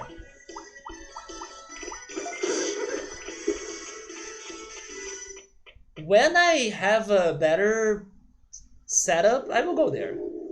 It's not. It doesn't need to be the priority right now. We can go to the Misty Trees again. We can go to the fortress, and then when I run out of places to go, we can try going there. But it's okay. If there is a reason for me to avoid going there right now, I should do that. If it is dangerous or something. But it kinda... Wait, when you have a sign that says those words, it kinda makes you think for you to not go there unless you have a good Digimon for it, right? Bingo! Of course, I'm not saying that it's going to be easy for me to have a good Digimon to enter there, but I will save it for another time. Yeah, now I can't even go back to File City, come on.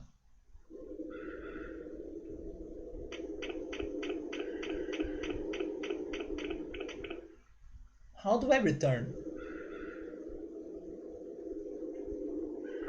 Oh, finally.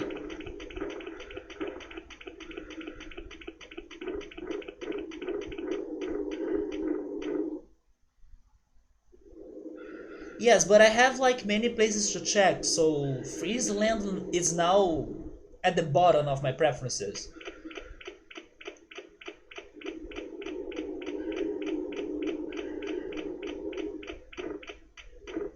And we kinda checked it a little bit as well. We checked the first area and then the rest of the top part of the canyon. That's okay.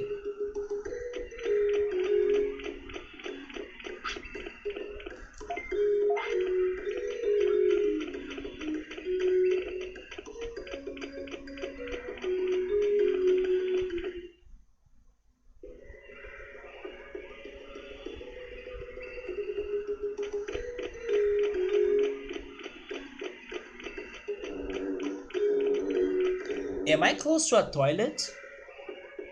Wait, I need to go back, right?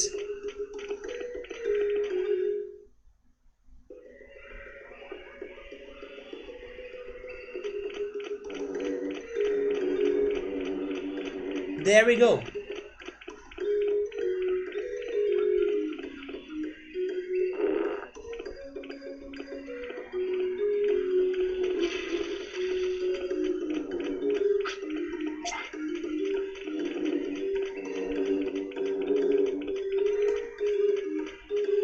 But I gotta say that Ogremon, how could he give us that amount of trouble at the first time?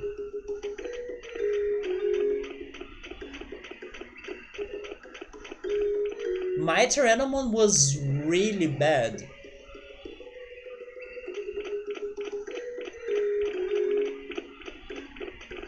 Or maybe he was weak to his attacks?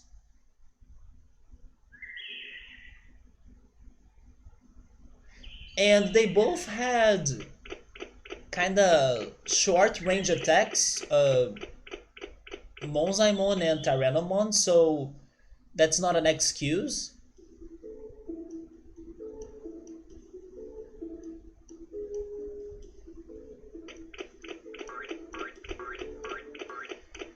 So to-do list is the fortress, Misty Trees, the mansion, backtracking. Sure, I do have a list of side quests in here. For example, I even mentioned this today that I forgot about it, right?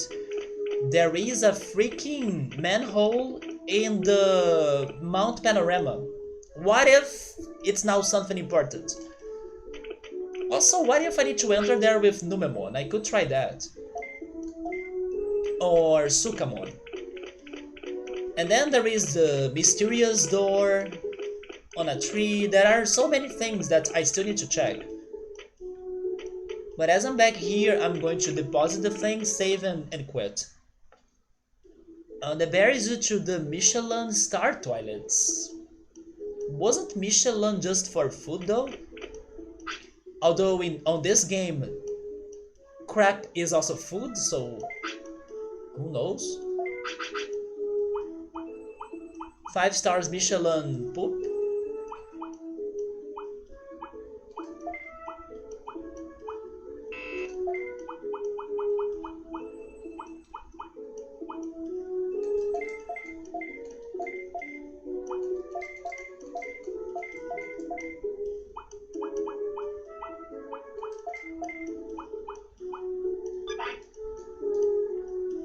Oh, good call, Uramon, right? He's probably going to tell something different.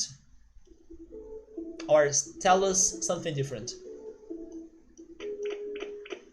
But first, food.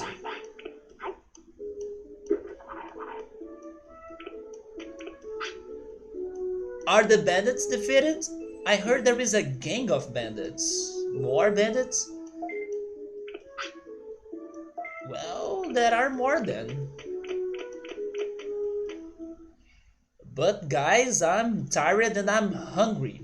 And it's so late. So, thank you everyone for stopping by. Also, thank you Bearmon, also known as Monzaemon, for giving us progress. I was not ready for that, so thank you so much. I was expecting a Numemon struggle run. And thank goodness things changed.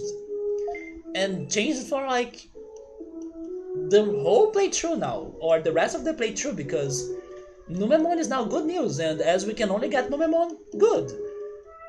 But tomorrow we'll be re-exploring those areas, trying to make more progress even. And yeah, so good job. Tonight has been more... We did more tonight than I expected. Hopefully tomorrow it's going to be just like that. So thank you so much for coming, have a great night, get some good sleep and maybe some dinner if you're also hungry right now. And take care, I see you then, and goodbye.